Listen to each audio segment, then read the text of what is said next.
Please support us at InfoWarsStore.com. The new Bulletproof t-shirt's out. We need the support. It's an amazing shirt. Support InfoWars. We support Trump. Get the new Bulletproof President Trump. Tonight, Sunday Night Live unveils the hidden truths behind today's headlines. With your host, Chase Geiser. It is Sunday Night Live, ladies and gentlemen. I am Chase Geiser, your host for the next 1 hour and 55 minutes. We will be covering the news for at least an hour and taking calls sometime during the final hour of the broadcast this evening. And I don't even know where to begin. Every week, I don't even know where to begin. It just sort of happens. It's a miracle. And I will tell you that one thing has become abundantly clear. It's incredibly well documented. There are reports coming at us every day from the highest levels of our government, of our influential class, of our podcast class, of all experts everywhere. At the highest levels, reports are just coming in. Documents are stacking up on the desk. It's officially true. Kamala Harris is abundantly retarded. And it's not even just the fact that she's retarded that bothers me, because normally you would want an opponent who is stupid, but she is so dangerous. She is so abundantly reckless in her state of retardation that I am incredibly concerned. Now, I'm not just concerned opponent who is stupid, I don't want a Democrat in office, or because I support Trump, or what have you. But I'm concerned on so many different levels for so many different reasons, namely the fact that many people on the right understand how evil and incompetent and stupid that she is, to such an extent that they just can't fathom that she could possibly win. But I'm telling you folks right now that Kamala Harris could absolutely, definitely, 100% win this election if we just rest on our laurels and assume that she cannot win. And every time I see her speak, or I witness her uttering even a sentence, I realize how reckless and dangerous this woman is. She's not just a leftist. She's not just a socialist. She is absolutely 100% a communist. And I want to show you a clip. This is clip number 33. I don't know if the crew has the clips ready or not. They were supposed to tell me if they did. Okay. So this is clip number 33. I'm going to show you in a minute. This was a debate that Steve Bannon did in 2017 about whether or not the future was going to be populist. And I'm not going to show you the whole clip, but I'm going to show you at least a few minutes of it, because it turns out he was absolutely right. Today we saw Jack Posobiec post on Twitter, a brilliant post on X. He said that there is now, right before our eyes, an arms race for populist policies. We see Kamala stealing all of Trump's policies. We see Trump obviously pushing populist policies. He has been for, 8 years. And we see Kamala pushing the same policies, but with a socialist angle rather than a nationalist angle. It's abundantly clear that there's an arms race going on right now for populist policies. And anybody who thought the future wasn't populist was just abundantly wrong. This is clip number 33. I want to thank the people of Toronto, the Monk family, for hosting this, having me tonight, and for the men and women outside who are exercising their freedom of speech rights to protest. It's not a question of whether populism's on the rise and populism's going to be the political future. Only question before us, is it going to be populist nationalism or populist socialism? He's right. To understand the velocity, the intensity, the depth of the populist revolt on a global basis, we have to go back to the beginning, what Hollywood would call the inciting incident. I want to take you back to September 18th, 2008, Washington, D.C., the Oval Office. I think it's 10 or 11 o'clock in the morning. President Bush, David's. And of course, there's a leftist just really upset about the future of populism potentially being true, screaming from the balcony about no hate, no bigotry, no white supremacy, when we see right now that Kamala Harris's very own campaigns are a socialist form of populism. This is the schism that we are arriving at, the fork in the road that we are arriving at. We are arriving at the same place that Germany was in 1929 after the stock market crashed, and we're going to develop the same exact way over the course of the next 4 years that Germany did over the course of 1929 to 1933, where we have to decide between communism and fascism, and I refuse to sit back and watch as we allow those to be our only two options. I refuse to sit back and watch as we are faced with either fascism or communism when there is a third way. There is a populist, patriotic way. that is pro-capitalism, not pro-fascism, but anti-communism in the same way that fascism in Germany was anti-communism. Not some right-wing, bigoted, white supremacy version of populism that was the National Socialist Party. Keep in mind, it was a socialist party. It had very socialist policies. I don't want just some brand of leftism to remanifest itself or be resurrected right before our eyes the same way it was 100 years ago in Germany, in the United States of America. And that's exactly what these leftists want, what the Kamala Cost wants. They want a massive depopulation of anybody who is considered useless, as you all know Harari said in the clip during the Alex Jones show. That absolutely blew my mind. First time I ever heard him say that we have to come up with an answer to the question of what are we going to do with all of these useless people. Sounds like he's advocating some sort of a final solution, doesn't it? Of all people, for Yuval Noah Harari to be advocating for massive depopulation, you would think that he and his people would understand that maybe that's not going to end well for anyone. Either the depopulators or the people that are depopulated. It just doesn't end well for anyone. Millions upon millions of people die. Cities collapse. Economies collapse. Populations collapse. And there's massive shortages. And speaking of massive shortages, we have Kamala Harris coming out this week and advocating for price fixing on groceries. Absolutely unbelievable, given that throughout history, whenever there's ever been price fixing or price caps, we've always seen a shortage of goods and services. These people are full-on Maoists. The only solution is to put them up against the wall politically. I mean, seriously, within the next several years, if we allow these people to take power, what they will do is they will use their power to collapse the economy as much as possible, to heighten suffering as much as possible within the borders of the United States of America, so they can justify the continued invasion and justify government overreach levels beyond what we've ever seen in the United States before, so they can bring in, usher in communism, Maoist philosophy. They understand that communism doesn't work for the people, but they will lie to you and pretend that it does, because it always works very well for the political class, which can go into areas like Ukraine and steal all of the food from the farmers and just send it right back to Moscow. So DC can go in and they can seize farmland. They can put price caps on food, and they can just send all of the food and services back to Washington, D.C. So this political class of elites can, through their Maoist policy, psychologically manipulate you into believing that they're actually helping you with the expansion of government, when what they're doing is they are centralizing the control of your entire life. And the more you suffer, the more powerful they become. Therefore, their only incentive is to make you suffer as much as possible. These people are sick and evil, and what they want is the total destruction of everything that made America great. While one side says make America great again, the other side says, heavens no. I mean, they literally criticize Trump for saying make America great again. They try to say, oh, it used to be racist. So come on, it's more racist now than ever. Even Joy Reid had to come out and acknowledge that this rhetoric and support from the Trump campaign against anti-white racism, she comes out and she says that it's racist in and of itself. So in the name of anti-racism, they are justifying and behaving in the most racist way that we've really ever seen since before 1964. I mean, they are this close to making white people use a separate water fountain. Frankly, there are days on campuses, on college campuses, where white people aren't even supposed to come to campus. It's supposed to be a day of solidarity where people of color can feel at peace. I mean, this is one of the main reasons that Brett Weinstein got in so much trouble years ago at his university where he taught. They said no white people could come to campus that day.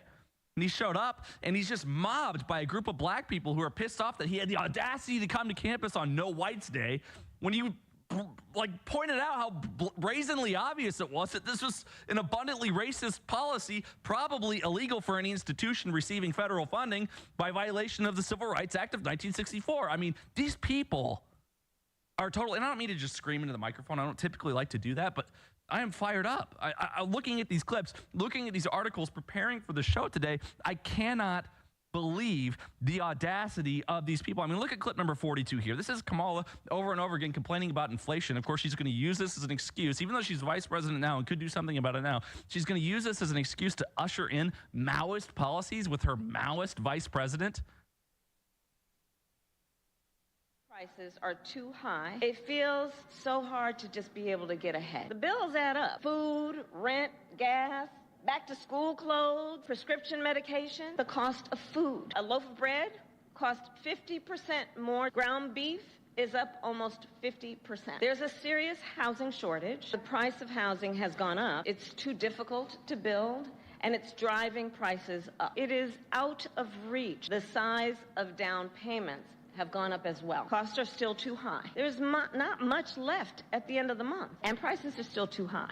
And look, overhead cam, please. She comes out with this post. I saw this earlier today, and I wanted to rip my hair out. I mean, this is just like evil on top of evil. It's evil stacked on evil. It's like jazz on jazz from the show Parks and Recreation. This is evil on evil. Kamala Harris' plan to lower costs as president. Okay, she's vice president now.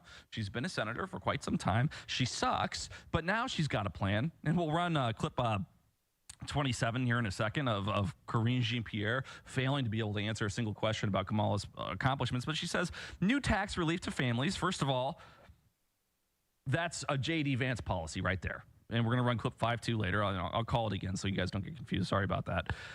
Provide first-time homebuyers with $25,000 to help them with the down payment on a new home. So obviously this policy alone would just simply drive up the cost of homes. If they know that the government's going to pay for it, it's going to get more expensive. That's exactly what happened with healthcare. And it's exactly what happened with college tuition. As soon as FAFSA came out and started giving everybody loans for tuition, colleges across the country just raised their prices to the point where now it costs like $200,000 to $250,000 a year to get a 4-year education all in, when just decades ago, it was a fraction of that before the government got involved. So we know that the prices are going to go up. This is actually going to cause inflation. And we know when we look at the policy, we've got an article about this here somewhere on the desk from Infowars.com. When we look at the policy itself, it only applies to first-generation home buyers. So she's going to give you $25,000 if you are an immigrant to buy a house in the United States. But if you're a native-born American, even if it's your first house, sorry, you're screwed. You're screwed. We're going to favor the immigrant communities over the Native American communities. We're going to favor the communities of color, which are disproportionately immigrant, over the white people. And this is replacement migration at its core. This policy is literally catalyzing replacement migration, where people of color from all over the world are incentivized to storm across our wide open border into the United States. They're going to get $25,000 cash for their own home. And the white people that are here, sorry, your parents had a house, so we're not going to help you out. This is evil, abundantly evil. And let's just see here what Karine Jean-Pierre has to say about Kamala's accomplishments in clip number 27. This is when she was asked the other day about what Kamala Harris has even done as vice president. She's at a loss for words, as one would when trying to think of an answer to this question. What does the president see as the vice president's biggest achievement during their time in office together? So look, because they've been partners, those achievements have been done, certainly those historic, unprecedented achievements have been done together. I'll say this, the president believes in the vice president leadership, her temperament, her experience, and he has said this himself. One of the proudest decisions that he made in 2020 was selecting her as vice president, because he believed that she can go on day one. Still hasn't answered the question. And you've seen them do that together on day one of this administration. That doesn't change. I'm not going to parse out anything from here. They have been partners. She's been a critical partner for this president during this term, and will continue to do so. You will see them together on Thursday in Maryland, where they would talk about their next announcement on lowering costs for the American people. So there's not a specific policy achievement, it's a comprehensive whole. I would say it's a comprehensive whole. It's a comprehensive whole, as I dress in a Handmaid's Tale costume, despite the fact that I claim that if Christians win, then we'll be living in Handmaid's Tale.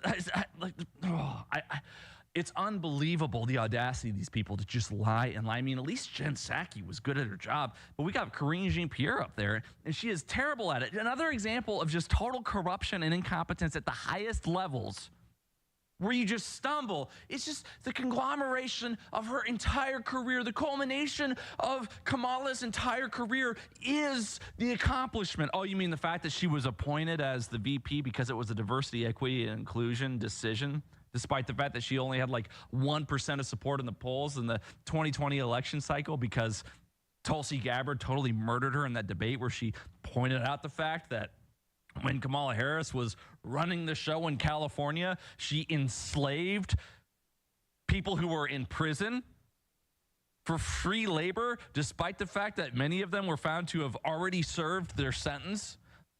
She arrested single mothers for the truancy of their children at school. That she put people in prison for petty marijuana charges, that she allows the border to be wide open continuously so that all of the most vulnerable communities in our country are competing with illegal migrants for the work that they're eligible, trained, or understand how to do at this point in their careers and their lives because of their socioeconomic status. You realize that this person is incredibly evil, and the best they can do, the best policies they can come up with are the ones that they steal and rebrand from the Trump campaign. This is clip number 5. Kamala steals Vance's child tax credit scheme, tries to one-up GOP platform by $1,000. So now they're just bidding for your vote. And this is after she stole the no tax on tips policy. This is just another example of policy being taken from the Trump campaign so she can deceive the people and act as if she just came up with it. Clip number 5.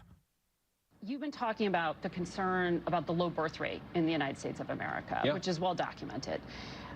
You said people without children should pay higher tax rates than those who have children, and the U.S. should look at lowering income tax rates on women who have multiple children, and you pointed to Hungary as a model for that.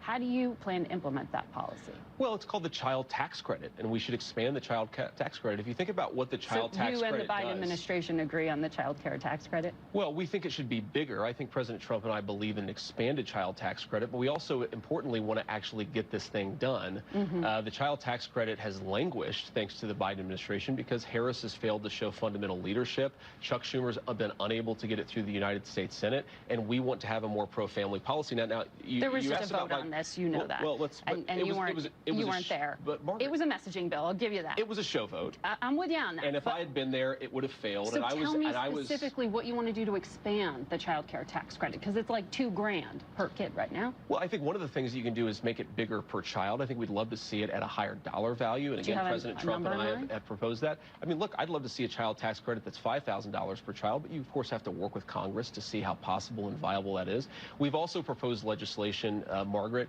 to end this practice of parents getting these surprise medical bills where they go to the hospital, they have a baby, they chose an out-of-network provider, and they come home with unexpected bills. I've actually sponsored legislation to end that practice. So we have a whole host of pro-family policies that are out there.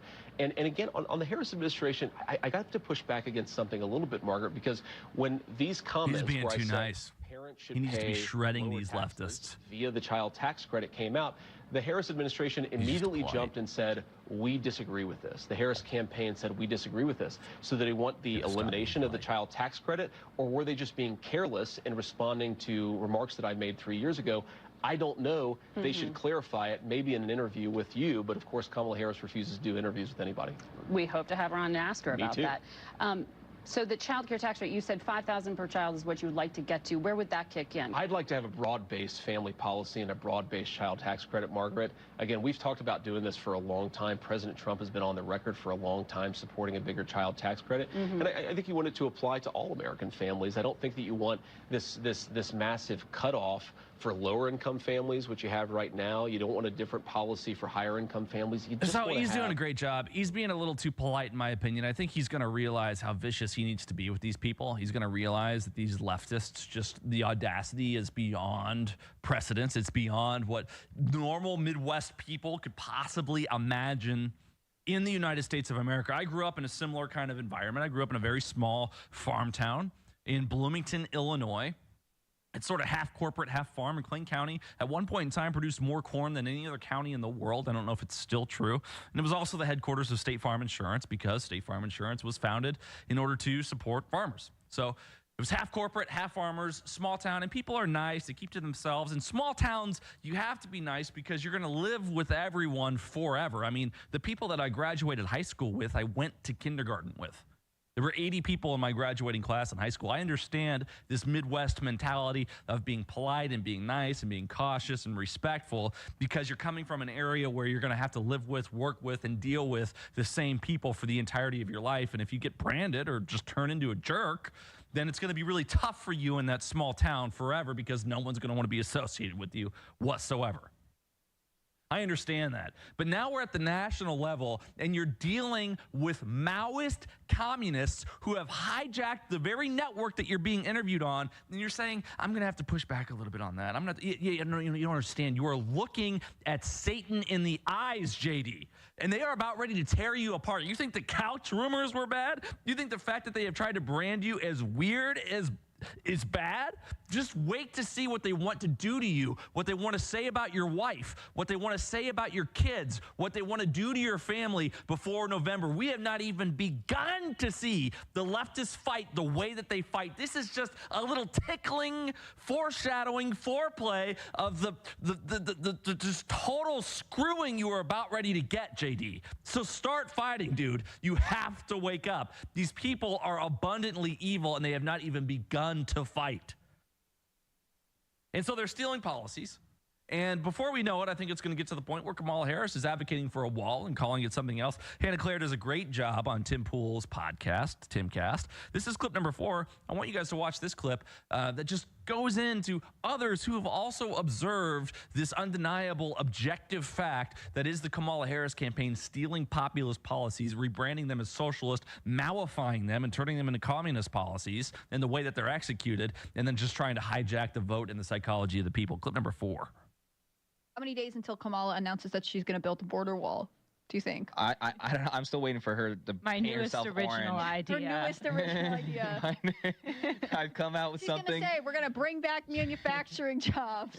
She'll call it something else, not a wall. If this doesn't work, if stealing all the policies doesn't work, there's always just buying people off, paying people off. I mean, we know that the left is laundering astronomical sums of money through organizations and entities like Act Blue. James O'Keefe revealed this months, if not even years ago, that people who had donated $25 to Act Blue were being approached. He would knock on their door and say, hey, look, it says here in the financial records that you've donated $5,000 or $10,000 to Act Blue. Is that true? And these are people in like low-income homes. And they're saying, no, I gave like $25 maybe 6 months ago. They're taking people who donate to Act Blue, and the Soroses of the world, foreign interests of the world, maybe Israel, maybe Ukraine, others are using the names of the people on the rosters as donors to Act Blue to launder money through beyond the legal limit of how much you're allowed to give to a campaign organization and to hide the true source of the money. This is all being investigated, but we pointed this out months, if not years ago, and they have infinite funding as a result. By the time this all comes to light, if there's ever any prosecution or accountability for this, it'll be far after this election. Too late, too little, too late. And now we see that they're offering people, and we're going to show the clip on the other side of the break, like $10,000 to interview Kamala because nobody even wants to talk to her. They have to come out. You have to understand, folks, if Donald Trump wanted me to interview him, I would like try to come up with the money to pay to get to interview him. But the fact that Kamala Harris has to pay people to even have a modicum of interest in interviewing her is absolutely astounding. There is no real support for this woman. It is all a fabricated lie. I mean, frankly, let's look at clip number 35 here. I think we have enough time for it. Clip number 35, we'll just show what we have time to show. This is a lack of enthusiasm shown as attendees walk out on Biden and Harris speech in school gymnasium video. Clip number 35, let's run this. We're stopping that too. The president is speaking. People are just walking out. Even faculty, it looks like, bored. And it's not just a few. I mean, there are lines to leave. Lines the size of the lines to get into a Trump rally are gearing up for the exits here. Absolutely unbelievable. I don't know if she's going to be able to fit. Absolutely unbelievable. Folks, we're coming up on a break, and the only reason we're on the air is because we have your support at InfoWarsStore.com, so I do have to plug. These products are absolutely amazing. Back in stock right now is Vitamin C plus Zinc with Rose Hips. There's a lot of Vitamin Z and Zinc combos out there, generic, name brand at pharmacies, at grocery stores. But this with the Rose Hips makes it abundantly more bioavailable so your body can actually absorb it. Please keep us on the air while investing in your health by going to InfoWarsStore.com right now, and stay tuned for more on the other side.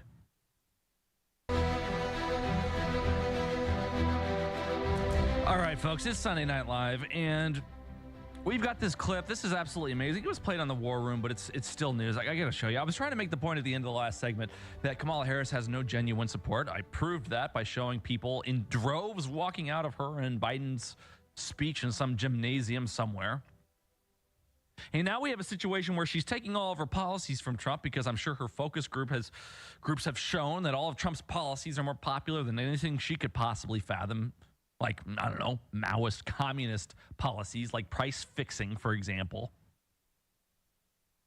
Thank you, Tim Walz, you communist cuck, standing by as you watch your country screwed by the CCP, as you visit dozens of times and brag about your net worth being $300,000, which is either a lie or you're retarded, because at your age, to have a net worth of $300,000, your only hope is to have some sort of a pension as former vice president. So I understand why you're running so hard.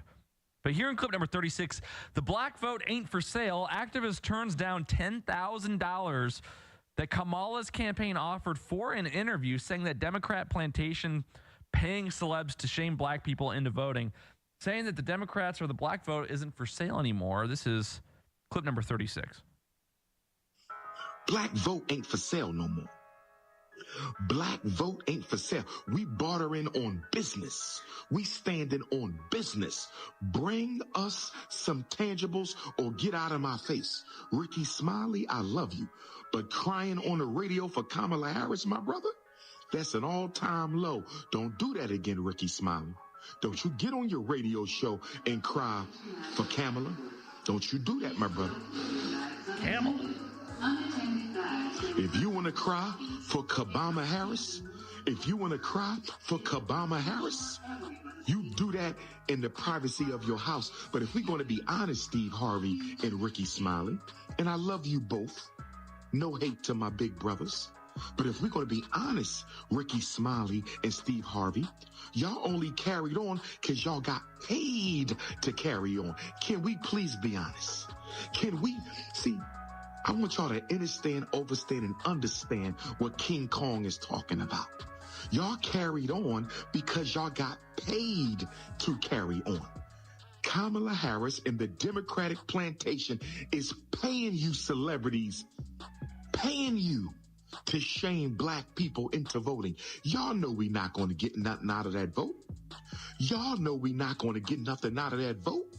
Y'all know we not going to get nothing out of the vote. But they being paid, y'all being bought. They offer me $10K for an interview with Kamala Harris. I don't want your money, but we can definitely do the interview. They offer me $10K for an interview with Kamala Harris. Yes, we can do the interview. Keep your damn money. King Kong consciousness ain't for sale. I'm one of the real ones. Silverback Garvey Gorilla. I'm one of the real ones. Silverback Garvey Gorilla. Don't come to me with no propositions for money. I don't live for no money. I'm not one of these goofy ass rappers whose whole life is nothing but what you can buy and own. You dealing with real African DNA. This is real ancestral energy over here. I'm not no Ricky Smiley and Steve Harvey. You don't drop no check off and say, get the Negroes to the plantation. He's absolutely right. They aren't going to get anything out of that vote. And now they're finally realizing the black community, minority communities, all people in a lower socioeconomic demographic in the United States of America are finally waking up to the fact that Democrats have never and will never do a single thing for them other than gripe publicly about their problems in exchange for their vote and then enact zero policies to help them. In fact, enacting policies that disproportionately harm them by printing an abundance of money, reducing the buying power so only those with enough money to invest in the market see a return on inflation while everyone else loses their buying power and finds themselves poorer and poorer, despite the fact that we have had the Moore's Law applied to all of our technology where it's exponentially developed beyond the stratosphere of what we could possibly have imagined into productivity. We have computational power beyond what we could ever have imagined over the last 20 or 30 years, and still the poor are getting poorer and the rich are getting richer while the left says that it's capitalism when we know that it's socialism. We know that it's communism. We know that it's leftism that has resulted in this because that is the policy of printing money time and time again, decade after decade, which disproportionately harms the most vulnerable among us over and over again. So he's exactly right. You're not going to get squat from the leftist vote, whether you're rich or whether you're poor.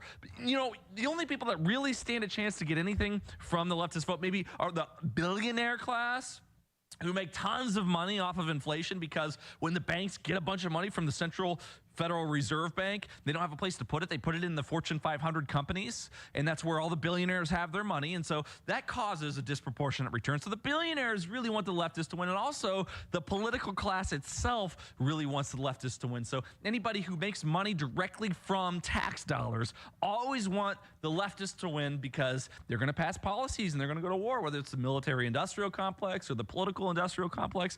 They are going to spend astronomical sums of money. So these contractors in this political class, our politicians, they love it when leftists win, but they're not going to do squat for Joe Blow down the street, regardless of what color he is or what religion he is or what gender he is or what other immutable characteristic that he is or what minority community he's a part of. They're not going to do squat for you. They're not going to do squat for anybody but themselves. This is abundantly clear. But, you know, I thought it was funny. Honestly, I got to be honest with the audience here. I don't know how her name is supposed to be pronounced. I've always called her Kamala.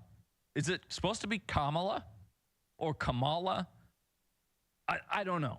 But I do know that it's incredibly important to the leftists that it be pronounced correctly. And if it's pronounced incorrectly, it's somehow indicative of systemic racism. This is clip number 41 here. Watch as CNN panel suffers unhinged meltdown after Representative Nancy Mace mispronounces Kamala. Let's watch here in clip 41. Michael. That sounds like self-hatred and justification of white supremacy. And let me just say this, because this Congresswoman is a wonderful human being, but when you disrespect Kamala Harris by saying you will call her whatever you want, I know you don't intend it to be that way. That's the history and legacy of white disregard for the humanity of black people. So now you're calling me racist. I didn't say, I just said you weren't a racist. That is complete You don't have to intend racism to accomplish you are intending that Your disrespect of Kamala Harris is part and parcel of a tradition of disrespect. Why can't you just, Congresswoman, why can't you just, I'm not calling you a racist, I'm telling you what the practice is racist. You absolutely are. I'm not saying you're a racist. I'm just saying what you said is racist. Your disrespect of her. Professor. This gentleman said, I didn't know her name. He's trying to do it. Is her disrespect of women. She I tell you doesn't what, know the only thing not wrong with that guy is that he's black. Everything else about him is totally fucked up. Black women who paid the price of blood to make this country what it is, to tell them they're not real women. 25 They years care ago, for your babies 25 years and ago, respected I your became humanity. the first woman to graduate from the Citadel, the Military College of South Carolina. I So call her fought my name way right. through it. So pronounce her name right. Sweat, Let and me tears. actually pronounce her name right. Kamala Harris, if I were Kamala. You said I will we don't say call you Nancy anything that I Nancy. want. It's Kamala. It's Kamala, not Kamala. Oh, okay. It's Kamala.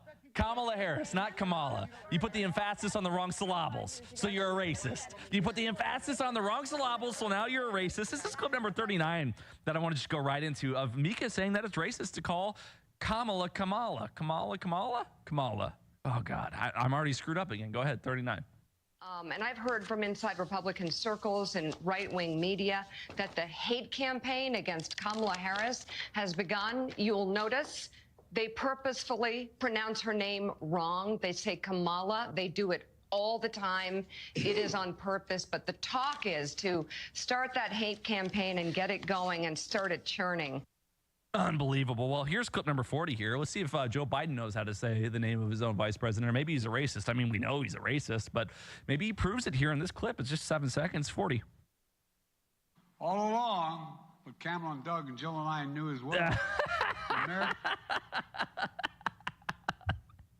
Unbelievable. Oh, it just makes me sick to think that the guy is technically the president of the United States of America, and that Kamala is probably running things right now, and she's certainly vying for the seat. And we could have this Maoist Waltz-Kamala combo right before our eyes. I mean, this clip absolutely blew my mind. I saw this today on my phone. I was scrolling through Instagram. I didn't even know that InfoWars had covered it yet. This is clip number 46. Where she's saying that she will snatch patents. This is intellectual property that she wants to snatch. How much more Maoist can you get? How much more communist can you get than the theft of private property by the state for the sake of the political agenda of the state? I mean, this is fascist and communist at the same time, merged into some globalist evil cabal. Kamala Harris right before our eyes. She wants to execute a Kamala cost right before our eyes. Clip number 46. I will snatch their patent so that we will take over. And yes, we can do that. Even her own supporters are like, you can't do that. Yes, we can do that. It's the Yes, we can. Maybe that's what it meant the whole time. the will to do it. Unbelievable. And here she is with Tim Walz, clip number 7. Just, exploiting racial stereotypes for the sake of entertaining the masses about how chummy she is, how friendly she and Tim are. They're just like best friends. He's a lot like her husband. Maybe she's on her knees for him too. But this is clip number 7, where Walz pushes his bizarre racial food stereotypes. And I can't remember, does Indian food even come up? Let's watch clip 7. Like I have white guy tacos and What is like that? black, Like mayonnaise and tuna? What are you doing? pretty much ground beef and cheese. That's and okay. Do you put any flavor in it? No. Oh. Here's the deal. No, they said to be careful and let her know this, that black pepper is the top of the spice level in Minnesota, I'm the first vice president, I believe, who has ever grown chili peppers. I'm trying to expand my food knowledge. We've got some cantaloupes. You'll be fine. Yeah. Unbelievable. Unbelievable. I wonder if she's ever had curry at home. I bet she's got an awesome curry recipe. Kamala Harris proposed price controls may lead to communism, mass starvation, and the end of America. This is reported by Zero Hedge, and we're going to run a clip number 43 from CNN here in a second. At a rally in North Carolina on Friday, Vice President Kamala Harris, the Democratic nominee for president, unveiled her communist-style economic plan of price controls. Her argument has been evil capitalism and corporations for rampant inflation, despite the reality that reckless government spending under her and President Biden is the primary driver of sky-high prices, particularly in the grocery store. So now she's going to advocate for more government, even though government has always been the true cause of this inflation. This is clip number 43, where CNN admits that this just isn't going to work. Catherine, I read your piece and I heard you just mention it. The federal ban on price gouging for groceries. You are skeptical of this. Why? Well, first of all, nobody can explain what price gouging means. It's like that old line about pornography. I know it when I see it, in the sense that what does it mean to have an excessive price or an excessive profit margin? That seems to be shorthand for a price or a profit margin that bugs me. That seems too high. So, it's very hard to pin down what this would actually mean.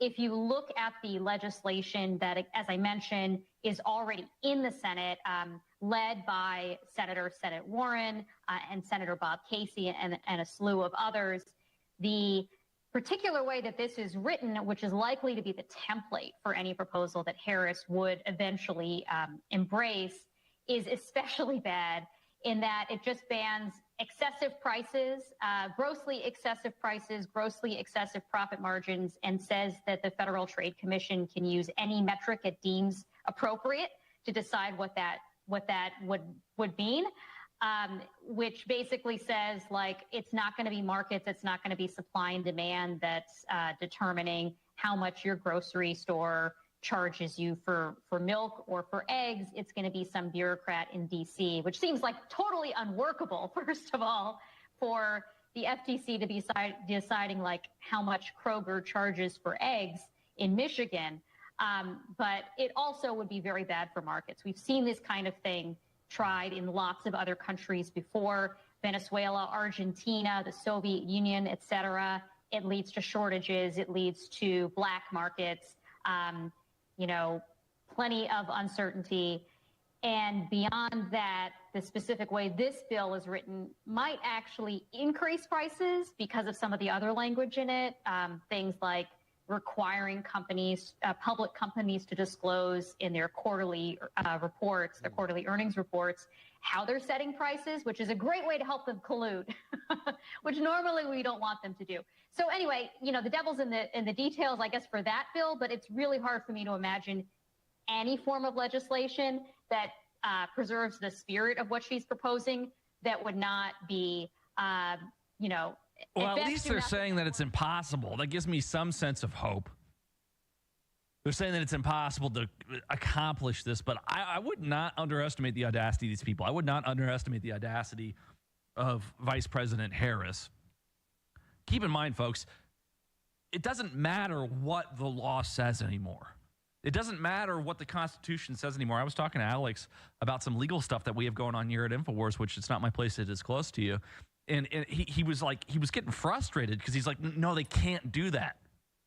Specific thing we were talking about. And I said, Alex, it doesn't matter whether or not they can do it.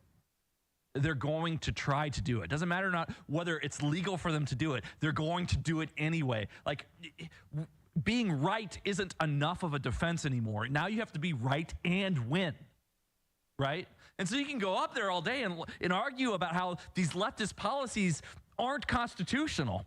Or you can go up there all day and you can argue about how Kamala Harris can't legally be the candidate for the president of the United States because technically she's not a natural-born citizen because her father was Jamaican and her mother was Indian. It doesn't matter whether or not it's constitutional anymore, guys. Wake up! It doesn't matter what's legal or what's right. All that matters now in the United States of America is that you win. The republic is gone. The only way to restore it is to win and give it back. The only way this country can be saved is if we have a George Washington moment where instead of declaring oneself king, you say, no, I'll be Mr. President. This is going to be a republic. It's gone. It doesn't matter what's constitutional. It's not constitutional for them to have limits on capacity of your magazines either. They do. It's not constitutional to even really have public education, in my opinion. The Department of Education can come and just abduct your children for 20 years and then raise them and indoctrinate them. You think our founding fathers would have been just adoring public education from the state where everybody stands up and has to pledge allegiance to whatever state? No way. I mean, I like to pledge. I like pledging to the republic, but it's definitely state indoctrination, right? Not to mention all the leftist, Marxist, sexualized stuff that they push on your kids. I mean, I could go down the list of how every single government organization seemingly violates every single one of the amendments in the Bill of Rights. It's not constitutional for the White House to apply pressure to private businesses to censor the freedom of speech of specific individuals or specific issues in the United States of America, but they do it anyway, and our Supreme Court says, it's fine.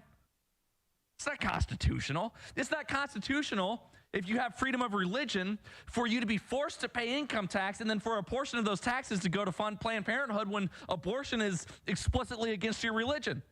I mean, regardless of how you feel as a listener about abortion rights, whether you're pro-choice or pro-life or whatever, I mean, it's obviously not constitutional that you would steal money from a group of Catholics and then force that money to be spent on, abortions for people. That seems like a violation, right? Of your freedom of religion. Or it's not constitutional to force people to stay at home or like Waltz did, shoot them with rubber bullets or paintball guns when you have the right to assemble, right? Or it's not constitutional to put the names of anybody who's petitioned anything on a list.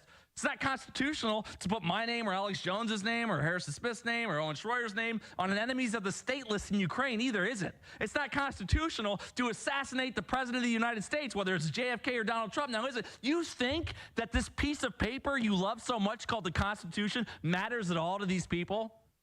Now, we can argue all day long about what's right and wrong, what's legal, what's illegal, but all that really matters when push comes to shove, the state that we're in as the United States of America, is who wins. That's all that matters now. When you have a totally hijacked Justice Department paid for by George Soros, loyal to Alex Soros, it doesn't matter what's legal or right or wrong anymore. All that matters now is who wins, and you better get ready to fight for who's going to win on November 5th. You better get ready to fight. And Donald Trump's not perfect, but he's a hell of a lot better than all of the alternatives. And just like I told you, for months and months about RFK, warning you about RFK Jr., telling you, the audience, that RFK Jr.'s campaign manager was former CIA. She married into his family, that he was a plant to split the vote. It came out this week that he has been privately calling the Harris campaign and asking for a guarantee of a cabinet position in exchange for his endorsement. Obviously a leftist the whole time, obviously a CIA plant the whole time, designed to split the vote away from Donald Trump. I've been trying to tell you. This is a full-on information war, and it's about to turn into a hot war if we don't win. Voting on November 5th, you have a chance to vote against civil war by voting for Donald Trump, because the leftist policies that will be enacted in the ensuing years, the years following this year, if the leftists win on November 5th, will result in so much suffering and destruction that within the next 10 years, I guarantee you, there will be street gangs fighting the military in the cities, in our own cities in the United States. I guarantee you we will have military excursions, fighting in the streets of the United States of America within 10 years if leftists win on November 5th in this country. So the only moral imperative, the only moral decision that you have is to vote for Donald Trump on November 5th. And I know that, the Joe Rogans come out and they like to say, I sat down with RFK Jr. He seems like the only reasonable choice. I understand. Joe's a sweet guy, but he's being naive because he likes the guy because he spoke with him for a few hours. The only correct moral decision is to vote for Donald J. Trump on November 5th. And if you don't vote for him, you are either intentionally or inadvertently voting for the total destruction of the United States and a descent into a communist, globalist, fascist cabal. The combination of communism and fascism merged into a new political philosophy called globalism, where all of your interests are sold out for the sake of a global international political class and the destruction and subjugation and depopulation of the entire species. You are betraying your fellow human at the deepest core you could possibly betray your fellow human if you vote wrong on November 5th, and it's either because you're ignorant or because you're stupid or because you're evil. Don't be any of those things. Don't be ignorant. Don't be stupid. Don't be evil. Vote for Donald Trump on November 5th. It's as simple as that. I mean, you got the Governor Whitmer's coming out. This is clip number 51. Saying that giving driver's licenses, free college, and free healthcare to illegals resonates with Americans. You don't think they're trying to sell us out? Let's just watch this clip 51. Well, let me ask you about her running mate, Tim Walz, and particularly on the issue of immigration. God, she just looks like the wicked bitch of the left, doesn't she? His state have come into focus. He signed into law initiatives allowing undocumented immigrants to apply for driver's licenses, quality free tuition at public universities, and enroll in the state's free health care program for low-income residents. Would you like to see the Harris administration adopt those same policies, Governor? Well, I can tell you, Tim Walz is a pragmatic guy. He's a Midwesterner just like me. He's a Midwesterner just like me. Wonderful things he's done in Minnesota resonate with, Americans in all states. Oh, she is just such a wretched, wretched woman. Folks, we're coming up on a break here in 2 minutes. I'm going to take your calls at some point. I'm going to give out the number right now. 877-789-2539. Again, that's 877-789-2539. Finally, 877-789-2539. Call in, open lines. Jefferson, I know you're upset that I said it didn't matter about whether or not Kamala Harris could legally run. I know we disagree about that. I will take your call if you call in, but I don't want to talk about that. Anyway, guys, we wouldn't be on the air if you didn't go to InfoWarsStore.com and purchase our products. Obviously, we partnered with Dr. Jones Naturals. Products at Dr. Jones Naturals like Next Level Foundational Energy are insane. I took one today. As you could probably tell, I've been on fire. We've got CBD Full Spectrum, which is all the benefits in these 10 milligram gummies of CBD, all the research-backed benefits, help with your mental health and your physical health at the same time without giving you any of the psychoactive effects that are associated with THC. This is just the cleaned up, best form of CBD full spectrum. We've got Better Mood Plus, all natural ways to deal with a state of mind that is a steady mood and regulating your mood so that it doesn't swing one direction or the other sort of impulsively like mine is right now because I'm trying to stop consuming nicotine. Nerve Renew is great if you're experiencing pain. We know that all the prescription pain medications are addictive and damaging and just wreck people into a fentanyl abyss of death and suicide and overdose. Nerve Renew is a great way to tackle pain without risking any of those vulnerabilities that we know are associated with it. I've already plugged vitamin C plus zinc with rose hips. The rose hips are key because it actually makes the vitamin C and zinc bioavailable, so you don't just flush it out like you do with so many competitors. And good night's sleep is amazing because you will fall asleep. You will not be groggy in the morning. You'll wake up refreshed. It's all natural, folks. Go to InfoWarsStore.com. Not only are you investing in your health, in your mental health, in your physical health, in a litany of different ways by getting any of our products at InfoWarsStore.com, but you are keeping InfoWars on the air while the leftist Maoist communists are literally trying to subjugate and eradicate our species itself. So please go to InfoWarsStore.com right now. Be the reason we're still on the air. Fight for your health and fight for humanity. I want to bring the conversation back to the broken criminal justice system that is disproportionately negatively impacting Black and brown people all across this country today. Now, Senator Harris says she's proud of her record as a prosecutor and that she'll be a prosecutor president, but I'm deeply concerned about this record. There are too many examples to cite, but she put over 1,500 people in jail for marijuana violations and then laughed about it when she was asked if she ever smoked marijuana. She blocked evidence. She blocked evidence that would have freed an innocent man from death row until the courts forced her to do so. She kept people in prison beyond their sentences to use them as cheap labor for the state of California. And she fought to keep cash bail system in place that impacts poor people in the worst kind of way. Thank you, Congresswoman. Senator Harris, your response. As the elected Attorney General of California, I did the work of significantly reforming the criminal justice system of a state of 40 million people, which became a national model for the work that needs to be done. And I am proud of that work. And I am proud of making a decision to not just give fancy speeches or be in a legislative body and give speeches on the floor, but actually doing the work of being in the position to use the power that I had to reform a system that is badly in need of reform. That is why we created initiatives that were about reentering former offenders and getting them counseling. The bottom line is, Senator Harris, when you were in a position to make a difference and an impact in these people's lives, you did not. And worse yet, in the case of those who were on death row, innocent people, you actually blocked evidence from being revealed that would have freed them until you were forced to do so. There is no excuse for that. And the people who suffered under your reign as prosecutor, you owe them an apology. Our Democratic Party, unfortunately, is not the party that is of, by, and for the people. It is a party that has been and continues to be influenced by the foreign policy establishment in Washington, represented by Hillary Clinton and others' foreign policy, by the military-industrial complex and other greedy corporate interests. Senator Harris, any response? Oh, sure. I think that it's unfortunate that we have someone on the stage who is attempting to be the Democratic nominee for President of the United States, who during the Obama administration spent 4 years full-time on Fox News criticizing President Obama, who has spent full-time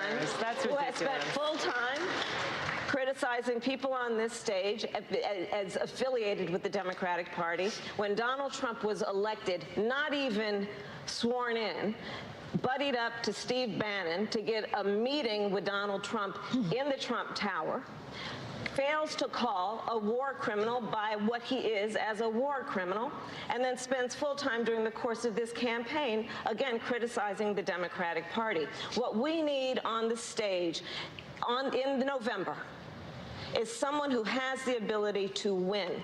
And by that, we need someone on that stage who has the ability to go toe-to-toe with Donald Trump, and someone who has the ability to rebuild the Obama coalition and bring the party and the nation together. I believe I am that candidate.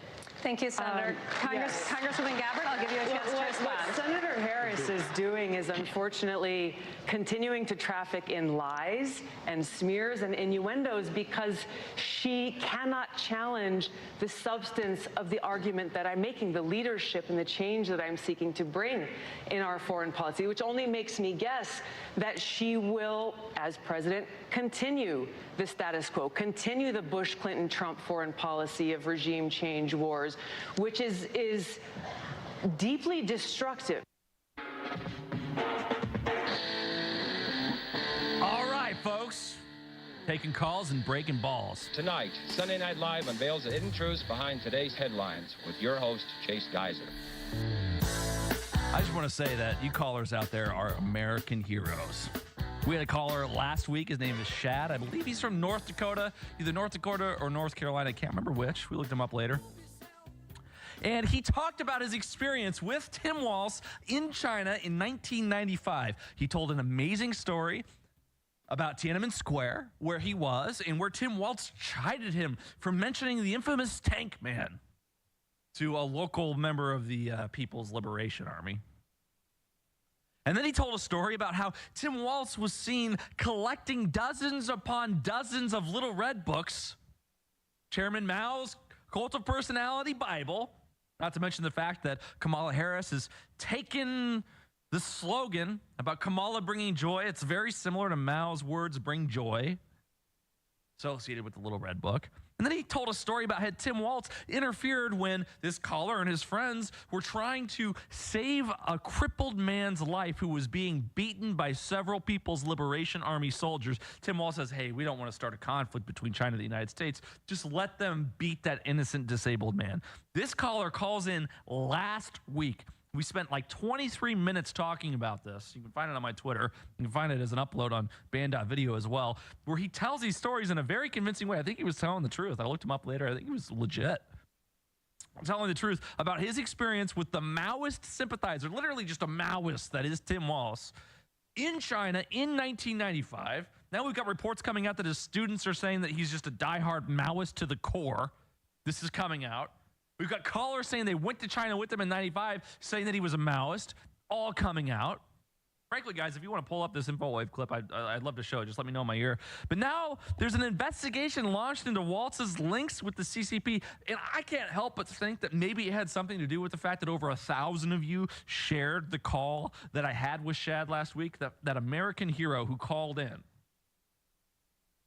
and told the truth about the nature of Walz's leftist, communist, Maoist, great leap forward, tens of millions dead depopulation philosophy that has resulted in his desire to totally take over and hijack and centralize the entire apparatus that is the political machine of the United States of America for the sake of endless war and depravity and desperation and suffering of all people, always, everywhere, anytime, for the sake of his own political agenda and total empowerment so he can bounce back from his $300,000 net worth and just enslave you for the remainder of his short days on this planet. They want to put you up against the wall, folks, and Shad has revealed to the American people on this very network, on this very platform, the extent of their evil depravity. But now this investigation is launched into Walz's links with the CCP, and an official investigation has been launched into Minnesota Governor Tim Walz's links to the Chinese Communist Party. James Comer, who leads the House Committee on Oversight and Accountability,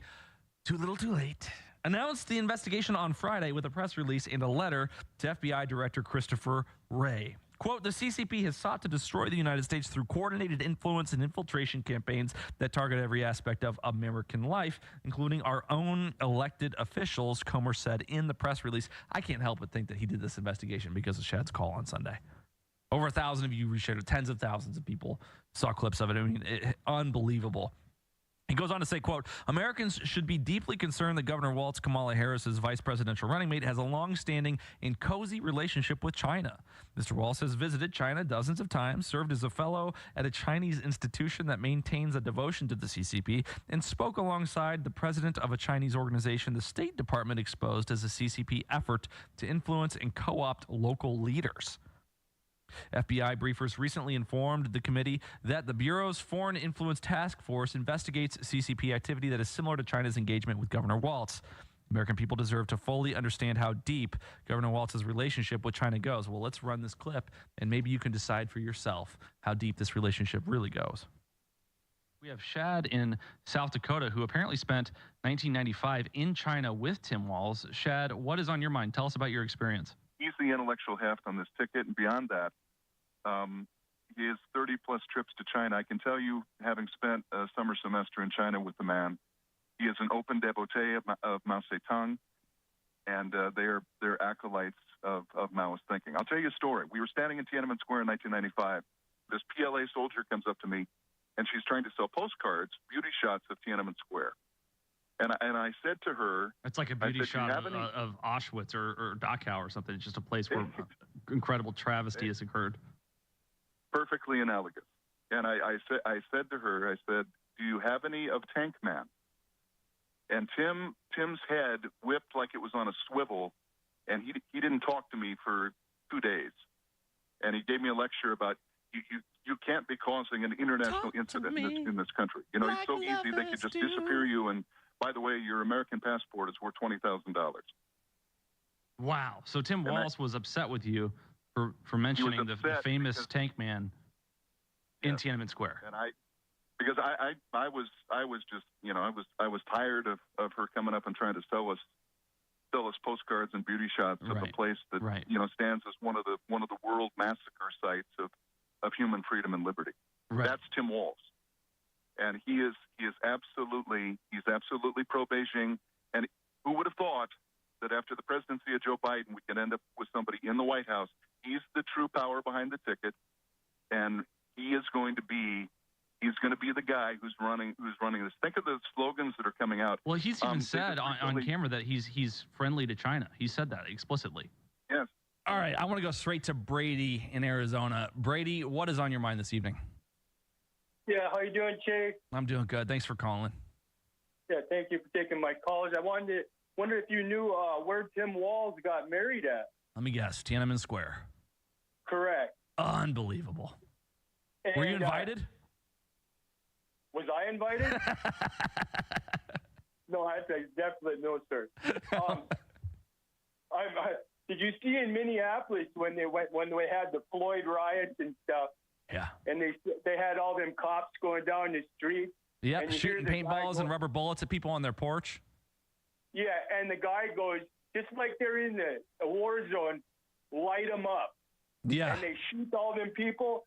Holy crap. Can you imagine if one of them citizens in Minnesota fired back a real rifle and started knocking them people down in the street? I tell you what, that's exactly what would have happened in Texas. I can tell you that's exactly what would have happened if it was my house. And if I was on my front porch, somebody shot me with any kind of a round, whether it was a paintball or a rubber bullet or a real round, they would see real fire returned. If I was still alive, assuming. And they don't pull that kind of stuff in Texas. That's why you have to fight for the Second Amendment, because they don't even try it here.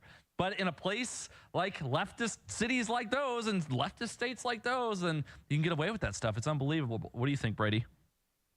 I don't know. It's just like it's almost bring back the Alamo time. I think we need to bring Trump right to the Alamo and have him stationed there, because if they do put him in prison, he's going to be taken out.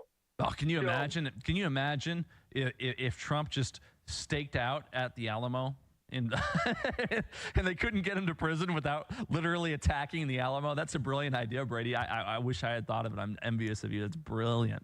James in Indiana. James, what's on your mind?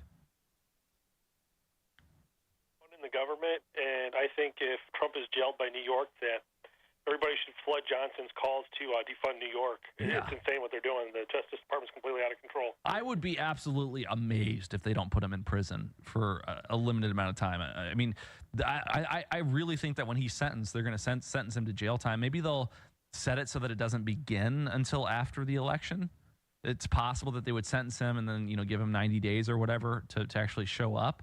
But I can't imagine, based on everything we've seen from the left, I cannot imagine that they would not be sentencing him to prison when we've had all these kangaroo trials, we've had all these trumped up charges. I mean, everything up until this point has been total BS. So why would we expect anything less than sentencing him to prison coming up in September? What do you think? I think that idea needs to be floated by Jones. I think it's for Congress to defund New York. They have the power to do it, and that's what they should start fighting back. It's complete insanity. Our citizens are being destroyed by this corrupt justice system, and nobody's doing nothing, including the Republican Party. So they need to start fighting back when they have the power to do it. I agree, James. And real quick, and there was something that came out in Texas. It's East Texas veteran committed suicide. The VA is completely failing these veterans. And like you said, they're probably going to start being gunfire in the streets. I think, didn't you guys just have an article on them attacking the San Antonio base? Mm-hmm. Yes, I heard about that. There was a shooting there yesterday, right?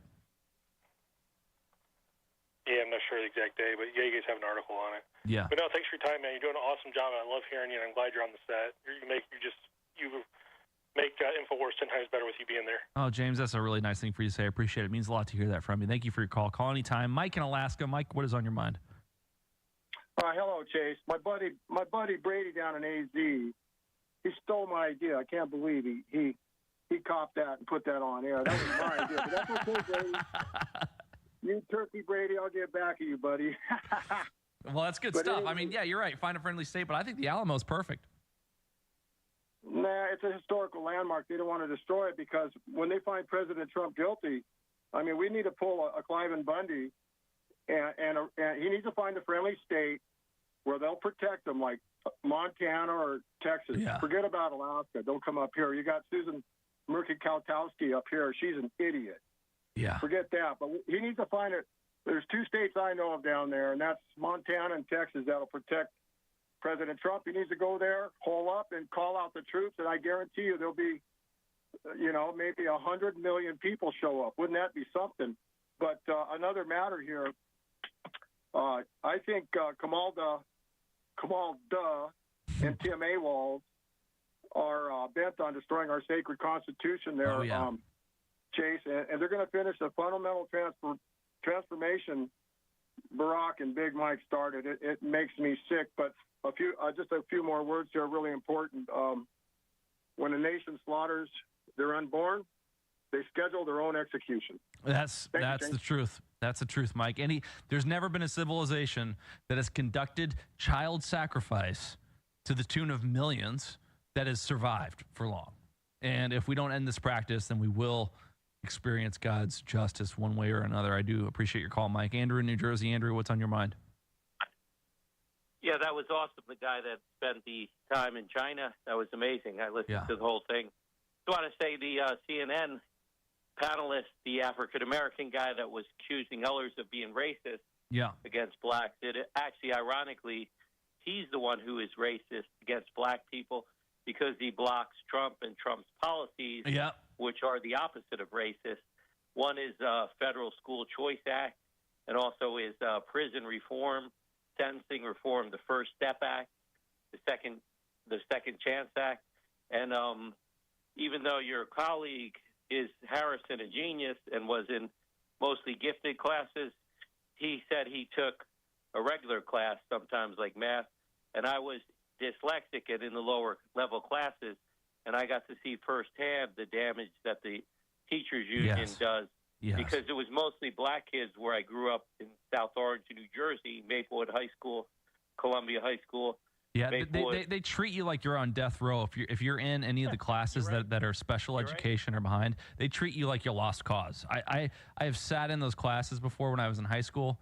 I sat in those classes as a teacher's assistant because it was like some credit or whatever, and I just could not believe just the level of death and despair in the air in some of those rooms. I mean, they treat you like you're a criminal even though you haven't committed a crime because they just assume that you're going to be a criminal, and they talk to you like you're so dumb. And don't get me wrong, some of the kids in those classes are dumb, but it doesn't mean that they're hopeless or that they're lacking in talent or value altogether. I cannot believe the way the state treats our children if they aren't in regular classes. It's just fucking disgusting. Excuse me.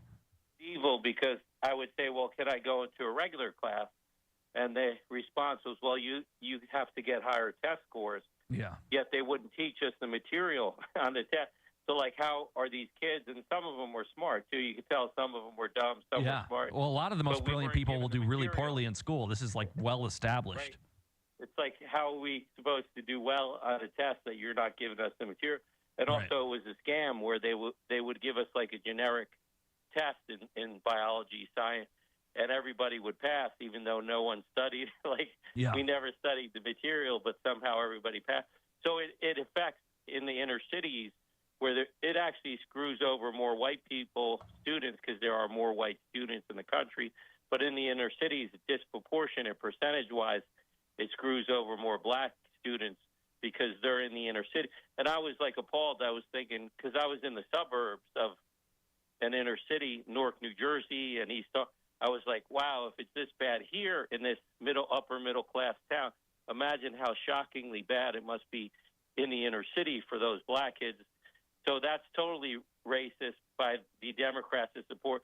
And Obama rightfully said the 94 crime bill had a racial or racist element. Yes. Yet even though he had a 2-year supermajority, he didn't rectify that where Trump reformed the sentence. Yes. So when the black Democrats support a black Democrat, they're actually supporting racism against Democrats. And who cares why Trump does it? If he's a narcissist, his ego, I don't care why. I just care that the job gets done. Absolutely. Great call, Andrew. Thank you so much. Miss Lou in Florida. Miss Lou, what is on your mind this evening?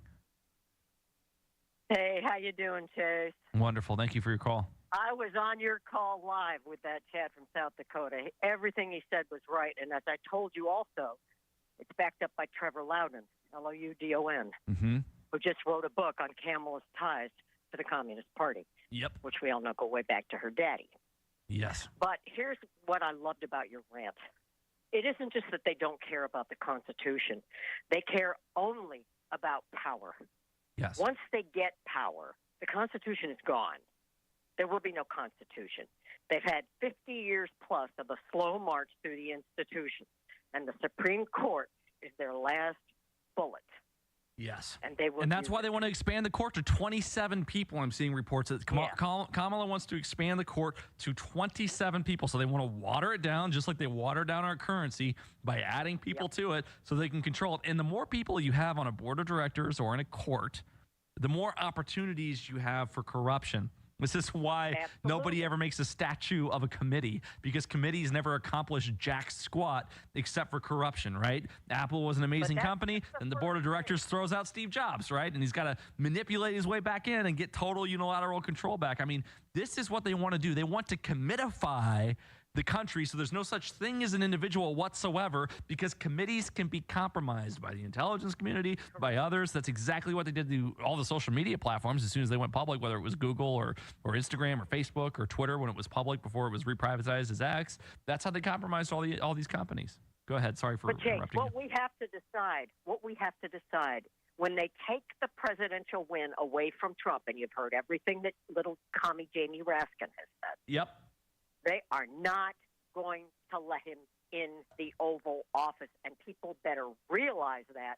And we have to decide what we're going to do. Now, let me ask you this, Ms. Lou. Let me ask you this. Do you think that he's going to win and they're going to announce that he won and then interfere, or do you think they're just going to steal the election again like they did in 2020? I think 100% they're going to steal the election. Yeah, I tell you what, I am not accepting the results of this election if it does not go in favor of Trump. I'm just not going to accept it. Which brings us back to the question, what do we, half the people in this country, do? Do we propose a secession and a national divorce?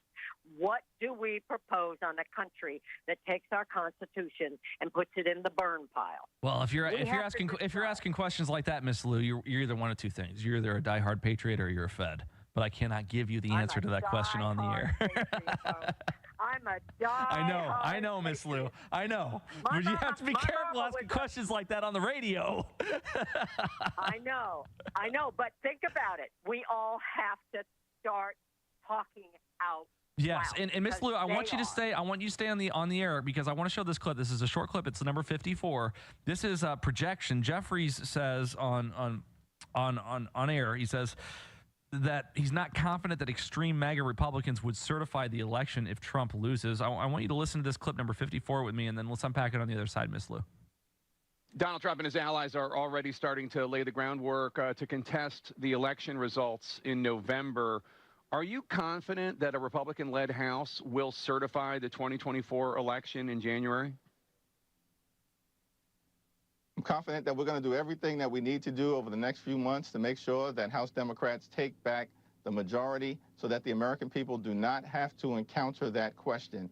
It is a reality that far too many of my extreme MAGA Republican colleagues in the House have engaged in election denial, conspiracy theories, and have tried to undermine the very fabric of our democracy and the peaceful transfer of power. By the way, Jake, that's what Trump's Project 2025 is all about. The extreme MAGA Republicans want total control over the lives of the American people, total control over our government, and total control over our democracy, and we've got to stop it from happening. So they're already conducting a psychological operation to precondition or prescriptive programming, frankly, for the steal of this election. So if Kamala wins, they are prescriptive programming the people to prepare for major MAGA backlash to the tune of kind of what we were talking about, Ms. Lou. What do you think when you hear clips like that for how we can combat this from a public relations standpoint? Well, I think what we have to do from a public relations standpoint is the Trump measure of fight, fight, fight. Yes. I literally think we have to gird people's loins. Because here's the thing. You're supposed to gird your own loins. Yeah, well, I mean, you can pick your friends and you can pick your nose, but you can't pick your friend's nose. Well said. Well said, Kay. But here's the thing. We have to do everything peacefully and patriotically until it becomes apparent that communism is the only choice for us, and we cannot accept that. Yeah. May I remind you Venezuela? May I remind you Brazil? Yes, the only response to communism that works is violence, unfortunately.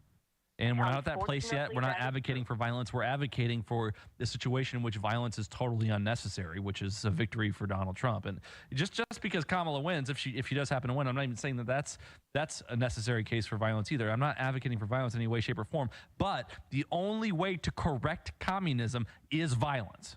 So you can't vote your way out of it. You can vote your way right into it, but you cannot vote your way out of it. Miss Lou, thank you so much for your call. I appreciate it. Bart in Georgia. Bart, what is on your mind, sir? Yes, Kamala Harris and Tim Walz are Chinese communist agents. Well, that's obvious to you and me, except for maybe a new listener. But what I was thinking to myself is, why are they being so honest about this, about their communist policies and this and that? They seem awful arrogant, like they think they can steal it. Yeah. And this is not a joke. At some point, if they steal it from Trump, somebody somewhere needs to start talking about seceding from the union or national divorce or whatever. I don't know. Yeah, I'm with you. I'm with you, man. I'm just so glad that I live in Texas, because Texas is probably the last place that's going to have any semblance of freedom in the event that this election goes south and just this country over the next decades goes south.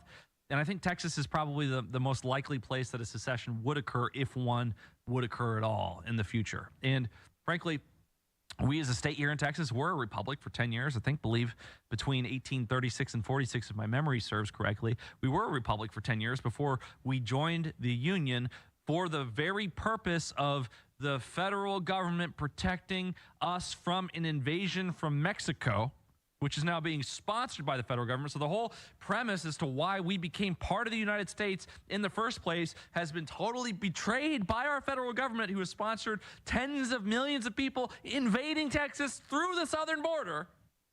I pray to God that should things really go south with the United States of America, that Texas become a republic again. Make Texas a republic again should be the response if Make America Great Again does not manifest in these United States of America. Bart, thank you so much for your call. I appreciate it. We've got 1 minute and 17 seconds left before we're going to break, and then we are going to be taking calls for the remaining 30 minutes of this program this evening. In the meantime, please go to drjonesnaturals.com. That's drjonesnaturals.com. Get Next Level Foundational Energy. It does not simply trick you into thinking that you have more energy, but it actually gives you more energy. That's why it's called Next Level Foundational Energy at drjonesnaturals.com. Now, we've got an amazing line of products at InfoWarsStore.com. And InfoWarsStore.com is the way to keep us on the air. We've got a little bit of lifeblood left coming up until November. They're trying as hard as they can to shut down InfoWars before this election happens, because they're trying to silence anybody who could help Donald Trump get into office. They've imprisoned Steve Bannon. They imprisoned Owen Schroyer. They're trying to imprison Trump himself. They tried to remove Trump from the ballot. They are trying to do everything they can to silence or imprison everyone who could potentially help Trump get into office on November 5th, and they're trying to shut down InfoWars before this election desperately. The only way we can fight back is if you go to InfoWarsStore.com and check out our InfoWars MD line of products from the drop-down menu at the top. We've got CBD Full Spectrum, Better Mood Plus, Good Night's Sleep, Nerve Renew, which is an amazing painkiller, and tons of other amazing products. Go to InfoWarsStore.com right now and be the reason we are still on the air.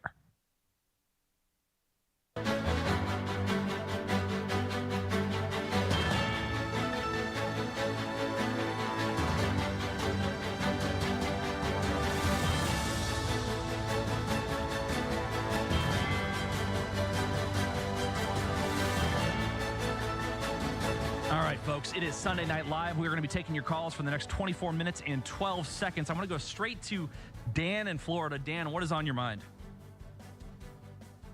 You got me? I got you. Hey, man, I just want to say, feeling the passion of you tonight, buddy, and the urgency in your voice. And thank you. Yeah. I mean, these people, you know, I mean, what do you do with them? You know, I think I read it in the book a long time ago. I believe they've been given over to a retrograde mind. I mean, you can't fix stupid, people. right? And you can't fix evil. Like, nobody can repent for you. You have to repent yourself, right? You have to do that on your own. Yes, I mean, you know, it's like trying to quit drinking for your alcoholic friend. You know, like you can't quit for them. You know. Exactly. I mean, I don't know what we do at this point. Unfortunately, you know, we always never advocate, you know, for violence or nothing. We want to see a peaceful way out of this, you know, and we're doing this for the benefit of them. Amen. You know?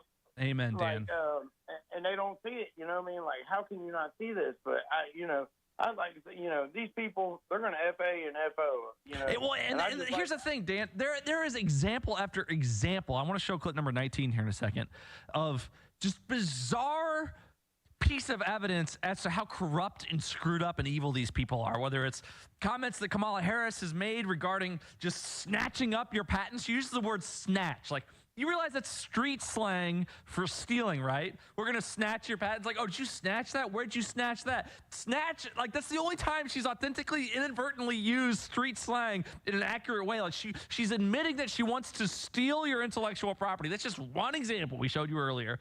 And then you have this weird situation with Tim Walz. We know that he's a Maoist. We know that he's a CCP activist. We know that he's being investigated now because of his associations with the CCP. We've got former students from Harvard calling in saying they went to China with him in 1995 and that he was defending the PLA for beating the crap out of cripples, right? And now reports are coming out that his net worth is only $300,000. Well, if his net worth is only $300,000, then why is the Walz admin here in clip number 19 being associated with giving $2 million to charity linked to Al-Qaeda? Why would you give millions of dollars to Al-Qaeda if your net worth is only $300,000? Because these people are leftist CCP trash. The CCP is backing all the terrorists in the Middle East because it's all part of a grand scheme to undermine the dollar as the global reserve currency so that something else can be ushered in, like a digital dollar or a digital yen, backed by the CCP for total economic control over the world. This is the path to globalism. It is Marxism. It is communism through Russia and China and Iran simultaneously. And while our leftist retards in office advocate for war, hot war with all these people, they allow our currency and our economy itself to be totally undermined, our freedoms to be totally undermined. So we're even more vulnerable to the mind screw that is communism on our people. This is clip number 19. Just look at how many millions of dollars we're giving to terrorists. This team has got this in front of Congress, not just us, but all the people that have been involved with this lead up. It looks like we're going to shut down over $1 billion of funding a year to the Taliban. Amen. The government is aiding the Taliban now. And so we brought attention to that. Tim Burchett brought it to Congress and brought up the fact that, hey, we're sending $87 million a week to the Taliban. He wrote a bill up. It passed the House. Now it's going to the Senate. So we're making waves and we're pissing a lot of people off. And we're shutting funding down to one of the biggest terrorist organizations in the world. Wow. So that brings a certain amount of fear. I don't think it's any secret how corrupt our government is, and all the Boeing whistleblowers have been assassinated. Mm-hmm. I mean, they tried to assassinate Kavanaugh, the Epstein judge they tried to assassinate. Yeah. I mean, it's not like I'm just a crazy cuckoo. All right, folks, let's go to Mark in Texas. Mark in Texas, what is on your mind, sir? Well, shit, what did they put in their shit on that? You told me not to cuss, so that's if you get a call from the Chinese Communist red phone, you'll know the missiles are inbound. And my Taiwanese student says that sounds nothing like Chinese, but that's okay. They speak Taiwanese. I don't speak Mandarin. It's kind of interesting, but I think Kamala's actually trying to pull a Nixon. And I think on his worst Kennedy debate, Nixon was better looking than she is. I don't think she's bad to look at. Well, she's doing a pinch. Yeah, it depends on what you want to pinch. By the way, she's like a 3 beer yes, maybe a 6 beer yes. Snatch has a bawdier term than what you're talking about, but I'll leave that to your craft research. My point is this: is that she's actually trying to act like Nixon because Nixon pulled phase 1, phase 2, and phase 3 on us. That's back before you were born, so I know you remember that. And the best guy to explain that to you is Roger Stone. Yes. I would have him on, and I'd see if we can maybe throw that swing vote in the direction of Trump, just because I'm sure everybody hates Nixon when you say the name. But yes, yeah, well, he was. I mean, that was totally CIA the way they got him out. I mean, Watergate is so vanilla now compared to these scandals that we've seen from the left. HRC was the one that prosecuted that stuff, and even her Democrat cohorts.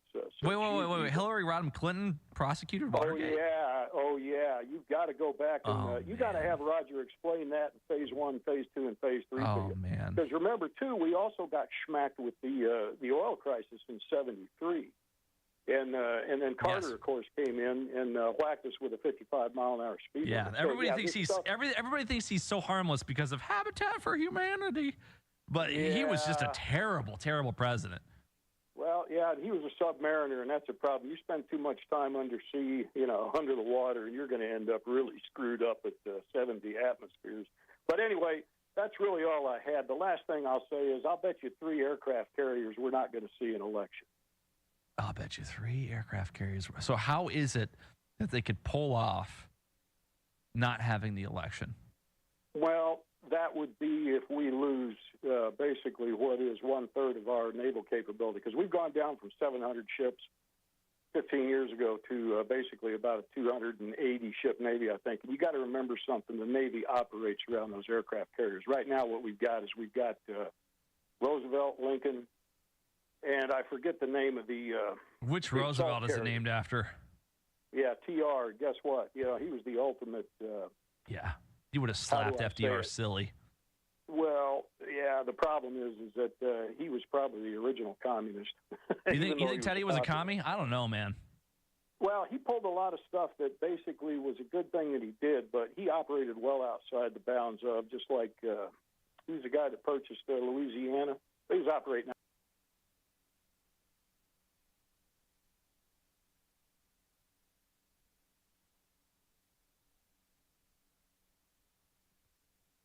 Kill some fucking noobs. What I want to do is a lambda regression and see if it gives me a higher return on alpha. That's the next thing I want to test. I don't know if it will though.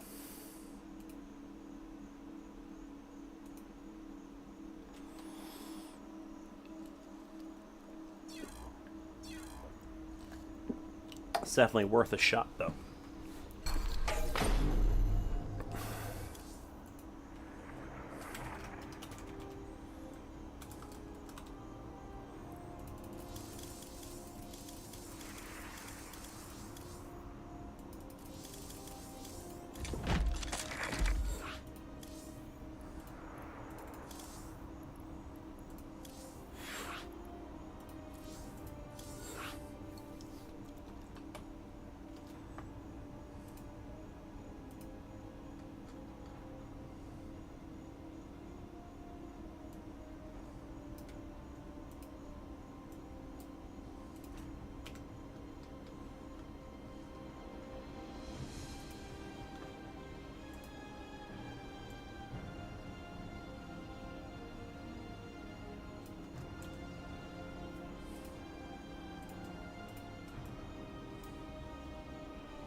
Yeah, R squared of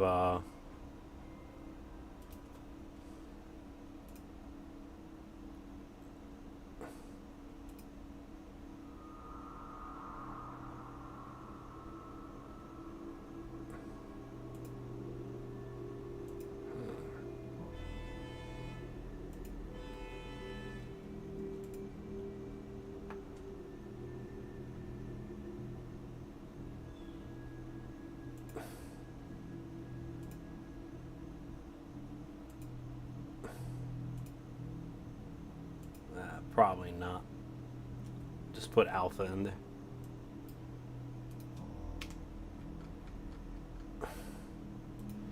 It would have been interesting though if it did.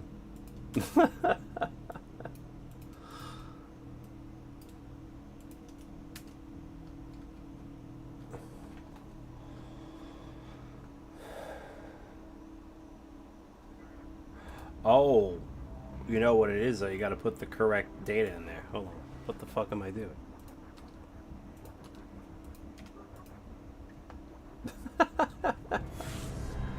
I was like, wait a second. Now put lambda in there.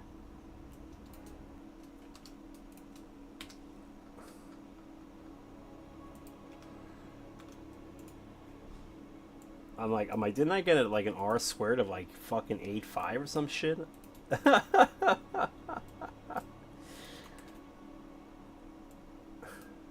Yeah, 8.3. This might actually give you a better alpha. We gotta try it.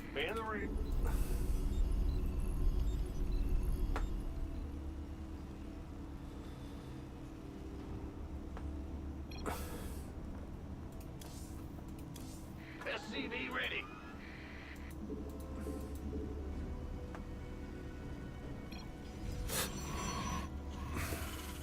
What's going on? Yo, SCV ready.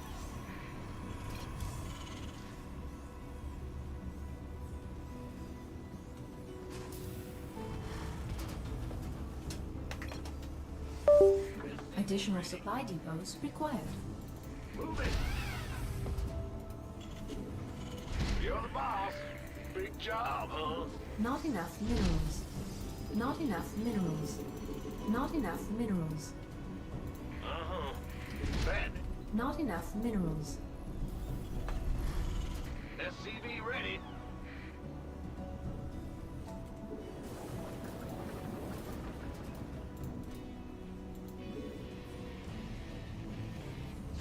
SCV ready.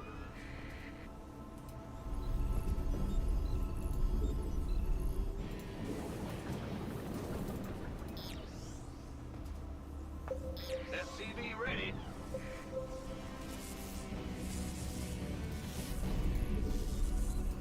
In the rear with the gear. You're the boss. SCV ready.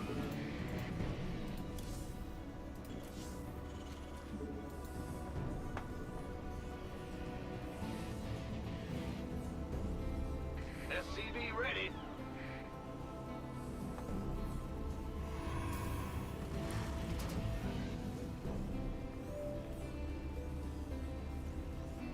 SCV ready. Not enough minerals. Roger. Not enough minerals.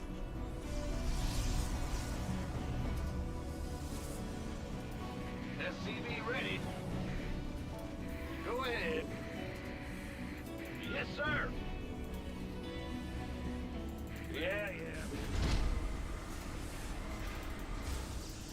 Not enough minerals. It's your dime.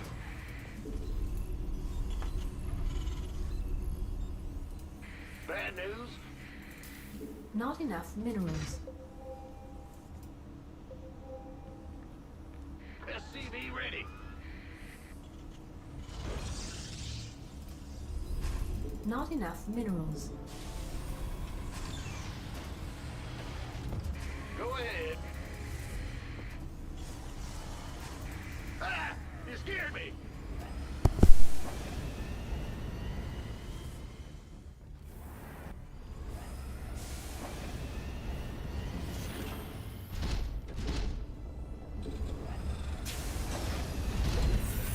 Command center upgrade complete.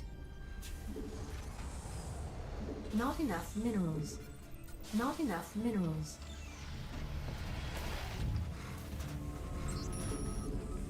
Add-on complete.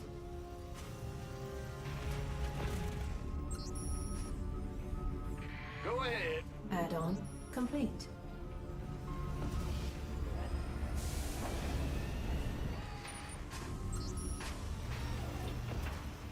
Command center upgrade complete.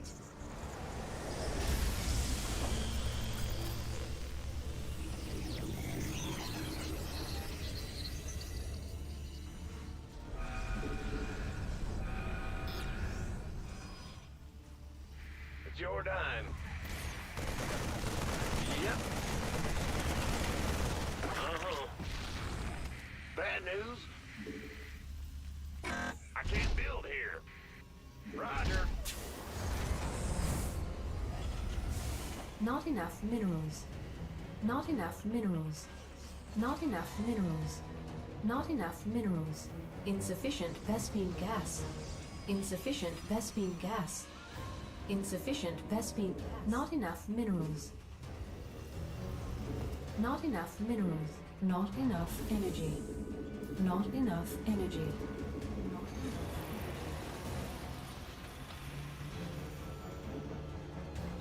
SCV ready.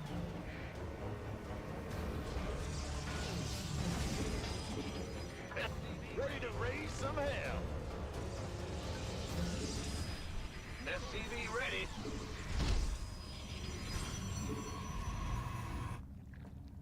SCV ready. Our allies' base is under attack.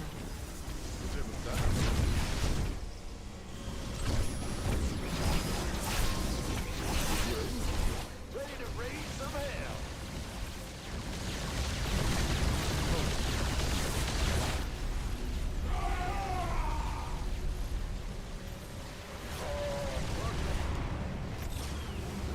Insufficient. Our allies' base. Not enough minerals.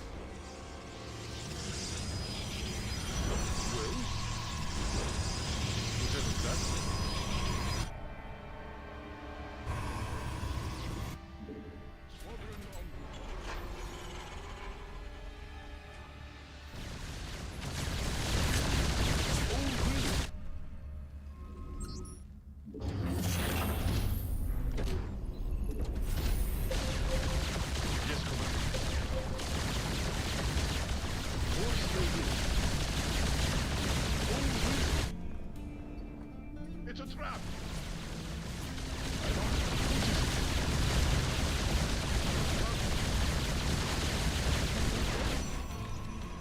Insufficient Vespine gas. Insufficient Vespine gas.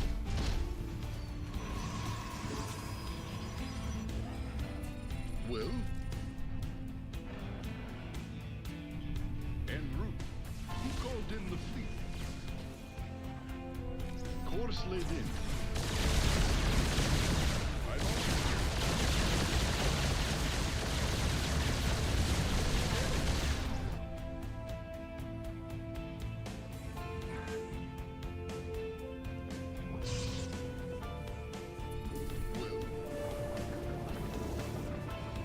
Our allies' base is under attack. Command center.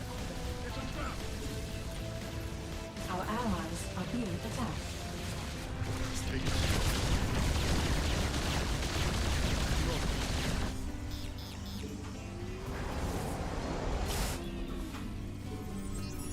Yes, Commander.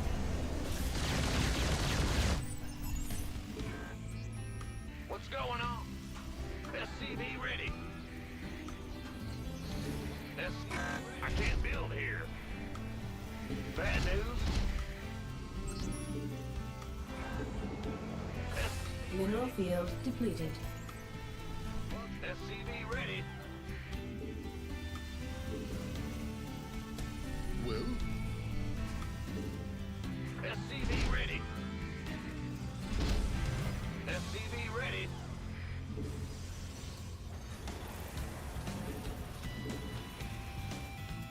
Our allies are being attacked. Mineral field complete. Add-on complete. Add-on complete. Yeah. SCV ready. SCV ready. In the rear with the gear. Ready. SCV ready. SCV ready. Ready for dust off. What's going on? Big job, huh? Additional supply depots required. Additional supply depots required. Additional supply depots required. Additional supply depots required. Huh? Go ahead. Mineral field. Additional supply depots required. Add-on complete.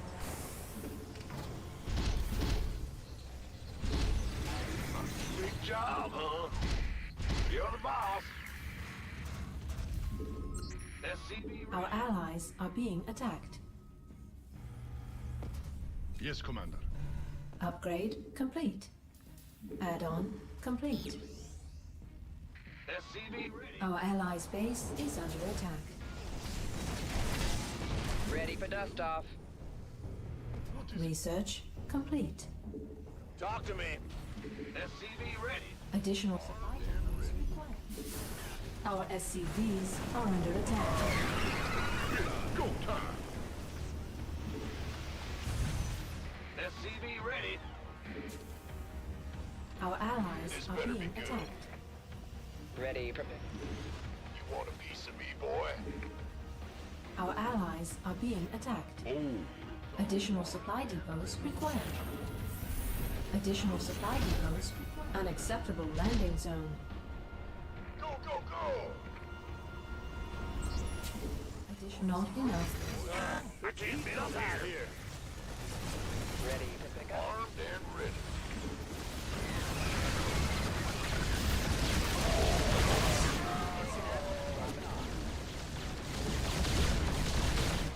It's a trap. Gangway. Coming. We could use some help here. Boy. Our allies are being attacked. Upgrade complete. Our allies' base is under attack. Go. Stop to get heavy. Move it. You gonna give me orders? Oh, it's on. By the number. Armed and ready. Want a piece of me, boy? Yeah. There's something in the way. Our allies are being attacked. Our allies are being Mineral field depleted. Gangway. Mineral field depleted. Let's have a blast. This better be good. Armed and Our allies are being attacked. Our allies are being attacked.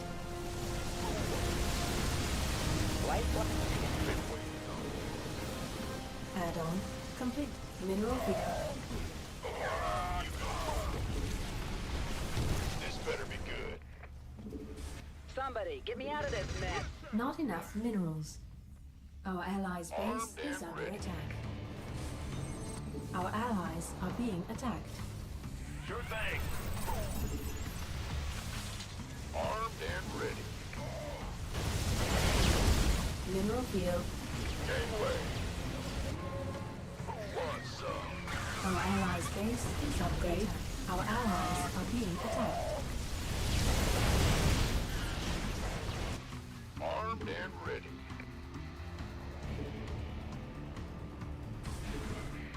Want a piece of me, boy? Our allies are being attacked. Not enough minerals. Our allies are being attacked. Research complete.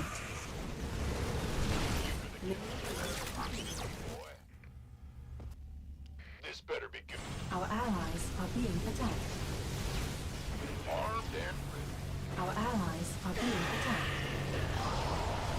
Want some?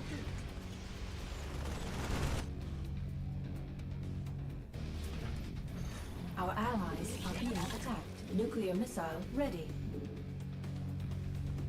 Our allies are being attacked. Go, go, go! Give me the sit rep.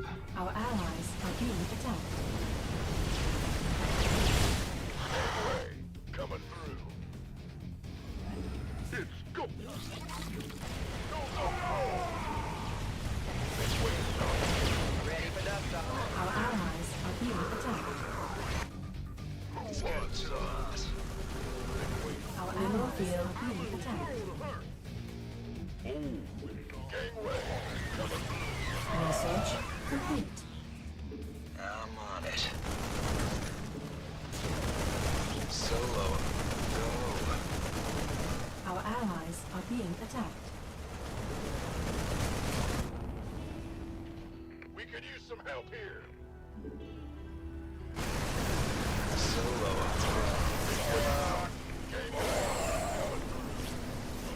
Our allies are being attacked.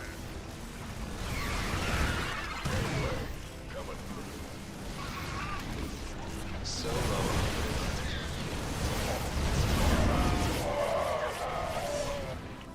Our allies are being attacked. Our allies are being attacked. This better be good. Bandit, go, go, go! Gotcha. Mineral field depleted. What's going on? Our allies are being attacked. Upgrade. Ghost reporting. Confirmed. You gonna give me orders? Picking up or dropping off? Not enough minerals. I'm in deep! Our allies are being attacked. Upgrade. Command center upgrade complete. Ghost reporting. Our allies are being attacked. Deploying. Our allies are being attacked. In the pipe, 5x5. Research. Command center upgrade complete. Confirmed. Mineral. Our allies are being attacked. Our allies are being attacked. Ghost reporting. Armed and Our allies' base is under attack. we could use some help here. Solo. Ghost reporting.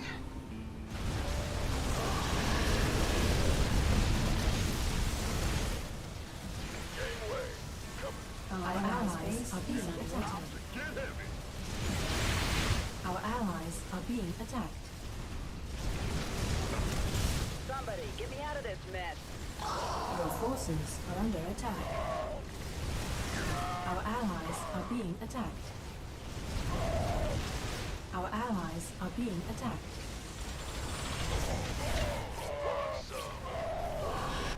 Let's have a blast. Mineral field. Our allies are being attacked. Ghost reporting. Yes, sir. Who wants some? Our allies are being attacked.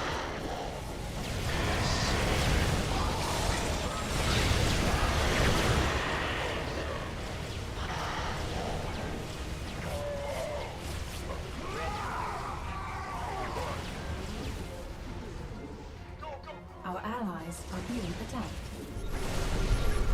Mineral field depleted. Copy that. Gangway, coming through. Go, go, go!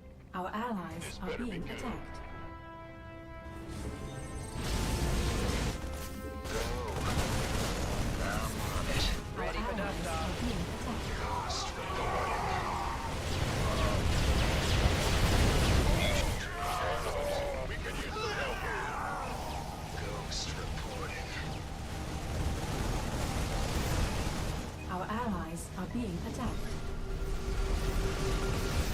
Rep. Roger. Sounds like a plan. But what hit him? You sure about that? Our allies' base is under attack. Give me the cigarette. Our allies are being attacked. Nuclear missile ready. Ghost reporting. By the numbers, boys. Go. Life flight's here. Our allies are being attacked. Go, go, go! Can't wait. 10-4. Got it. Solo. Ghost reporting. Ghost reporting. Additional supply depots required. You want a piece of me, boy? Our allies are being attacked. Our allies are being attacked. You sure about that? You want a piece of me, boy? Our allies are being Mineral attacked. Field depleted. Who wants some? Mineral.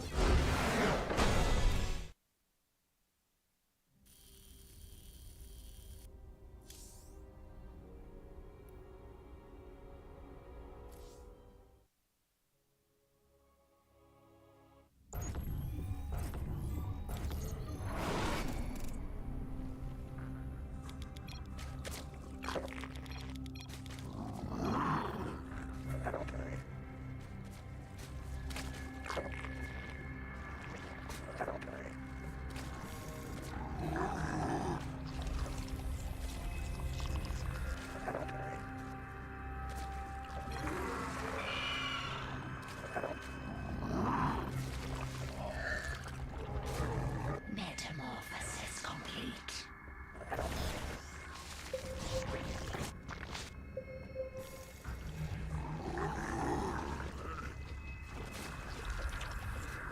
Our allies are in combat. Our allies' base is threatened. Our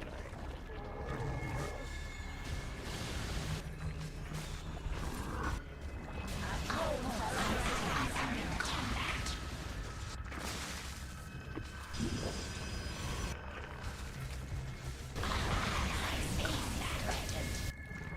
Mutation complete.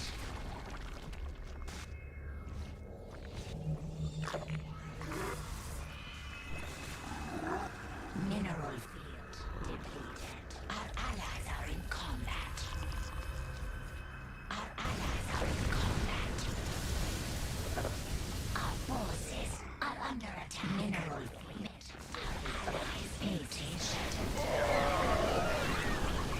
Allies are in combat.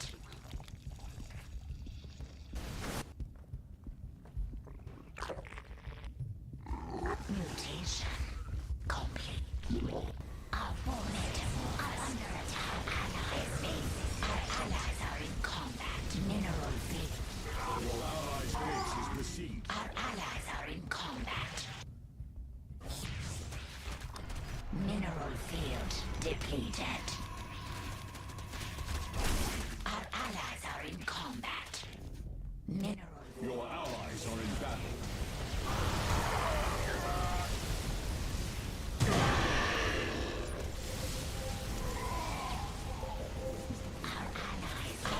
Mineral field depleted.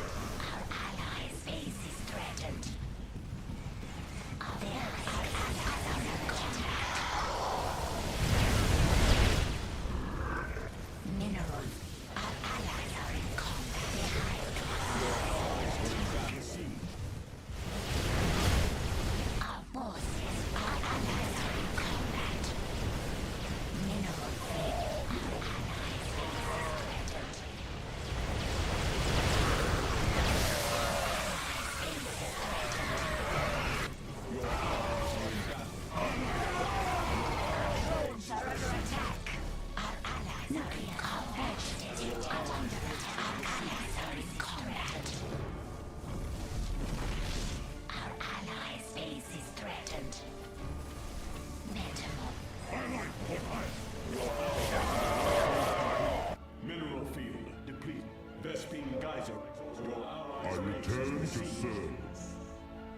Your allies are in battle.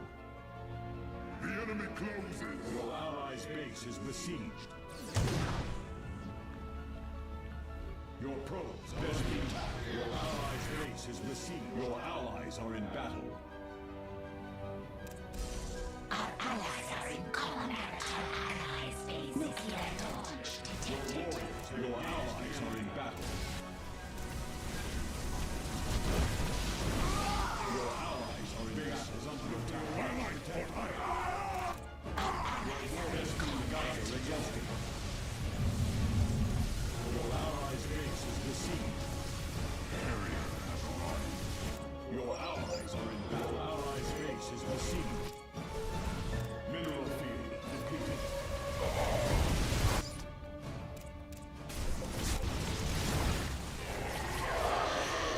Our forces are under attack.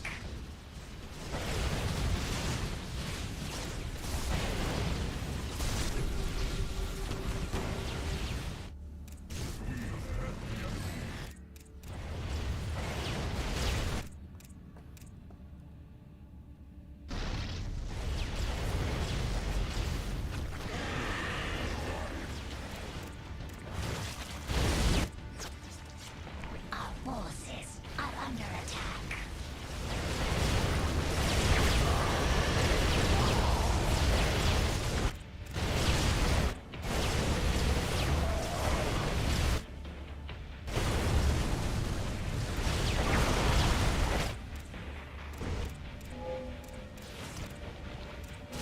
Your allies are in battle.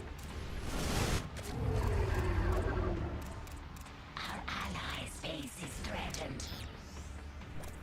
Your allies' base is besieged. Your allies are in battle. Your warriors have engaged the enemy. Our allies' base is Your threatened. allies' island is under attack. Carrier has arrived. Your allies' base is besieged. Your warriors have engaged. Allies are in combat.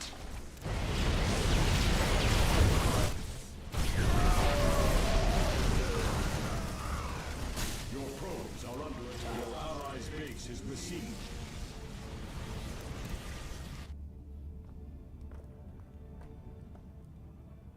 Base is under attack. Your allies are in battle. Your allies are in battle. Your allies' base is besieged.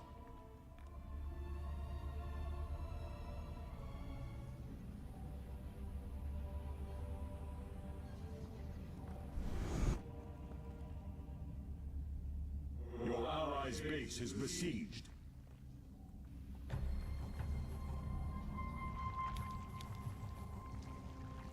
Your allies' base is besieged. Your allies are in battle. Mineral field. Your allies are in battle. Your allies' base is besieged. All in heavy air.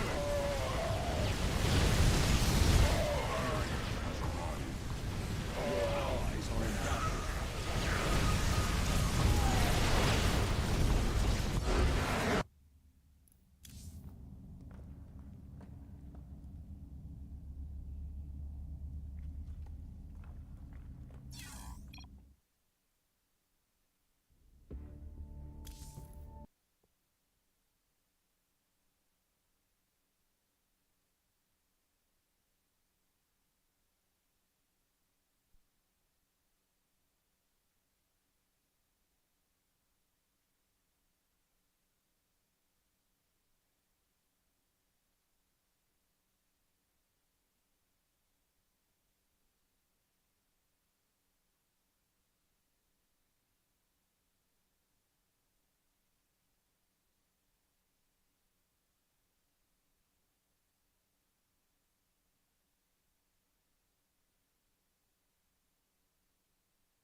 9996.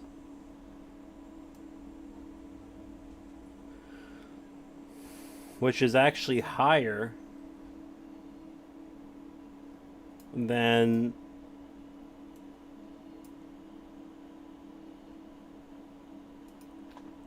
what you pull here.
R squared 9996. That rounds up to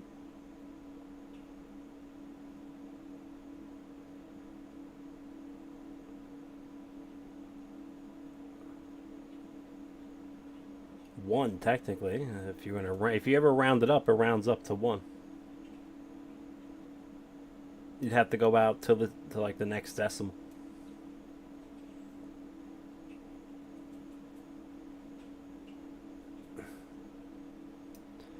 This is the lambda manifold.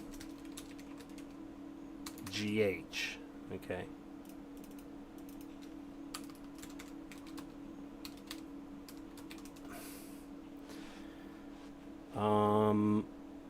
Can we do better? So like what if we transpose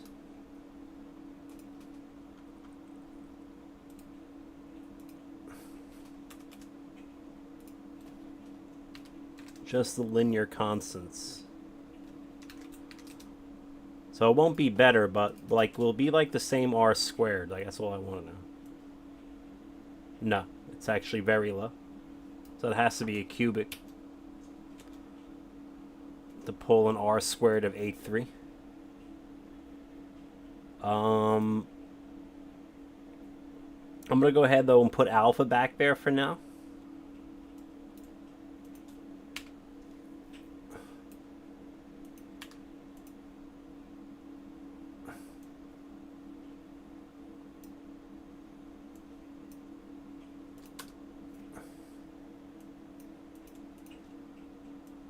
So the R squared on alpha from the lambda regression is higher than the R squared of a pure alpha regression,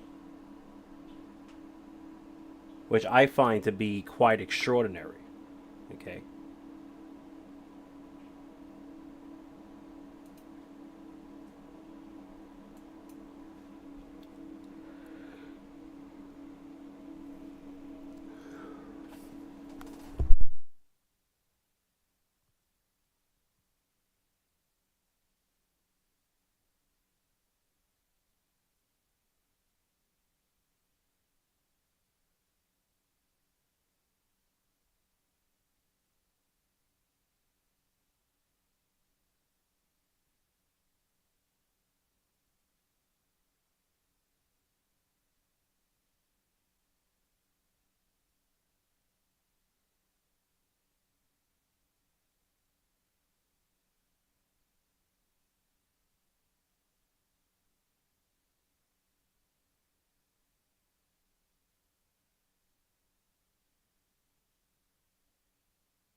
Okay, where were we?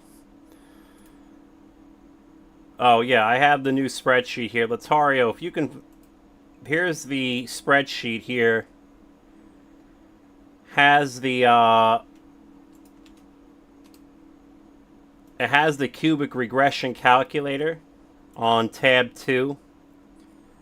So you put the output vector in column C and D, and the two input vectors. So this is G real, G imaginary, H real, H imaginary. And then here you put alpha real, alpha imaginary. Okay. Column C and D is output, E, F, G, H is inputs. And then it will pop out your cubic equation in the form written here. If I zoom in that to show you. In this form here. This is what it's doing the regression of.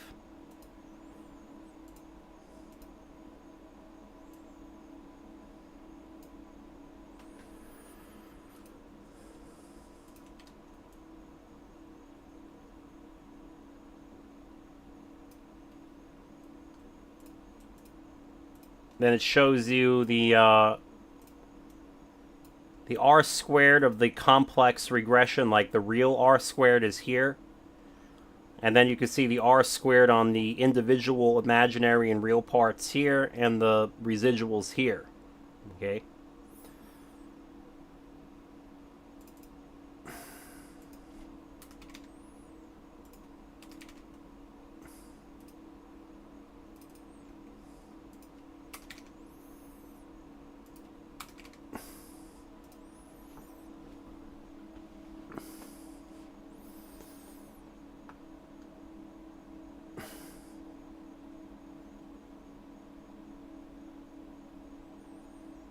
There's barely any residual, as you can see. It's like almost no residual. So yeah, so it's going to pop out this regression for you. You'll find the constants. There's two places you can look for them. You can look in the top row of JS to KL. Again, it goes real, imaginary, real, imaginary. That's also coming from the matrix product over here. JO26 to like whatever, you know what I mean?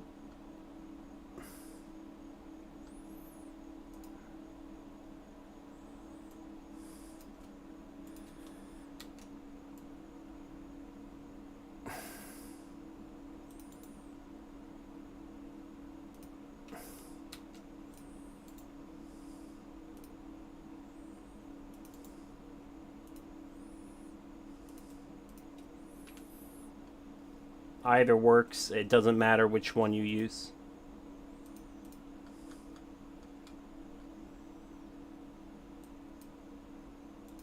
If you want the linear regression only, like just AX plus BY or something, the constants are popped out over here instead, okay?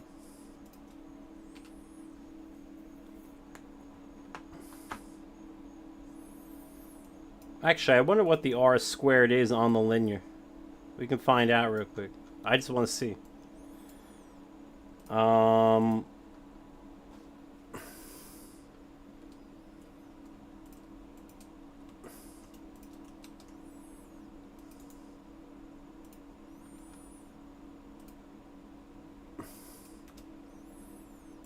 just change it here real quick to take a quick look.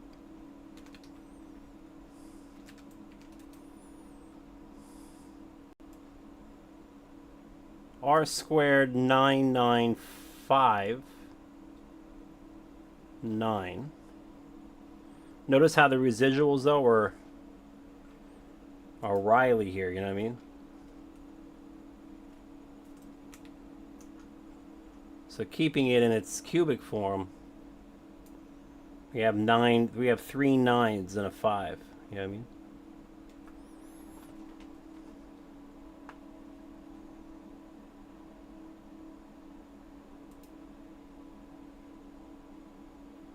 Yes, I have backs there. So you have the definition here.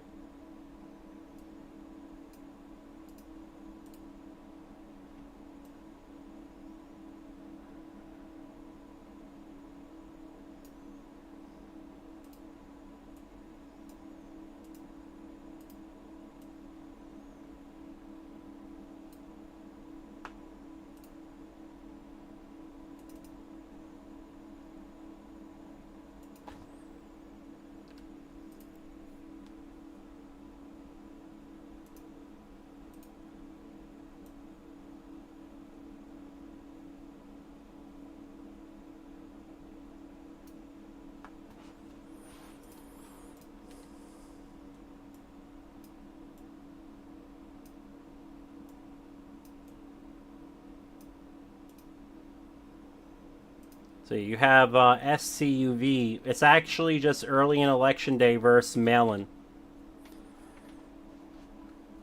It's just like Nevada, except with the election day vote. Okay, so it's like Nevada of 2022, which is early in election day versus mail-in. It's like, long story short is, it's just Trump's early vote and election day vote, and the imaginary part is the Republican congressman's early in election day vote. That's S. Then T is the same thing, just replace Trump with Biden and the Republican Congress dude with the Democrat.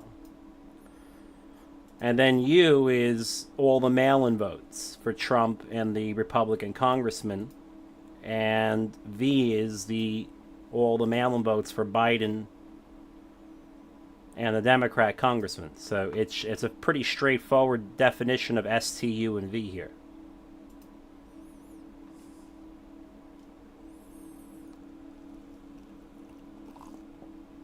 You can see that on page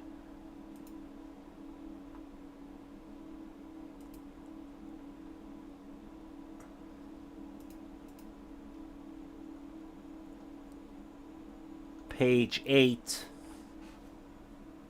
in this link. There's your definition of S, T, U, and V.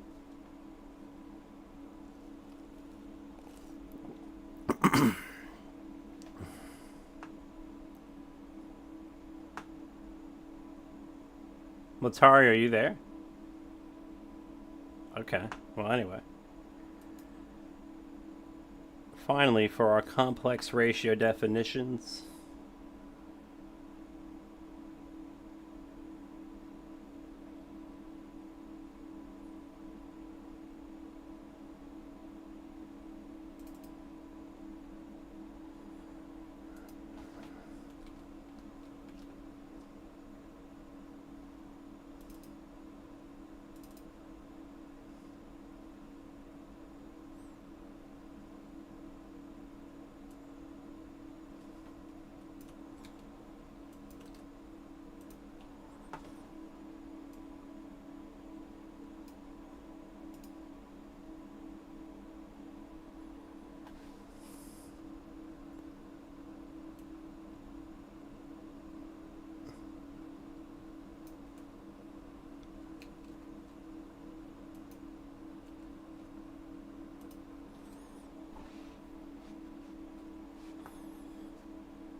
Correct. There's no need for rotation. So I wrote here, that such angles of rotation over the real numbers for the presidential race and a different slate of angles of rotation of the real numbers, I should say for the real numbers,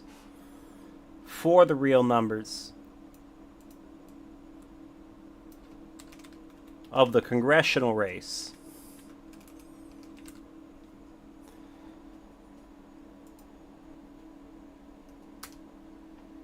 could only arise if both the presidential and congressional federal elections were rigged as a single entity, a vector, which is the natural language of scaling, translation, and rotation. Okay.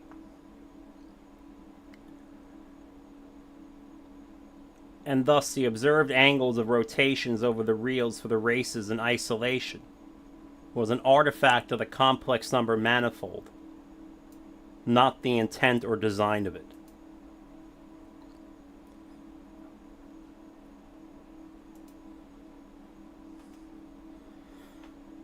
So that's what, when I see angles of rotation, that's what it tells me. Is it tells me that there's a complex number going on between two or more races. So if it's 4 races, then it's a quaternion. You know what I mean?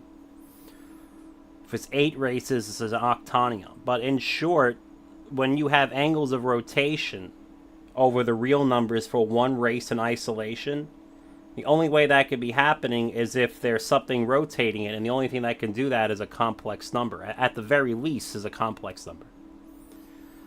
Now, their data, like all their other issues on the ballot, they don't seem to be tampered with, okay? The judicial race is well, like one of the judicial races had 2 candidates and said vote for 2, so you can't tamper with that.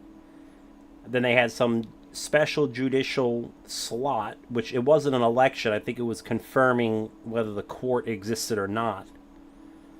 And then everything else was ballot questions, and the election day and early vote pretty much are the same for the mail-in vote and all the ballot questions, so I don't see anything wrong with those.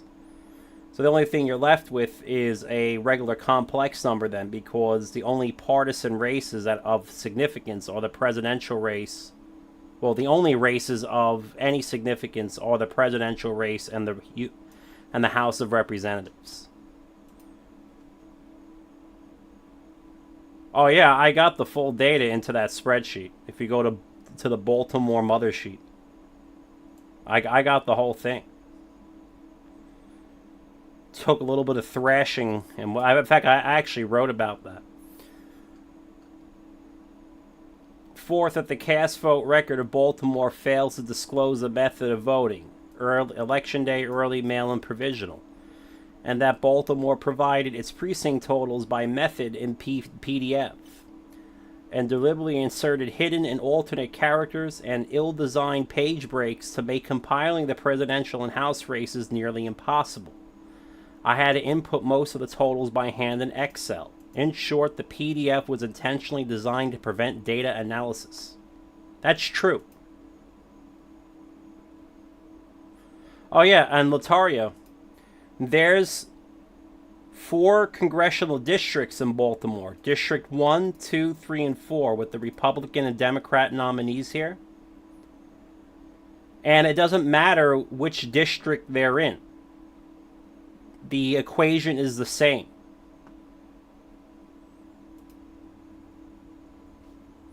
So it's a one-size-fits-all regardless of the congressional district. This is... I wish we knew about Maryland earlier, like 4 years ago. This is the best case study of manifold fraud I've had ever. Especially when you get R squareds of 999.5s, which rounds up to fucking 1. You know what I mean?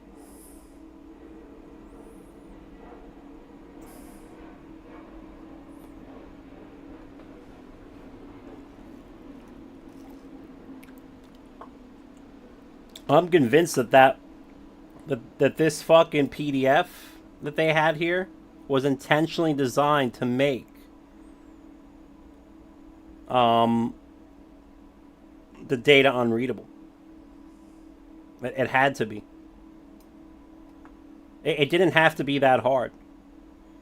You should be able to. You should at the very least be able to copy and paste this block of text without any issues. You know what I mean?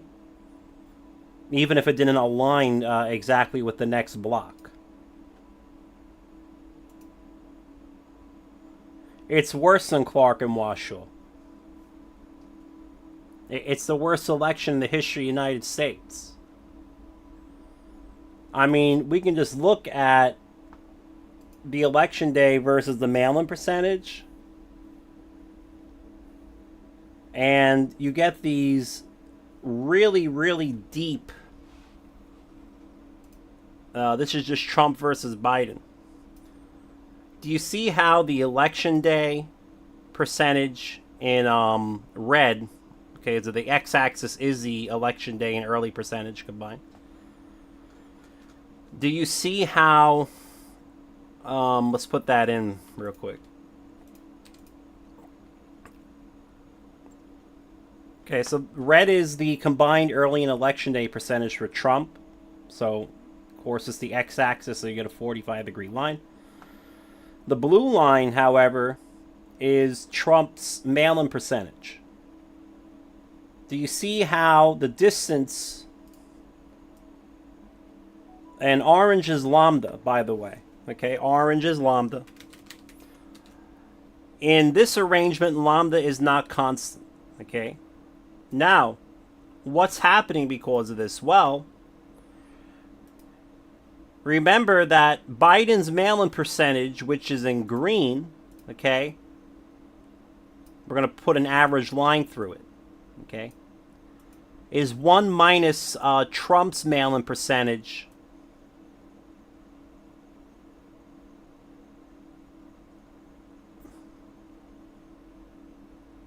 in blue. So now what you do is you have a situation where Trump, the better Trump performs, remember, from the hyperbolic reflection theorem, okay?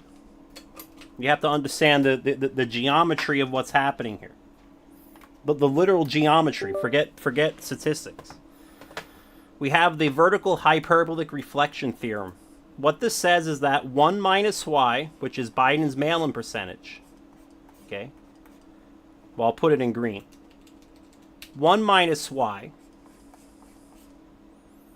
is equal to lambda, which is an orange, plus the difference between lambda and Trump's election day percentage,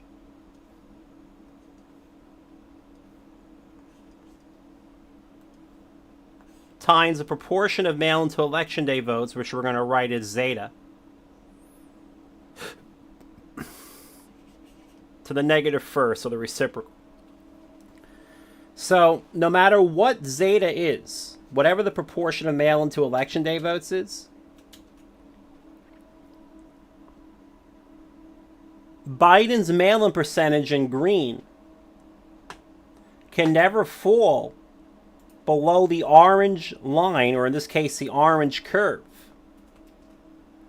until Trump performs, until Trump's election day percentage exceeds the orange line. And since the orange line is increasing with Trump's election day percentage, it means that the bar keeps getting set higher and higher and higher for Trump. Okay?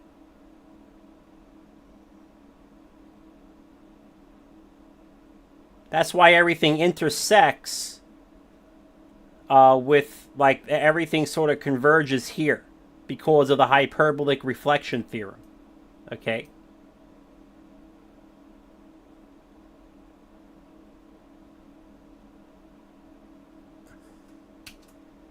So in a fair election, lambda sits at 50%, give or take a hair, because, and it's flat over the precincts. So yeah, you in a fair election, you'll get a flat plane of GH alpha with lambda equal to 50% in basically every precinct.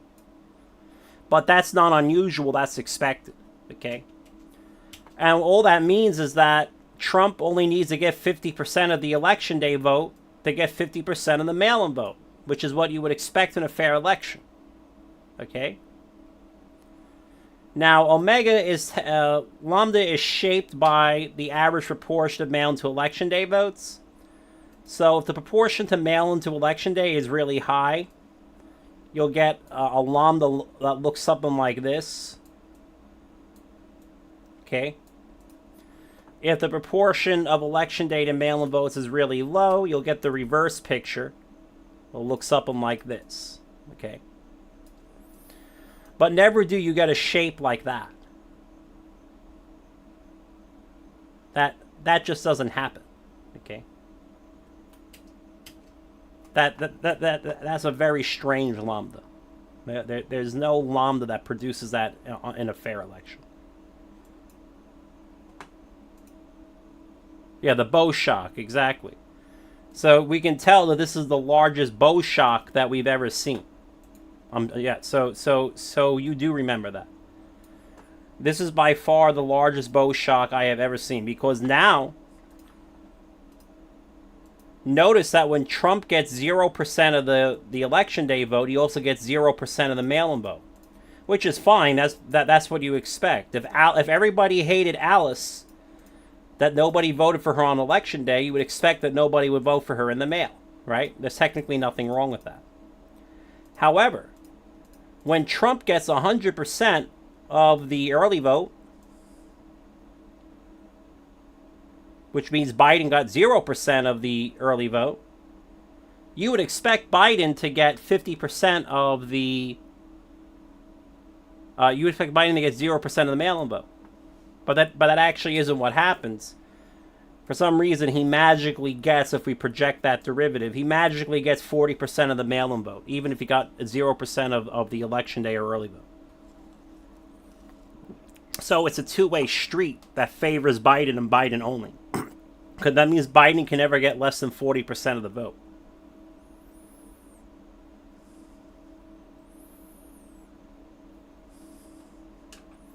At any precinct.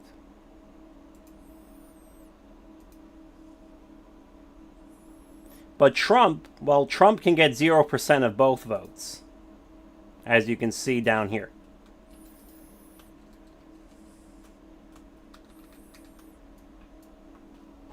There's nothing stopping Trump from getting 0.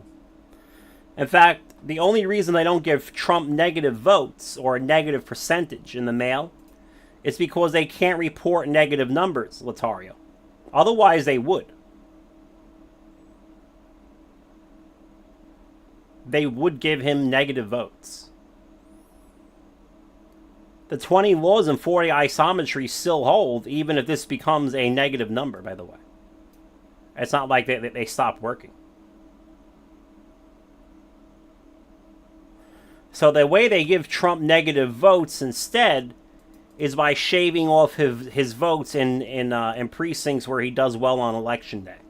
So that they still give him negative votes. That's what the pink area is. Okay? But they do it without reporting negative numbers. If that makes any sense. This way they don't have to report negative numbers. It still has the same effect. It's like Dr. Shiva said when he was looking at Pima County in Arizona. He said it's as if Trump has negative votes. I'm not sure if you remember when Dr. Shiva said that.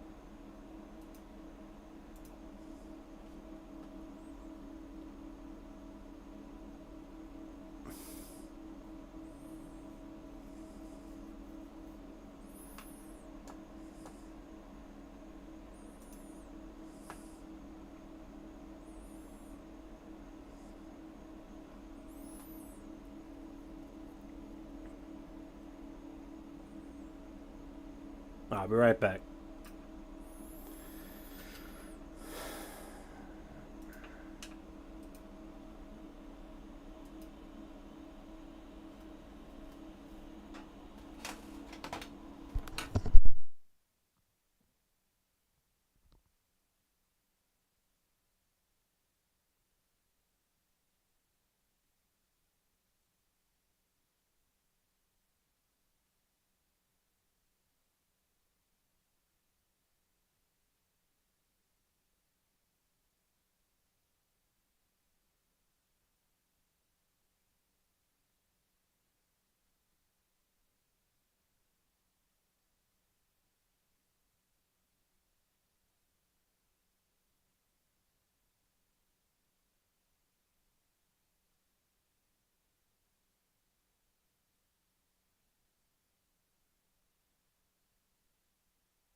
All right, so I guess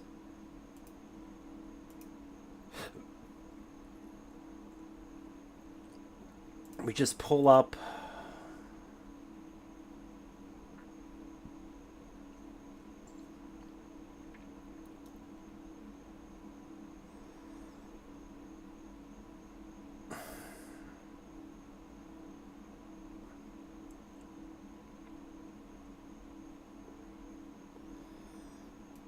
do we have the M&N graph as well?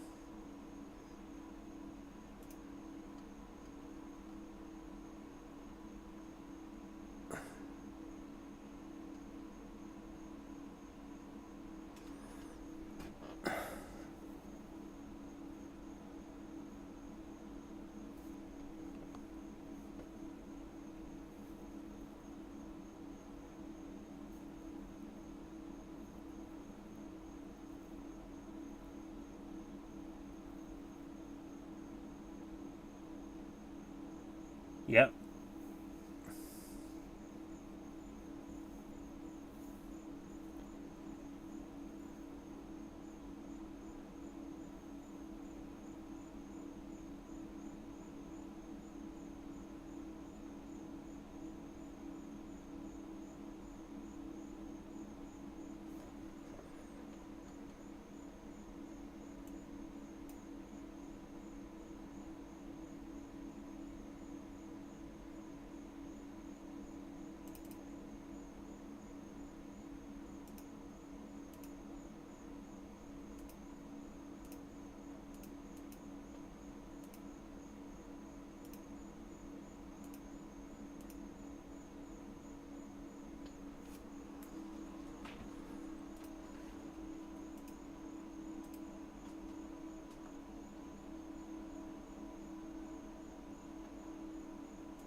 Alright, let's kill some fucking noobs, shall we?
firstborn shall persevere.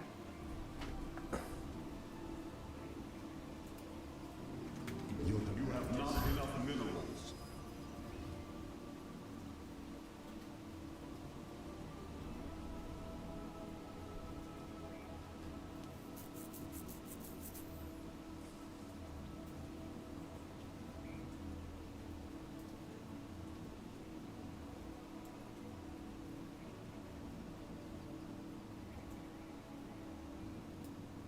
Glory to the Daylong. Upgrade complete. Yes, exit combat. May your split. Begin anew. Where shall we march? Spare none. We are Precinct. The merging is complete. Let your will Solendis. Seen and heard. I am not. You have not enough minerals.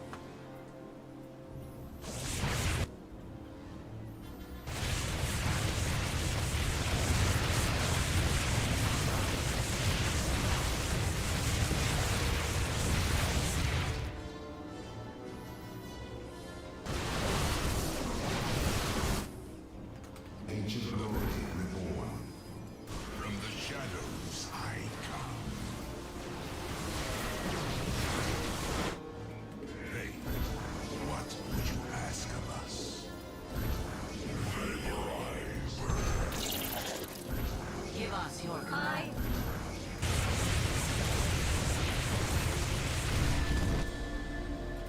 Just a guidance. We serve with pride. Ancient glory comes to all.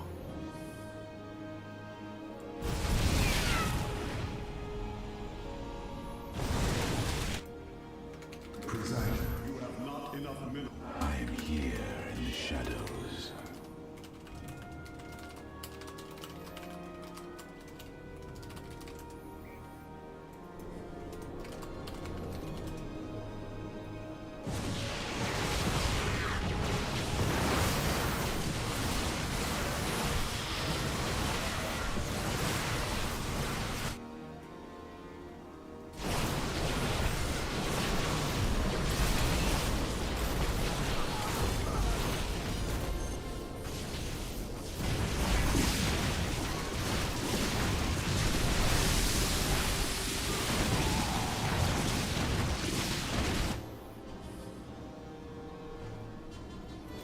What would you real? Fear is an illusion. Destiny.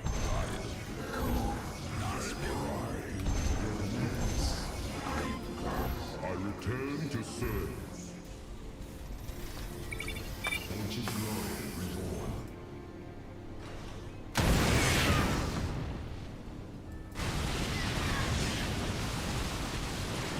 Game paused.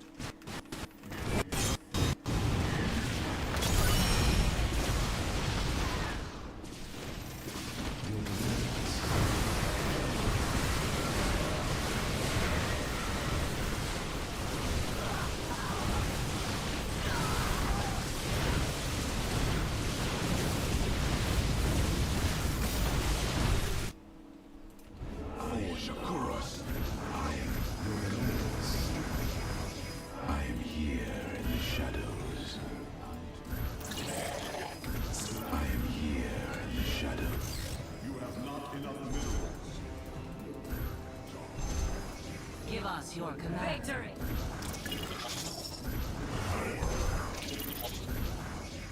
Ancient glory reborn. Where shall we march? Glory to the Daylong. Presiding.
not enough minerals.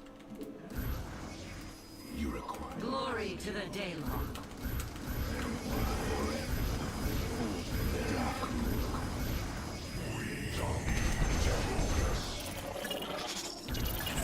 our duty is Yes, come back. Where shall we march?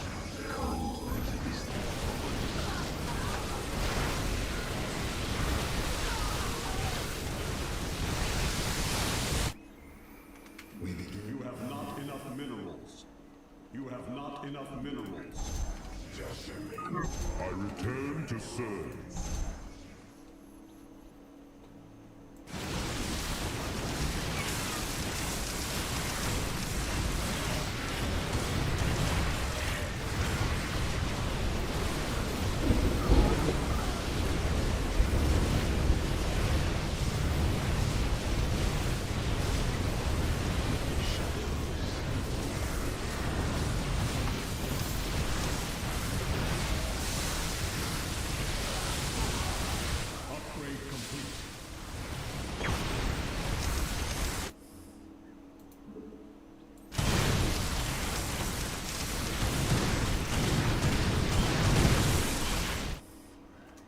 You have not enough minerals.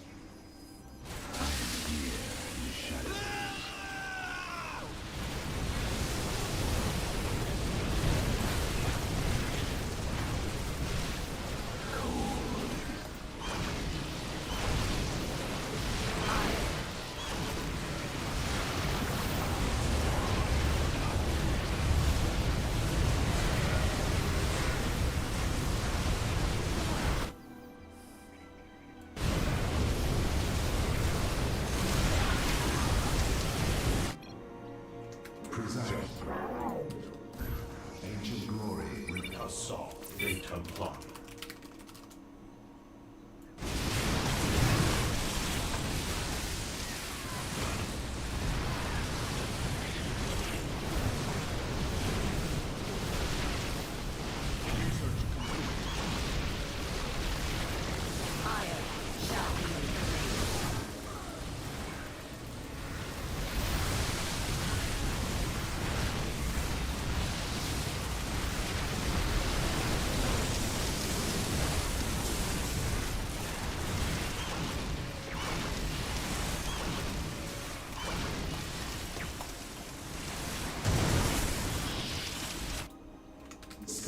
You have not enough minerals. I am here in the shadows.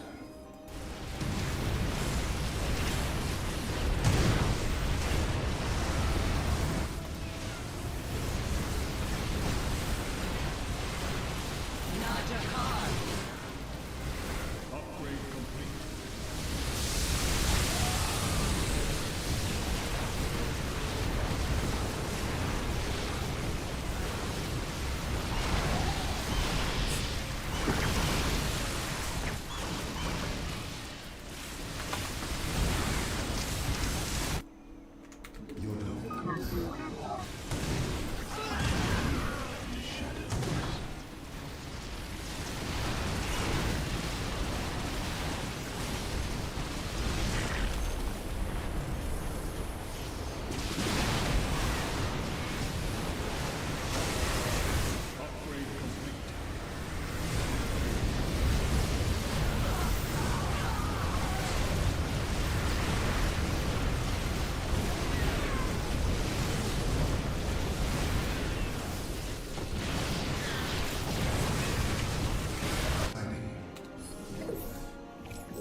I see. You seek guidance? Dimensional strings attuned. Let us begin.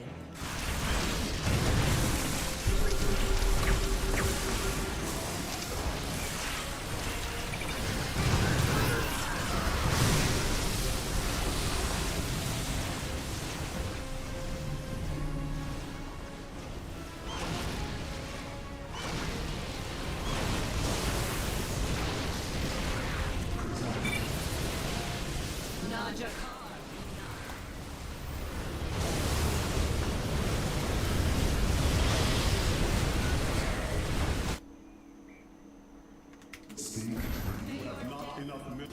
The firstborn shall persevere.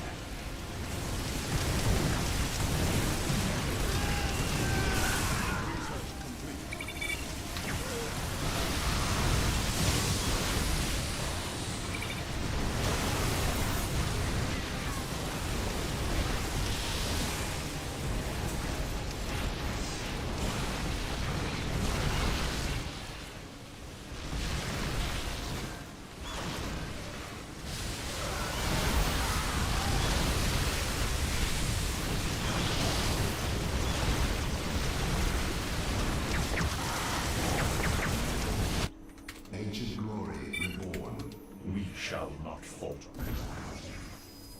Kasa later rot.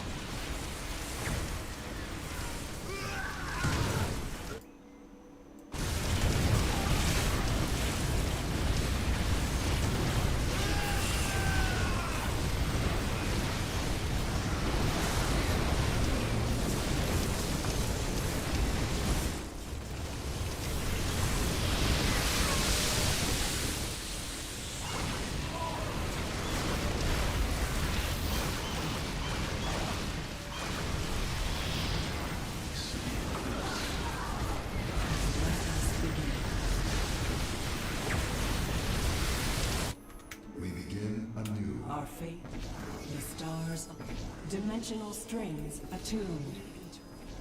An Eridine Washoe. We begin anew. I return to serve.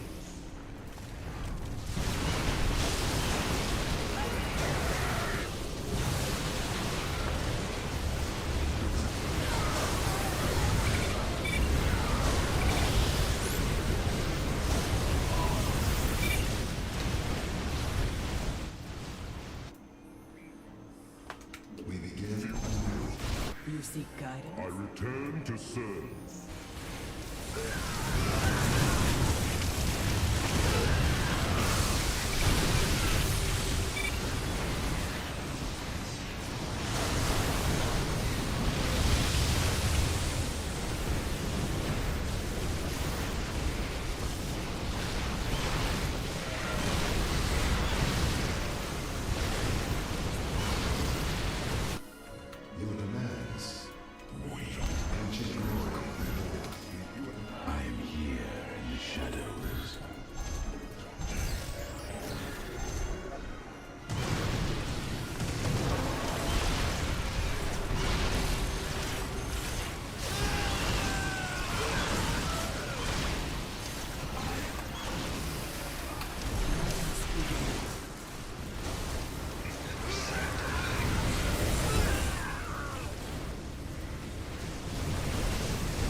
Our window is...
Give us your command. Assault later rot.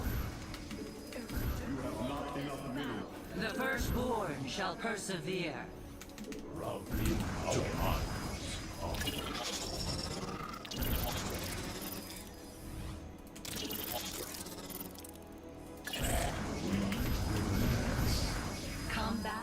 firstborn shall persevere.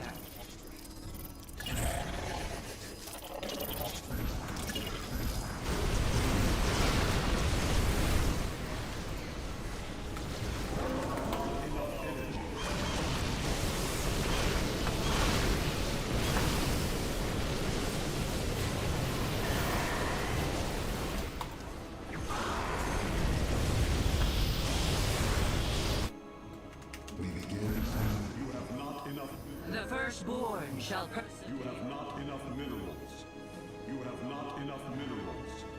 You have not enough minerals. It is just Hassan Dayton. a wind.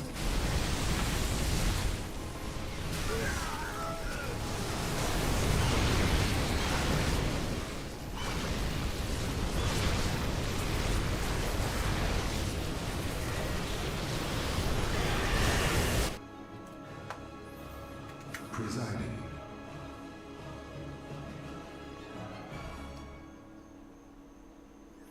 Your demands. Complete the cycle.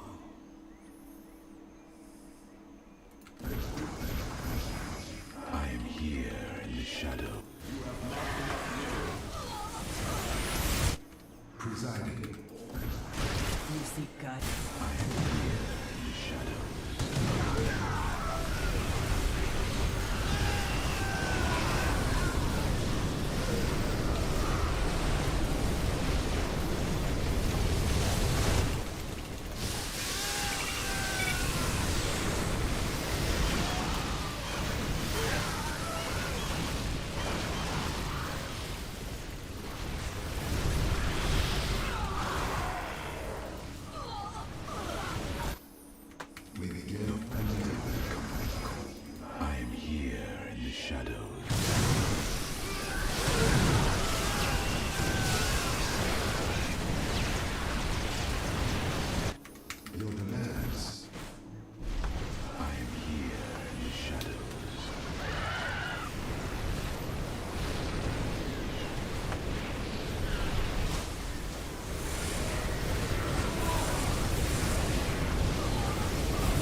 I did twice as much damage. Well, not twice, but at least 33% more damage than my opponent. And double his damage taken. I did double his damage taken. I just carried his retard ass so hard. Look, he invited me to a game to play with him again. I'll just do it for the hell of it, but he is fucking terrible. He is bad.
Ancient glory reborn. Victory for the firstborn.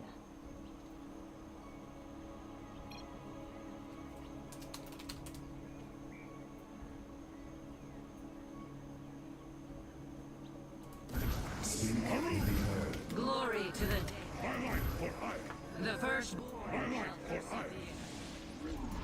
Yes, give us your command.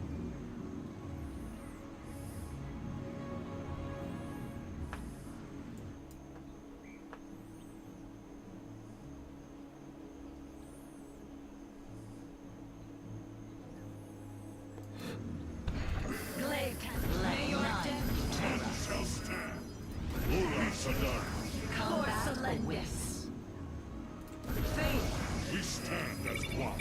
Your demands.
to serve. I am here in the shadows.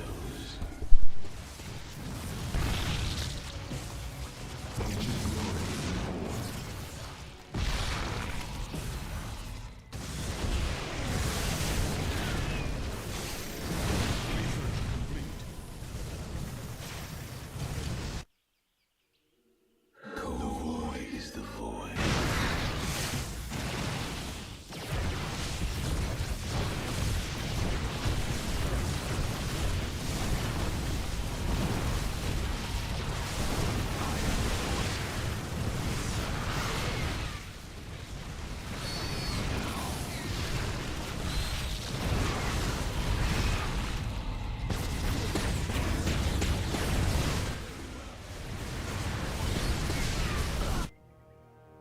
Ancient glory. I am here in the shadows.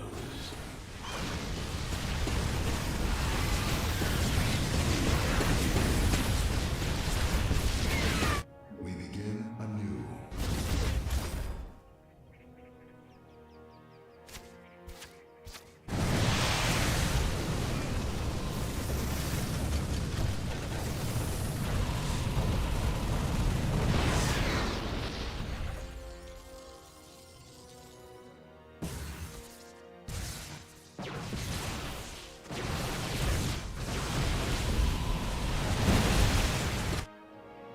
Speak and be heard.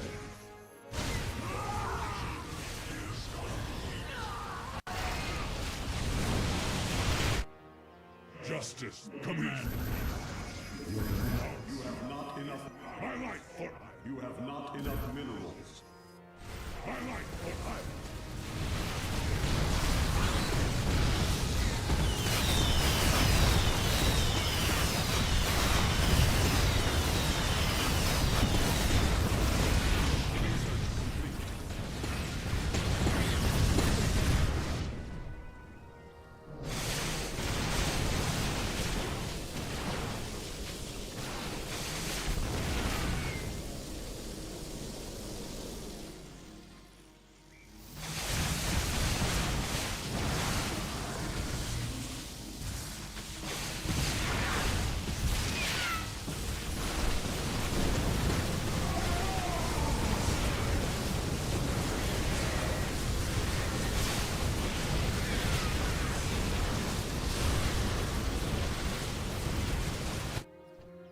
your demands.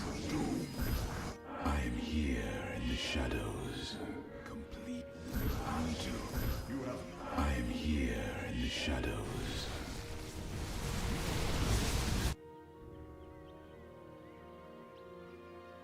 Ancient glory. We begin.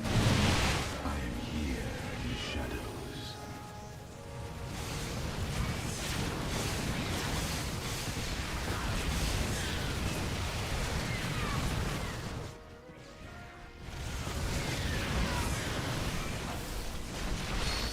Upgrade complete.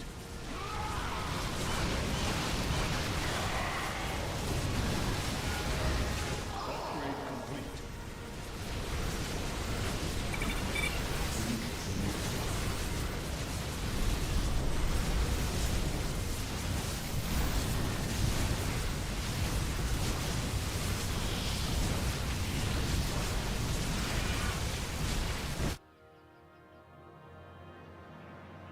Na'adan Atu.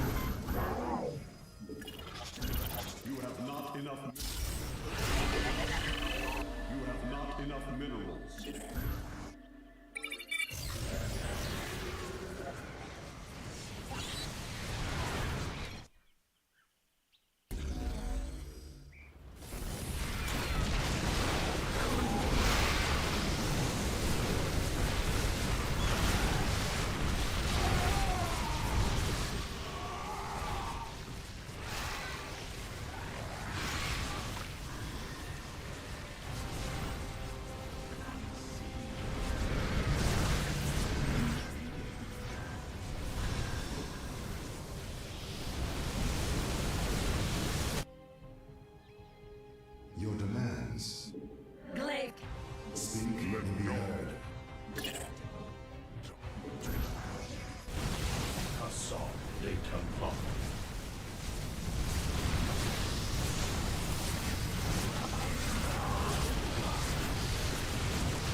shall stand.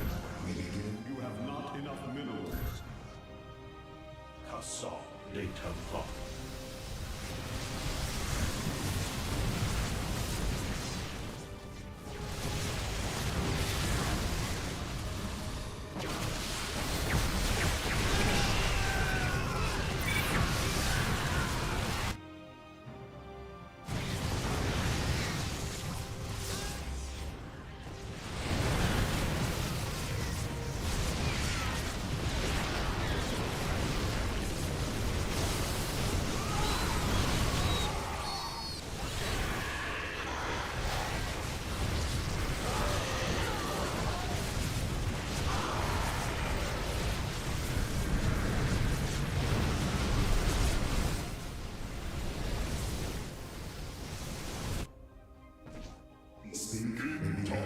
You have not enough minerals. I return. You have not enough minerals. You have not enough minerals. Not. I return to serve.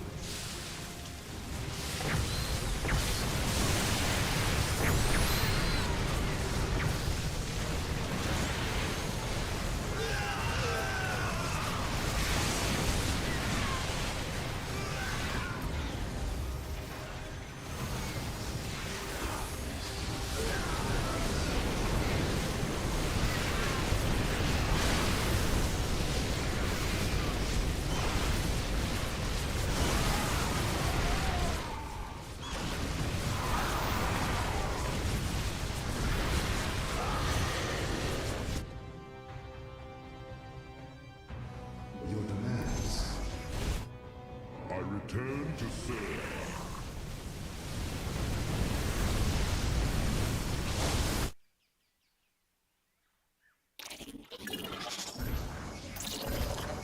Together.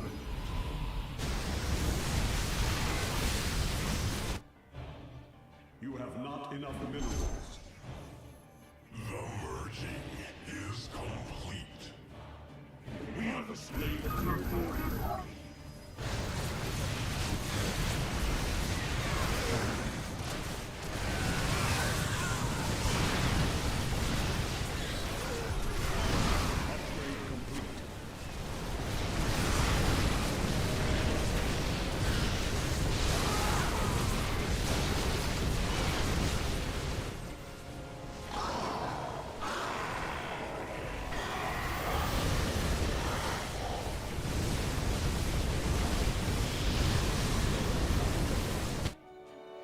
Speak and be.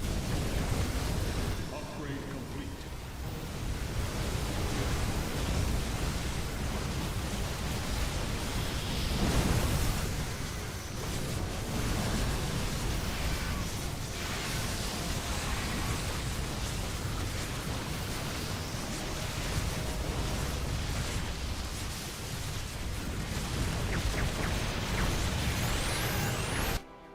Speak and be. You have not enough minerals. Glory to the Daylong.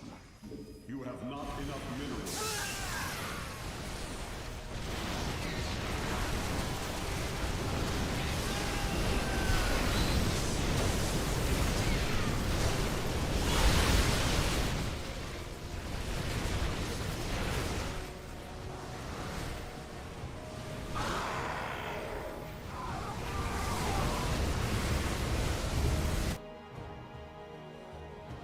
Speak and be heard. Not just. You have not enough minerals. Cassol data clock.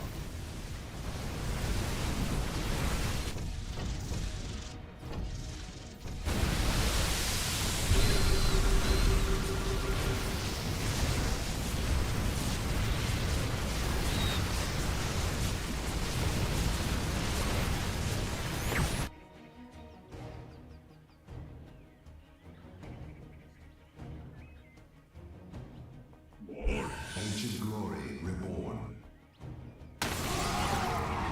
Yes, Executor.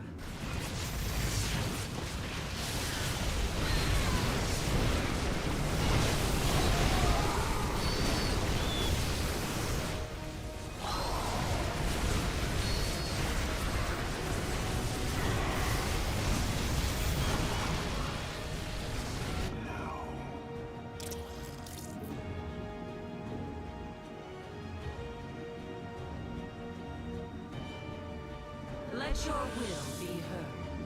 Upgrade complete. Speak may be heard.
Start up the rotors, back the leftist scum.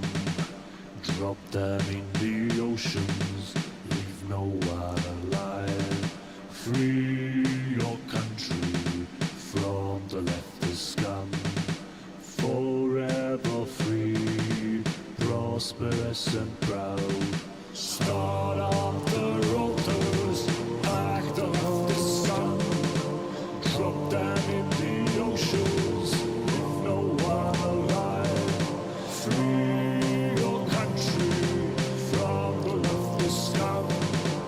Forever free, prosperous and proud. Start up the rotors, back the leftist scum. Drop them in the oceans, leave no one alive. Free your country from the leftist scum. Forever free, prosperous and proud.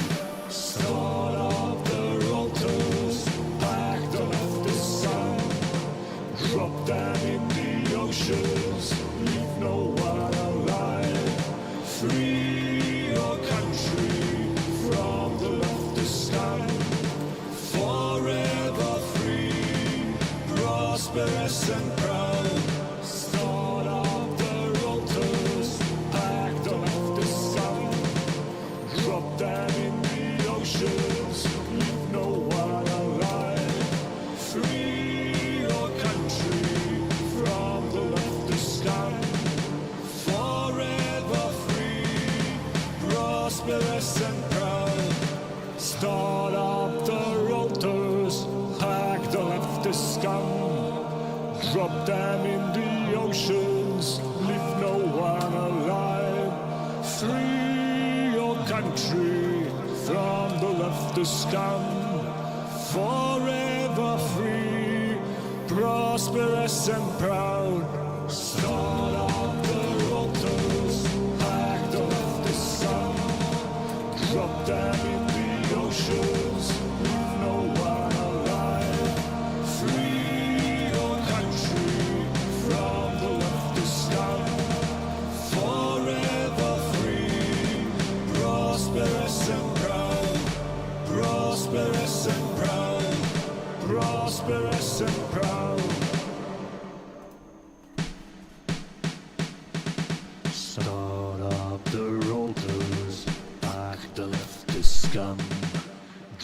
them in the oceans, leave no one alive.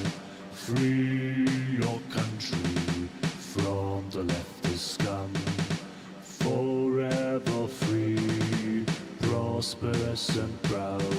Start up the rotors, act the leftist scum. Drop them in the oceans, leave no one alive. Free your country from the leftist scum. Forever free, prosperous and proud. Start up the rotors, act the leftist scum. Drop them in the oceans, leave no one alive. Free your country from the leftist scum. Forever free, prosperous and proud. Start up the rotors, act the leftist scum. Drop them in the oceans, leave no one alive. Free your country from the leftist scum. Forever free, prosperous and proud. Start up the rotors, act the leftist scum. Drop them in the oceans, leave no one alive. Free your country from the leftist scum. Forever free, prosperous and proud.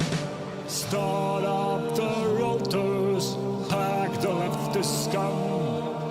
Drop them in the oceans, leave no one alive.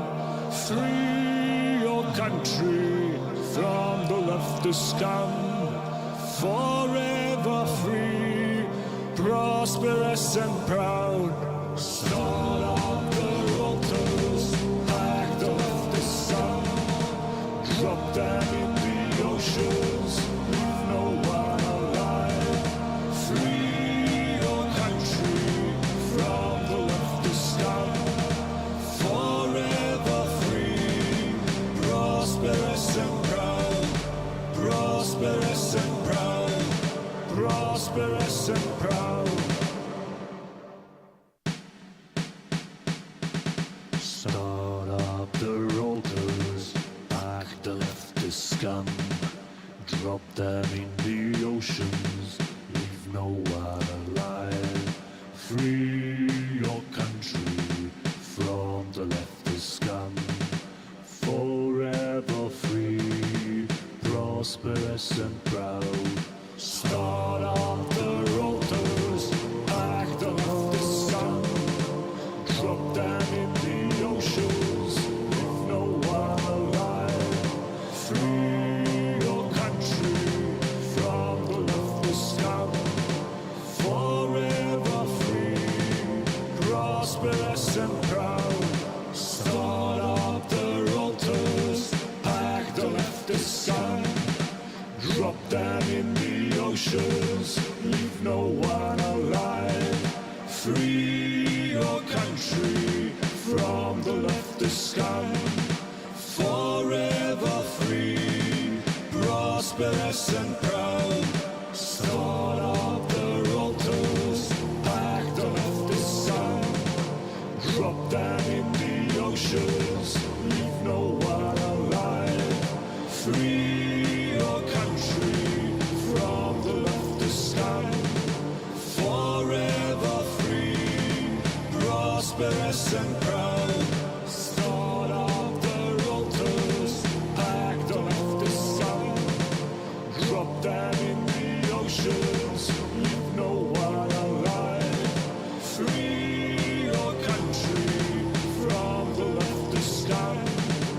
Forever free, prosperous and proud. Start up the rotors, act the leftist scum. Drop them in the oceans, leave no one alive. Free your country from the leftist scum. Forever free, prosperous and proud. Start up the rotors, Drop them in the oceans, leave no one alive. Free your country from the leftist scum. Forever free, prosperous and proud. Prosperous and proud. Prosperous and proud. Start up the rollers, back the leftist scum. Drop them in the oceans, leave no one alive. Free your country from the leftist scum. Forever free, prosperous and proud. Start up. With TD Complete Checking, Gina's ready to live her best life. Why I believe Kamala Harris will be the next president. Mr. Reagan. Be sure to buy all of my Donald Trump fight merch. I feel like the assassination attempt against Donald Trump has already been forgotten by most of America. Let's keep this image in the American consciousness. Buy a fight mug or a fight t-shirt today, or buy both. Remind everyone that Donald Trump is truly an American hero, and help me in my mission to save America. Now, I'm going to say something that you probably don't want to hear and that you certainly won't like hearing, but I think it's true, so I'm going to say it. Kamala Harris is running a great campaign. Or should I say, the brains behind Kamala Harris is running a great campaign. Certainly, Kamala was always poised to get a huge bump at first because people were naturally going to be relieved that Joe Biden finally bowed out. So no matter who jumped in there was always going to be a sort of a flash of enthusiasm from leftist voters. But this enthusiasm is temporary. And so this is not why I predict that Kamala Harris will be the next president. I don't think that they can sustain this energy if they stick with their current strategy. And so I think they will have to change things up. Therefore, I'm predicting an October surprise. And this October surprise, this political gimmick, will be the reason that Kamala Harris becomes the next president of the United States of America.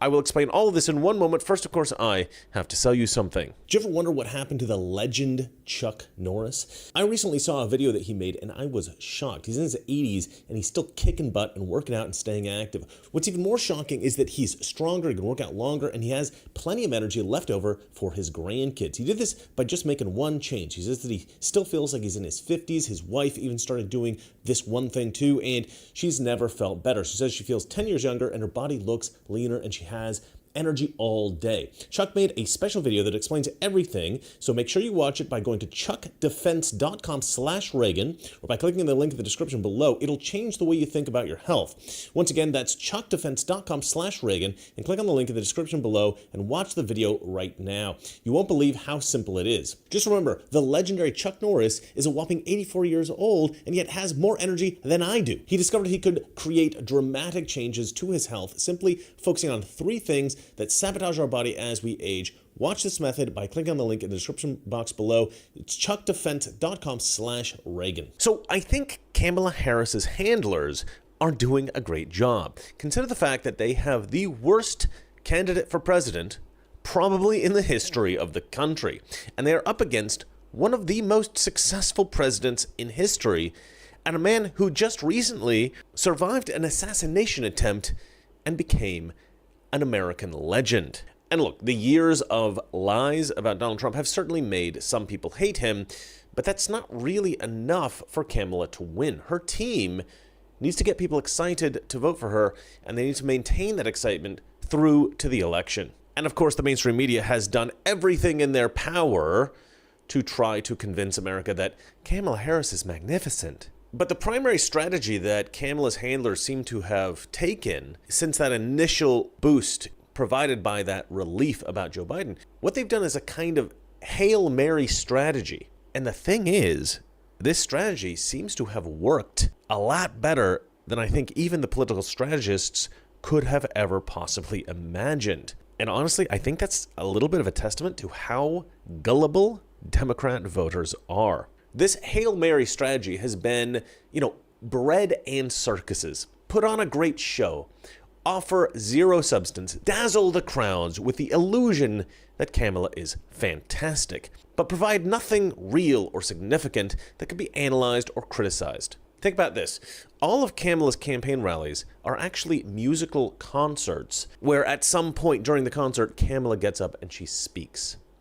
Now, this massively inflates the number of people going to these events. It creates the illusion that Kamala can draw huge crowds, just like Trump. Kamala has provided almost no policy prescriptions at all, and of the few that she has presented, 2 of them were stolen from Trump. Did you see the thing where Trump came out and said that he was going to stop taxes for tips of hospitality workers, and you wouldn't tax them on tips anymore? Yeah, that was like a month and a half ago. Yeah, and then she came out and said she's going to do it, and she's going to stop tips, and everybody cheered as if it was her idea. But here's the problem. In 2022, she was one of the deciding votes to go after people that were not reporting their tips. Right, she was the tiebreaker. Yeah, exactly. So they're going to tax the business instead, which in turn taxes the workers that are there. But it's hilarious that 2 years later she's acting like this is her idea now. Yeah, like you had a chance.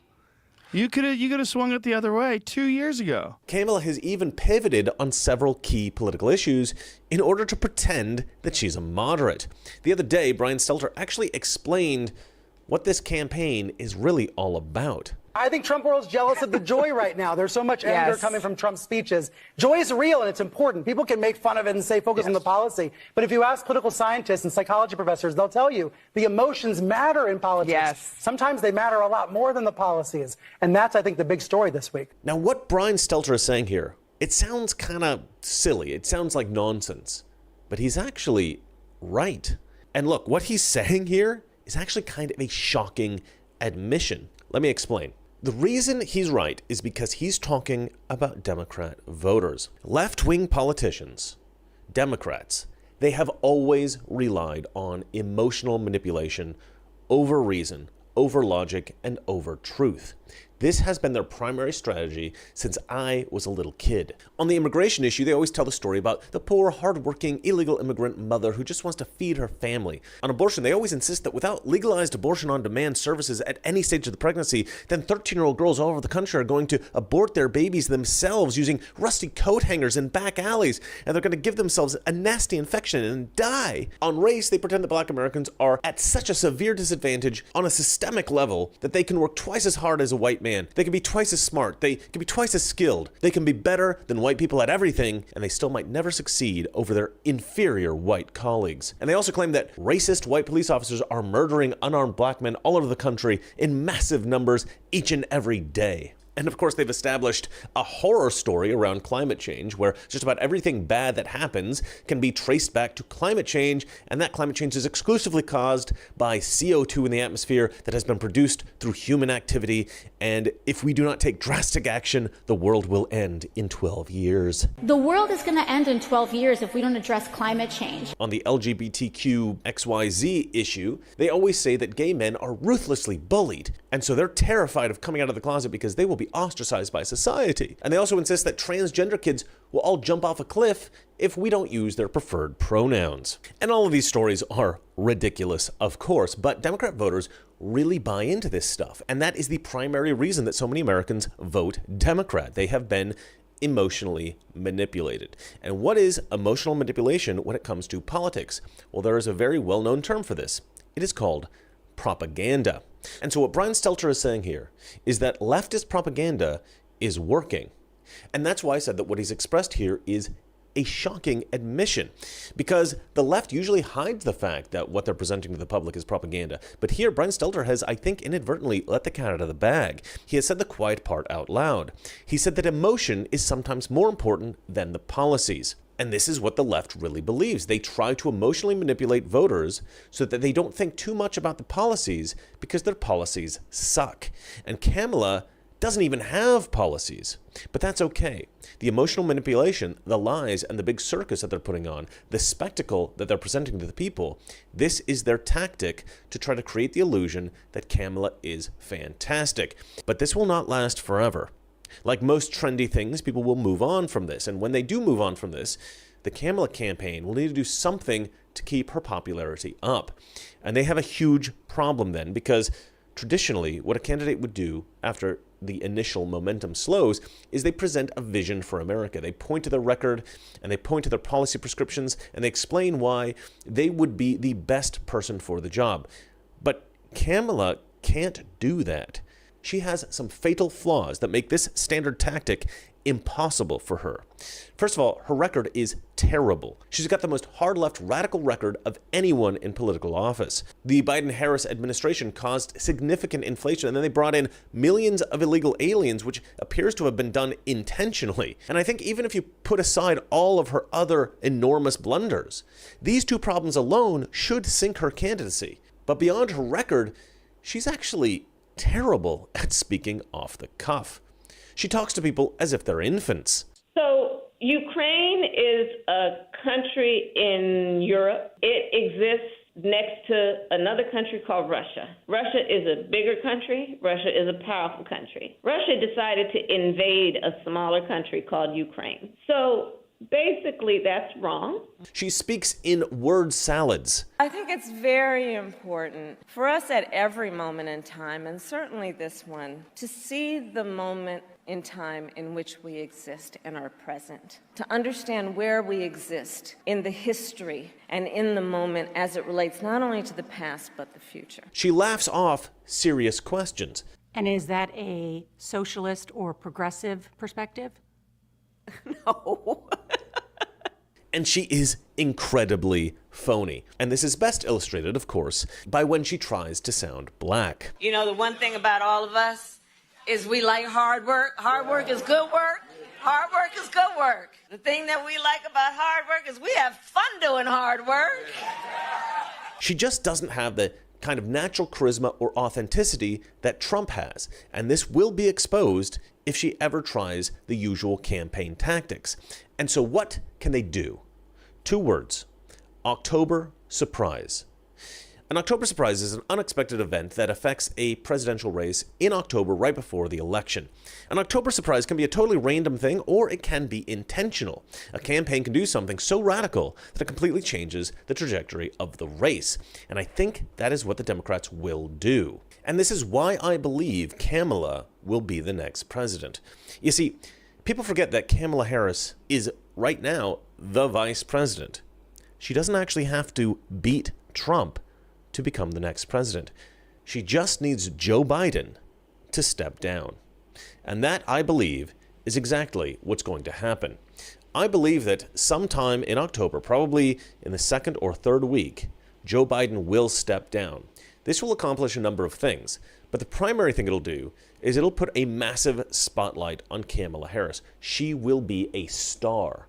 The mainstream media already showers her with praise, and they repeat the absurd narrative that everything about Kamala Harris is amazing and perfect. But people won't just buy that adulation forever without some substance behind it. And eventually Trump's team will capitalize on this, and they will bring the spotlight back to Trump, and they will expose Kamala as a fraud.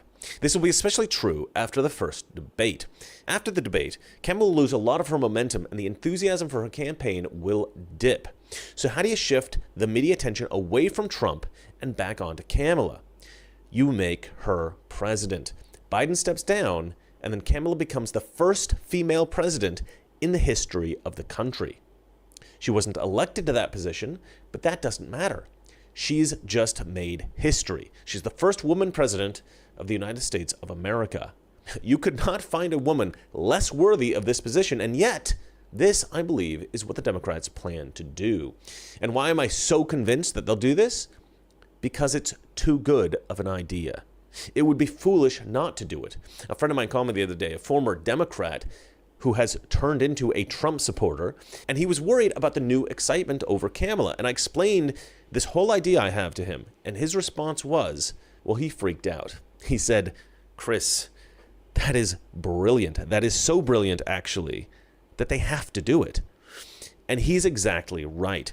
And for those of us who care about this country, this is a tragedy. The next president should be a person who deserves the position. They should be someone who cares about this country and who has the qualities necessary to improve this nation. Kamala cares about Kamala. That is all. The only quality that she has is ambition. And if she's elected to the presidency, this country will crumble. But the Democrats will not wait for the election. They will be handing her the presidency in October. And so we will be seeing a Kamala Harris presidency for at least 2 full months before the inauguration in February. So I do not believe that Trump will be 45 and 47. I believe that he will be 45 and 48. And look, I may be wrong about this. I hope and I pray that I'm wrong. I hope and I pray that Donald Trump will be 45 and 47. But I fear that I'm right. Let me know what you guys think in the comments section below. And remember to go buy all of my Donald Trump fight merch. I feel, again, like the assassination attempt of Donald Trump, it has already been forgotten by most of America. So let's keep this image in the American consciousness. Go buy a fight mug or a fight t-shirt today, or buy both, and remind everyone that Trump is truly an American hero. And help me on my mission to save America. All right, well, that's it for me. And remember, it's not that liberal friends are ignorant. It's just they know so much. That is not so. Good night. We're at war with the most dangerous enemy that has ever faced mankind in his long climb from the swamp to the stars. And it's been said if we lose that war, and in so doing lose this way of freedom of ours, history will record with the greatest astonishment that those who had the most to lose did the least to prevent its happening. If we lose freedom here, there's no place to escape to. This is the last stand on Earth. Hello. Welcome back to the Space Gulag, otherwise known as PPSW, your favorite hangout place, and today we're back with another Star Wars story. Revan is one of the most renowned members of both the Jedi and the Sith. What would have happened if he had trained the Chosen One, meant to bring balance to the Force? Before we begin this video, special thanks to our patrons, voice actors, and everyone else part of the Penny Patrol team. If you want a chance to win our next giveaway, which is a lightsaber, watch to the end of the video and I will tell you all about it. Our story begins in the year of 3638 BBY. The Jedi by the name of Revan passed away. He was respected by both the Jedi and the Sith. A tomb was constructed for him on the Sith homeworld of Korriban, while the Jedi buried their fallen member on Tython. A year later, the Sith would launch an invasion against the Jedi Temple on Tython, killing every living member of the temple, leaving it in shambles. Though the Jedi Temple on Tython was left to ruin, the burial grounds beneath the temple were untouched. Over the course of generations, hundreds of years would turn to thousands of years. After the age of the Old Republic and the High Republic, the Galactic Republic stood as a foothold of power in the galaxy. 6 years earlier, there was a challenge to what they had when the Trade Federation blockaded the peaceful world of Naboo. During this invasion of Naboo, the Sith appeared for the first time in over a millennia. To the Jedi, it was of great concern, because Jedi Master Qui-Gon Jinn was killed during a skirmish between the Sith assassin, known as Maul, and him and his apprentice, Obi-Wan Kenobi. The duel was ended when Maul was cut into half by Obi-Wan, as his master died in his arms. Qui-Gon requested one thing of Obi-Wan before he passed into the Force. He requested that Obi-Wan train the Chosen One, Anakin Skywalker. Obi-Wan promised his master that he would. 6 years after the death of Qui-Gon, Obi-Wan and Anakin were out and about on missions all across the galaxy. They had a rough bond, though. They butted heads very often, and Anakin was overly cocky. His ego was enlarged, and he was more than confident in himself. Rather than his confidence being a positive trait, it was more of an overzealous development of a toxic behavior that was, in a way, enabled by his master. Obi-Wan, of course, was hard on Anakin, but it made Anakin compete with his master. Anakin knew he was more powerful, but he didn't have the patience to beat Obi-Wan. There were times during their sparring where Anakin had the upper hand, but it was very easy for Anakin to get cocky and throw away any advantage he had. Obi-Wan tried so hard to get Anakin to release himself from his eagerness to achieve victory. Sometimes it felt like Anakin only wanted to win. It wasn't necessarily his fault. He was a slave from Tatooine, but it inhibited him as a Jedi. Anakin tried to impress Obi-Wan, and while it came off a lot that Anakin was resentful towards his master, the truth was that Anakin just wanted to please him. In some ways, he felt incredibly fortunate to be taught by Kenobi. Obi-Wan was as wise as Master Yoda, and as powerful as Master Windu. But Anakin also felt that Obi-Wan was holding him back to an extent, something Anakin knew that Qui-Gon wouldn't do. Regardless, Master and Apprentice were being sent to a deep core world. There were some tribes of the natives of the planet that needed to be quelled. They were fighting with one another, and they weren't stopped, the civilization would meet extinction. Not like it was the first time it happened to a civilization on Tython. These same people were once a proud civilization, but they were set back millions of years when the Sith came in and wiped everyone off the world. The few survivors carried the legacy of the past, and taught it down generation to generation. Though at some point, the people split off from one another, and they began to see the ancient mythos of the Sith destroying their people as the opposing tribe having done it. Some sort of warring between two brothers that wanted to rule the entirety of the people.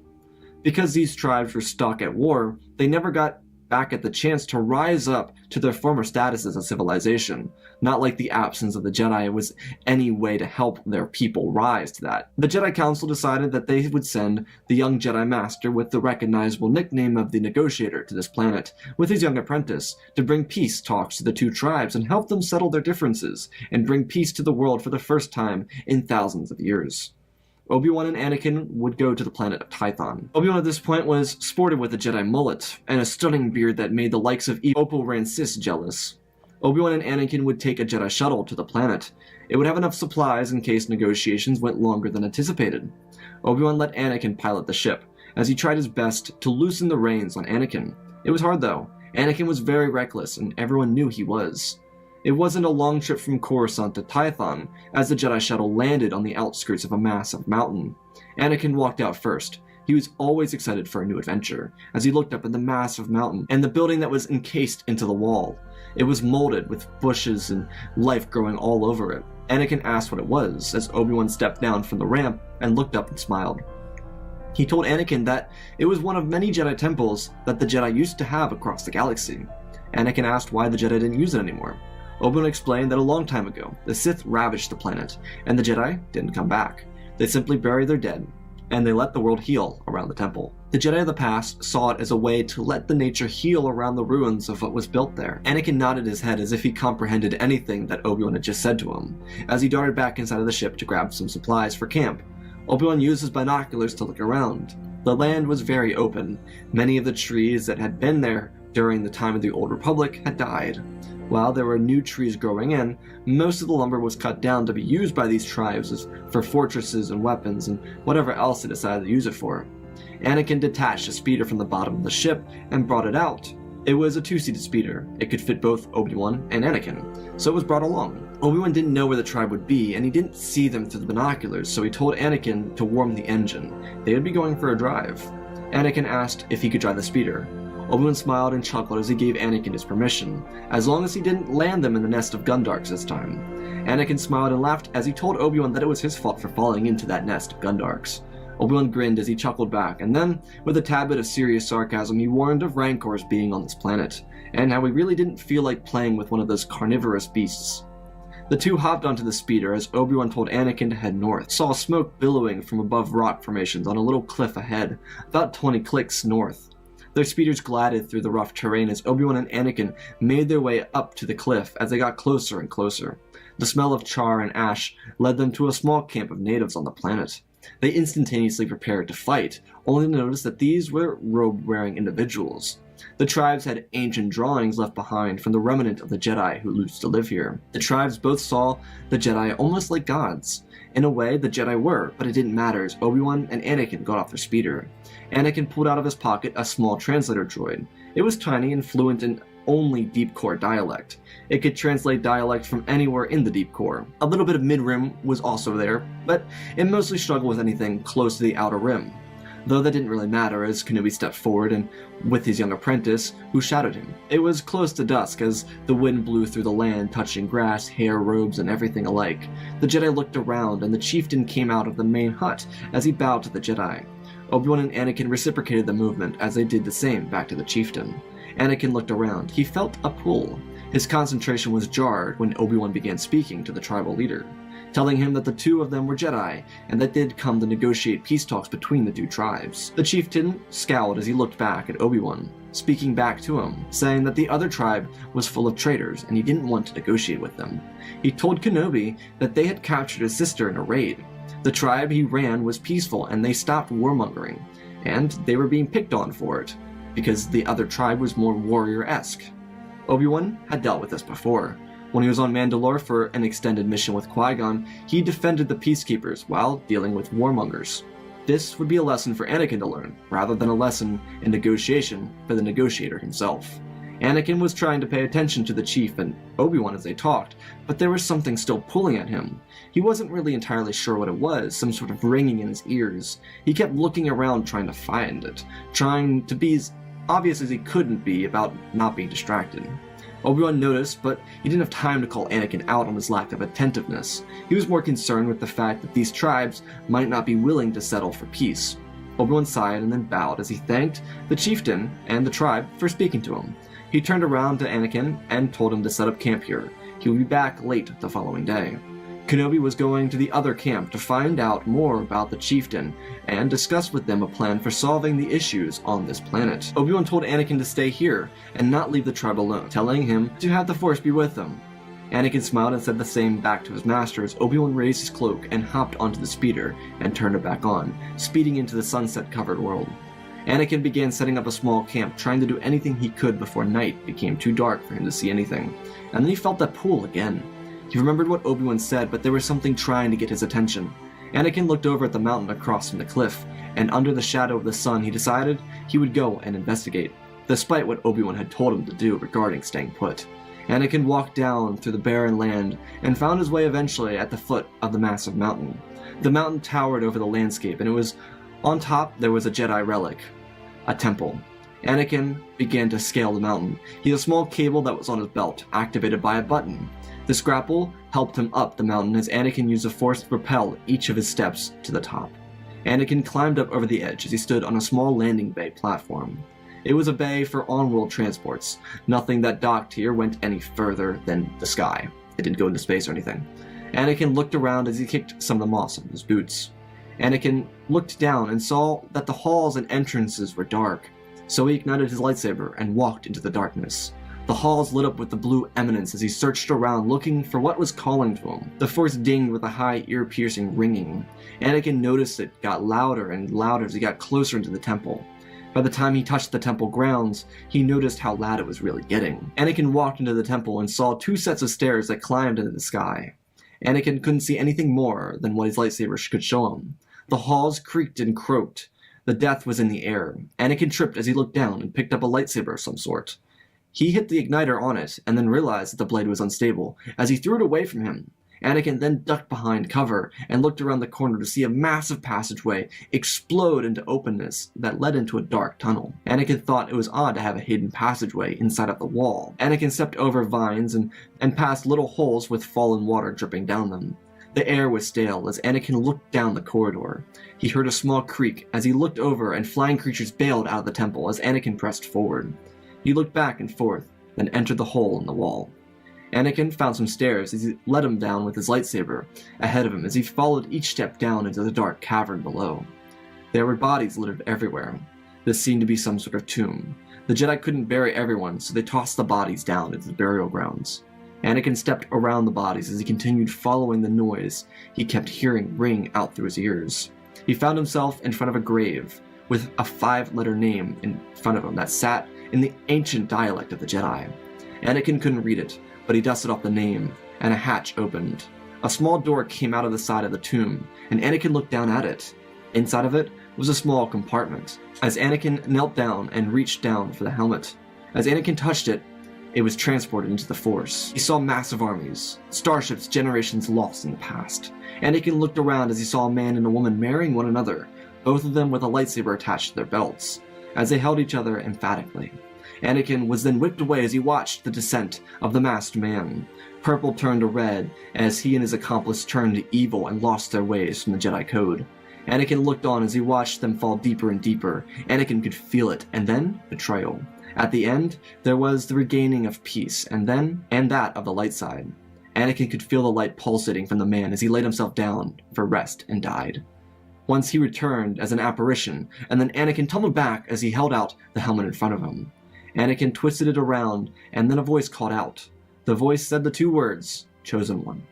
Anakin whipped his lightsaber around, demanding whoever it was to show themselves. The voice spoke again, asking Anakin to calm himself. Anakin demanded yet again to know who was speaking to him. The voice said he was once a powerful Jedi, one who could help him with his struggles, only if Anakin allowed him to do so. Anakin paused. His ego was a bit beaten. Anakin said he was fine. He didn't need help from anyone. Anakin reached over and grabbed a hold of a lightsaber. He ignited the blade, and amethyst exploded from the hilt. Anakin's jaw dropped. He'd only seen one other Jedi with a purple blade. Then a voice spoke again, telling Anakin that if he let go of his ego, he'd be able to exceed in whatever it was that he dreamed of achieving. Revan told Anakin that there was more to the Jedi way, and if he trusted him, he could achieve what it was that he always dreamed of. Anakin paused for a moment, and then thought. He asked the ghost of Revan how he could be taught by him. Revan told Anakin that there was a dark eminence growing in the galaxy, and the Jedi were too corrupt to see it.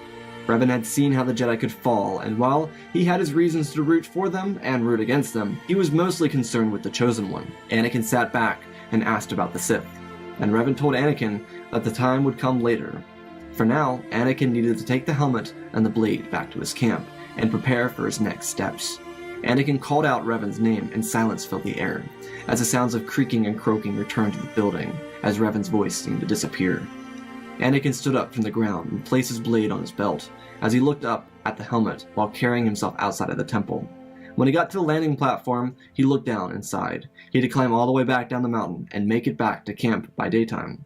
Anakin walked forward, and as he tried to get down and climb down the platform, it unlatched from the temple and crashed down, as it began sliding down from the mountain. Anakin held on to the relics as he looked for something to grab a hold of so he didn't fall off. He couldn't find anything as the entire platform crashed into the ground, and Anakin tumbled off, landing and breaking his leg, as he yelled out in pain. Anakin looked up and saw smoke still coming from the village. He knew he still had to get back before morning, but his leg was broken, and he didn't know what to do. Obi-Wan would be very upset with him if he was caught outside of where he was told to stay. Anakin looked down. He saw the mask still intact, and he saw the lightsaber still attached to his belt. Anakin laid his head back as he looked into the sky. He sighed heavily, as the pain sat in his chest, as he saw white robes flutter around him. It was an apparition. There was no blue outline. He wasn't a Force ghost. Revan stepped around and told Anakin to get up. Anakin said he couldn't. His leg was broken. Revan sighed. He told Anakin that he was the Chosen One. There was so much raw potential within him, but he needed to access it himself. Revan told Skywalker that at one point, he was the most powerful being alive himself, but he had to learn everything about the Force to realize his own power. Anakin needed to stand on his own. Revan demanded that Anakin rise. Anakin sighed as he got up. He then moved to stand as he stood on his non-broken leg. Revan turned around and smiled at Anakin, his face lit with gold as it surrounded him, and then he told Anakin to place his other foot down. Anakin spoke up, telling Revan that his leg was broken. Revan crossed his arms and then looked at Anakin blankly. Anakin placed his foot down gently. Revan asked Anakin to apply pressure. Anakin hesitated as Revan told Anakin to focus on the Force, concentrate on the Force, and let it flow through his body. Anakin put his foot down with more pressure as the Force surrounded Anakin's leg, and it healed the wound from inside of him. Anakin jolted back as he looked at Revan, who just grinned at him. Revan told Anakin that these would be his first steps as he bowed, and the golden apparition disappeared in the thin air. Anakin was shocked. He realized for the first time in all of his life that the power of being the Chosen One allowed him to be so much more powerful than he could have ever dreamed of.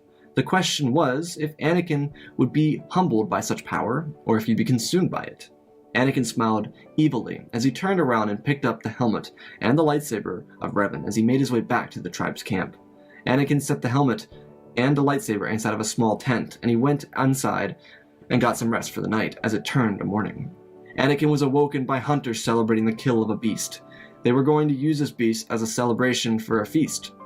Anakin was rather grumpy, but he stayed quiet. He spent time with the tribe, interacting with them during their daily life, but something within him made him want to go back to the ship and talk to Revan. Anakin decided he would wait.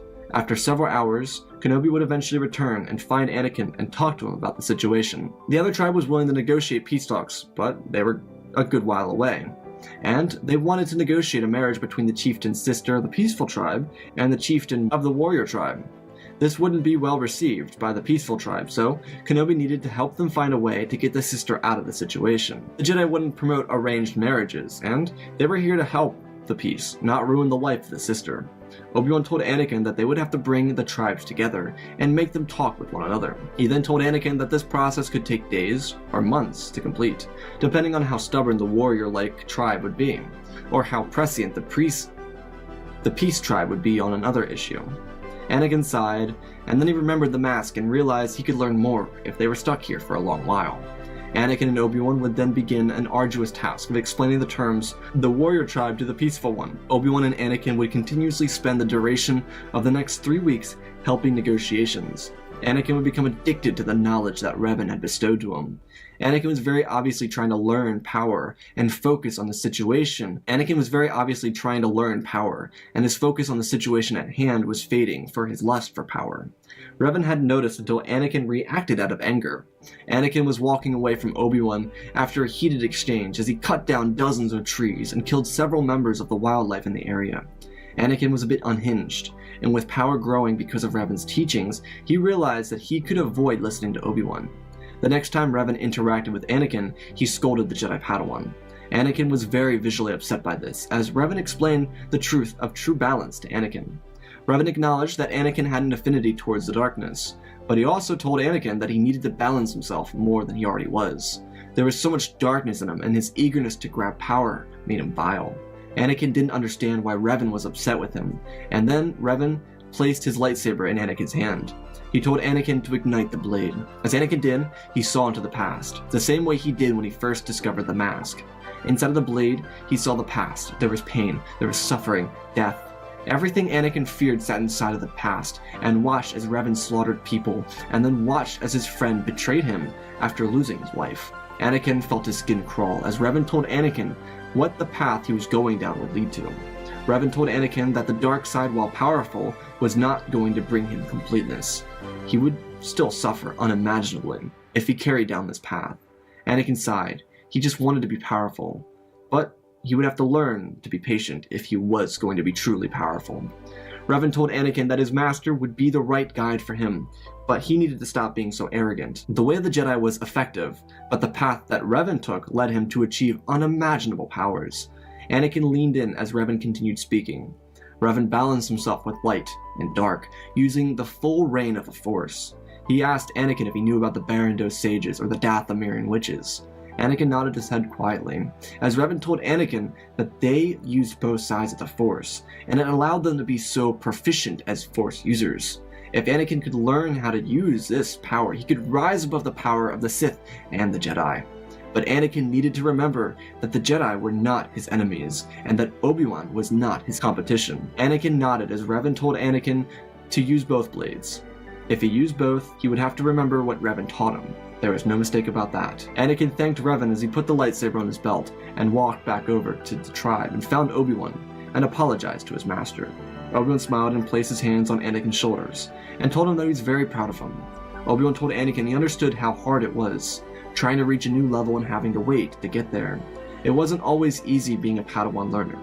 Anakin smiled. He appreciated Obi-Wan, but he didn't appreciate him enough. Obi-Wan was so patient, kind, and responsive towards Anakin. The two would turn around and go back to the tribes, who were debating with one another. Obi-Wan settled the debates as Anakin listened to every word that Obi-Wan said, listening to his master eloquently speak to the tribes, finding their middle ground as they too became friends, ending centuries of war. Anakin told Obi-Wan that he would like to learn more from him about patience and understanding the art of diplomacy. Obi-Wan looked at Anakin as his face lit up with joy. He felt that he was finally making an impact on Anakin. Obi-Wan wrapped his arm around Anakin's shoulder for a side hug as the two walked back to their speeder so they could get back to the ship and depart. They hopped onto the speeder and whisked back to the ship as they unloaded all their supplies and had a good talk. Obi-Wan then noticed the glimmer from under Anakin's robe. It wasn't his own lightsaber. Obi-Wan asked what was beneath Anakin's robe as he stopped him, and then Obi-Wan pulled the blade out of Anakin's belt. Obi-Wan lifted it into his hands as he was sent back, seeing the exact same vision of Anakin when he first held the blade, the visions of pain, suffering, war, and the destruction of everything, the entirety of Revan's life, as Obi-Wan dropped the hilt on the ground, asking Anakin what he found. Anakin said the name Revan, and it clicked for Obi-Wan. He had heard of the name during his studies. He then asked if Anakin would be learning from Revan. Obi-Wan knew that thousands of years before, Revan returned from the dead as an apparition and approached those who knew of him before going dormant for millennia. Anakin nodded his head as he reached out. Obi-Wan placed the blade back onto his apprentice's hand. He knew who Revan was, but not of what Revan was truly capable of. It wasn't arrogance, but the Jedi Code was not really too fond of teaching what Revan's ways were. Within the last thousands of years, the Jedi became more strict on their code. Obi-Wan asked Anakin about what he was going to do with the blade of Revan. Anakin explained everything in full detail as he grabbed the mask.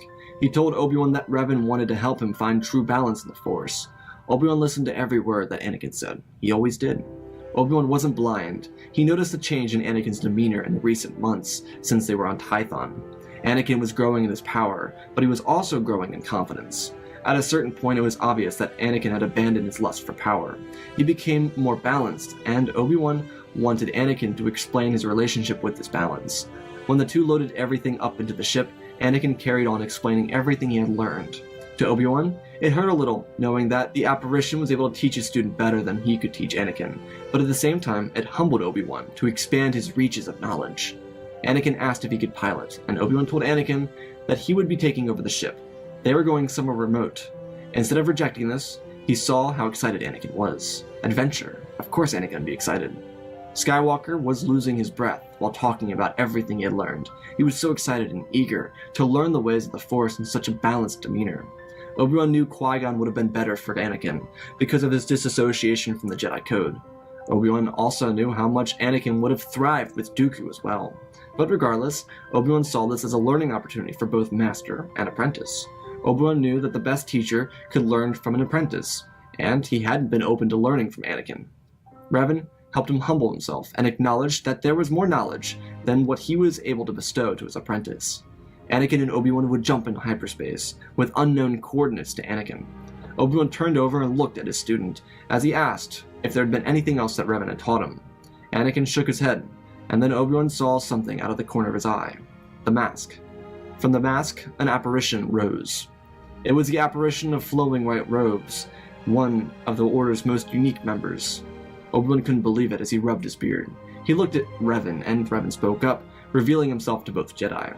He said that there was little chance for the Jedi to recover, but if this master and apprentice could learn the ways of balance, then maybe they could help the Jedi find peace within themselves, and order within the Jedi. It was a long shot, but Revan still believed there was good inside the Jedi. He knew that there was every chance for redemption, but it had to be done by this master and apprentice duo. Everyone knew Obi-Wan and Anakin. It was a duo of teacher and student that everyone paid attention to, because they wanted to see if an average Jedi Knight, now Master, could train the Jedi's chosen one. After hours of talking in hyperspace, as the apparition of Revan vanished into thin air, the two Jedi arrived outside of a blue planet with spots of green written across it. Obi-Wan piloted the ship down as Anakin asked where they were. He smiled and looked over, remembering the little bit of information he had about Revan. Obi-Wan told Anakin that Revan found himself at peace on the planet of Ahch-To, and here they would teach and learn with one another how to achieve such balance. Obi-Wan, of course, being a Jedi true to the code, saw the change in Anakin, and he didn't want to be arrogant of what the potential change could do for Anakin. When they landed on the surface of the planet, they carried the little supplies they had to the top, and found a surface of open land, where they would begin to place the helmet of Revan and the lightsaber of Revan. Obi-Wan told Anakin that the two of them would meditate with one another. They would have to if they wanted to increase their bond, so they could achieve better strength between master and student. Obi-Wan first apologized, though, for how rough he was on Anakin. He wanted to show his apprentice that he knew he wasn't perfect. Anakin reciprocated this apology and also apologized to his master for being arrogant and impatient. Obi-Wan smiled as the two faced each other and got down on their knees and focused. Obi-Wan stretched out with a force, and he felt the light surging from above, and the darkness bellowing from below, down below under the surface of the island. The planet was powerful, in the light side and in the dark. Anakin felt it too. Obi-Wan felt what was in Anakin and what he was drawn to, and as he suspected, Anakin was drawn to the darkness. It was within him to be drawn to it. It held more power. Obi-Wan bit his lip and let Anakin experience the dark, cold power of the Force before speaking up. The two meditated as they let themselves become one with the island and the Force energies within it, and a part of it. Anakin opened his eyes and saw his master smiling. Anakin was curious, and so he went into his master's mind to see what it was that Obi-Wan was concentrating on. When he went in, he was surprised to see a feminine shadow behind him. She was with him all the time. Anakin didn't know who she was, but she was quite elegant. Anakin then got a vision of what he saw, and it was a construction of an evil plot brewing in the galaxy. A world of water, a massive planet and temple, a bearded man with white hair, and a cloaked figure in an eerie industrial skyscraper. There was so much pain and death. Anakin then watched as there were bodies everywhere. The death of thousands, just like the bodies on Tython. There was no escape from this pain he encountered here. Inside of the vision, he was lost. Anakin rolled back over and jolted his eyes open. Obi-Wan heard Anakin fall back as he opened his eyes and got up to see Anakin breathing heavily on the ground. Obi-Wan got up and gently calmed Anakin down by sitting next to his apprentice. He asked what was wrong as tears flowed from his eyes. He couldn't believe it. The bodies inside of the temple, they were everywhere. Sure, Anakin had a miserable 6 years as a Jedi, but it was too much pain to bear watching all of those people dead on the ground. They didn't deserve it. Obi-Wan told Anakin that it would be okay. Revan would reappear as he spoke up, telling Anakin that he foresaw the future, a future without balance but darkness, explaining that the dark side was powerful. It gave so much immaculate power, but it took that power by killing and preying on others. The younglings, Padawans, knights, masters, they were all victims of a plot that was building in this time right now. Revan spoke, saying again that the Sith of his own time were many, but the Sith of this time were few. They were calculated, and they were ready to seize revenge for the first time in millennia. Revan knew of the rule of two, and he knew that it would backfire on the Sith eventually, but Anakin needed to be the one to do it.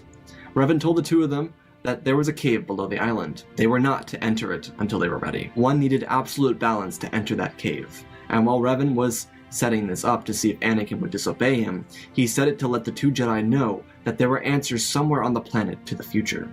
Revan told the two that they would have to find harmony in the Force. It would take months to do, especially for Obi-Wan. Anakin wasn't tied to the code like Obi-Wan was. Kenobi nodded his head as he realized what he would have to do, and he would have to go back into his past, into a time where he questioned the code the most. Revan had a vision. He foresaw Anakin and Obi-Wan being like what he and his old friend Alec were before Alec became Malak. The two were a powerful duo. The only fear is that Kenobi and Skywalker would turn to the dark side and bring the galaxy to its knees. Though there was something odd about Kenobi for Revan. He didn't know what it was, but there was something regarding a woman. Revan had learned about Padme from Anakin early on in Anakin's training, and it had been talked about. Revan encouraged Anakin to seek out a healthy relationship, because after all, Bastila brought him back from the darkness thousands of years before. But for Kenobi and this woman, he didn't really know. Regardless, Revan told the two that they needed to do everything together. They needed to spar together, they needed to use the Force together, meditate, and everything else that they could do together. If they realized their true potential, they could access a power that they didn't know they had. Revan foresaw it, which is why he didn't break Anakin off away from Obi-Wan. If the two could harmonize together in true balance, then the two of them could very truly become a dyad in the Force, though Revan wanted to see if they could figure it out themselves.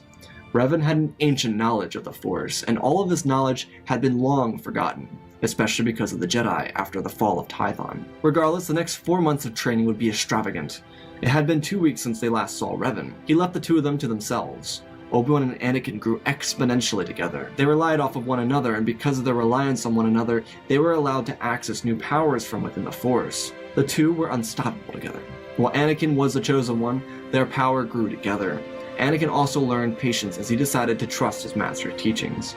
As the past few months progressed, Anakin became less and less reliant on Revan, and more reliant on Kenobi.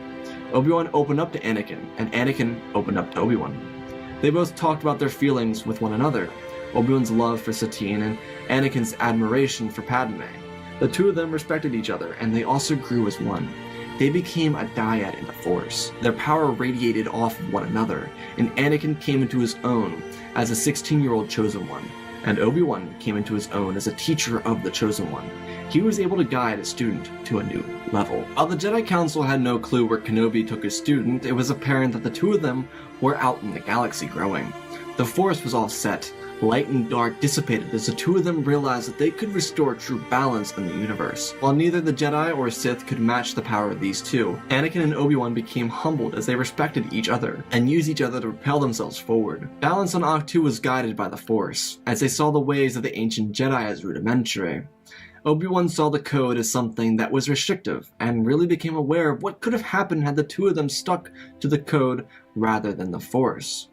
Realizing that the Force was meant to be a part of their natural abilities, Anakin and Obi-Wan learned to respect their places in the other individual's life. Anakin truly saw Obi-Wan as a master and respected him like a father, while Obi-Wan saw Anakin like a student and respected him like a son. The two of them were able to identify their bond with one another, and they were both able to identify their bond with the Force itself.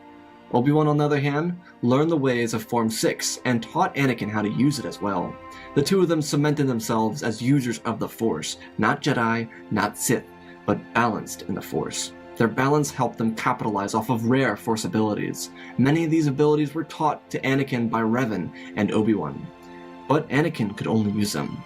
Obi-Wan was greatly powerful, and his power only increased because of this dyad created between him and his apprentice, but both Obi-Wan and Anakin accepted and respected that Anakin was certainly always meant to be more powerful. While in duels, Obi-Wan was always able to hold his own, and even beat Anakin 50% of the time. The Force, though, is where Anakin was extremely powerful, intangible to Obi-Wan. Anakin could create storms, tame seas, crush mountains. He was truly powerful, and he was an unstoppable force. Revan knew what Anakin could become if he fell into darkness, and he did everything to avoid Anakin becoming a vessel of evil, not knowing the result of Anakin falling to the dark side. But there was still the possibility of the galaxy being consumed by evil. Obi-Wan and Anakin could feel it more than ever than before. And if anything Anakin's visions taught him was true, it was almost time for Anakin and Obi-Wan to go out and search for these hints that he was told about and shown. But there was also one more lesson. Revan appeared and told both Kenobi and Skywalker that they needed to face the darkness alone. It was evident that together they could take on the galaxy, but they needed to trust in themselves, so that when they were away from one another, that they could always rely on the Force. Revan mentioned Melek again, and how he was betrayed by his best friend. And while Revan and Melek were never a dyad, their potential was unstoppable. And it was allowed to diffuse when Revan turned away from the darkness, and Melek became a part of the never-ending evil. Revan asked Anakin to go down into the caves below the planet and seek the darkness for himself, and find what he could find inside of said darkness. See if it could tempt him, lead him away from the light and the balance. He was curious if Anakin could be dissuaded from being a part of the light. Obi-Wan would wait on the top of the mountain, and wait until Anakin returned. Anakin went down below as Obi-Wan went to the top rock and meditated on the Force. As Anakin entered the cave below, he felt coldness inside of the dark side. He could see the temples of the Sith, and the rule of two taking over the galaxy, one day at a time. Anakin could feel the surge of evil growing in the war on the near horizon. There was something brewing in the galaxy. Anakin saw massive armies, just like the armies he saw when he first held Revan's blade and helmet. He didn't know what this meant, but it seemed as if impending doom was on the horizon if he and Obi-Wan didn't stop whatever evil this was. And then Anakin realized that there was a mountain over a lava bank. He saw Obi-Wan on top of it, tempting him to try and face the high ground. The dark eminence of the galaxy cackled behind Obi-Wan, misleading him as the head of a silver-haired man rolled down the lava bank. Anakin was confused and even scared. He didn't know what to do and make anything of this moment, but it was terrifying to see what evils could be ignited if he fell into darkness. Anakin then realized the potential of such powers, but he remembered that the darkness only brought him pain and suffering. Anakin eventually left the cave with a heavy heart as he collapsed in the grass, overlooking the ocean, feeling the ground below him and the wind around him. Obi-Wan went down below, and he saw the death of so many he cared about. He saw Satine, younglings, and hundreds more. He was meant to suffer, and his goal was to help bring balance to the Force. Obi-Wan was strong, though he was not deterred from the light, and while he would have said he lived by the code, he now lived by balance. After seeing the destruction of so many, Obi-Wan left the cave and found Anakin. He told his young apprentice that they could not return to the Jedi Order. Anakin was puzzled, as Revan watched without making himself present or known to the Jedi. Obi-Wan told his apprentice that the two of them needed to go out and find this source of evil. Anakin may have only been 16, but the two of them could stop the Sith together. They had grown so much, and as a dyad in the Force, there was nothing the galaxy could throw at them that they couldn't stand up against. They knew that if they trusted in each other, then their power would be immeasurable, but that was the key. Everything they learned on Ahch-To needed to be complete balance and complete trust in one another. The master and apprentice duo had come a long way since Tython, and it was time that they proved what more they could do. As Anakin donned his robes, he also carried with him Revan's helmet. The two of them would go to their shuttle as they searched for the water world. First, they would go to Mon Cala, and then even to Naboo, searching for these facilities that Anakin envisioned. There were so many planets in the galaxy far and wide, but on Mon Cala, a young man told them of a planet called Camino. They could find what they were looking for there. All the water planets were really well connected with one another. They often sent supplies back and forth because their civilizations were entirely based around living off the water. Anakin and Obi-Wan would find Camino 2 weeks after leaving Ahch-To. When they landed, they immediately felt discomfort. There was something evil on the planet, but they did not know what. When they arrived, they were greeted by a creature with an extremely tall neck. The creature was one of these Kaminoans, and she seemed extremely happy to see that the Jedi were here. The Jedi were confused as to why they were welcomed so warmly when they weren't requested to be here.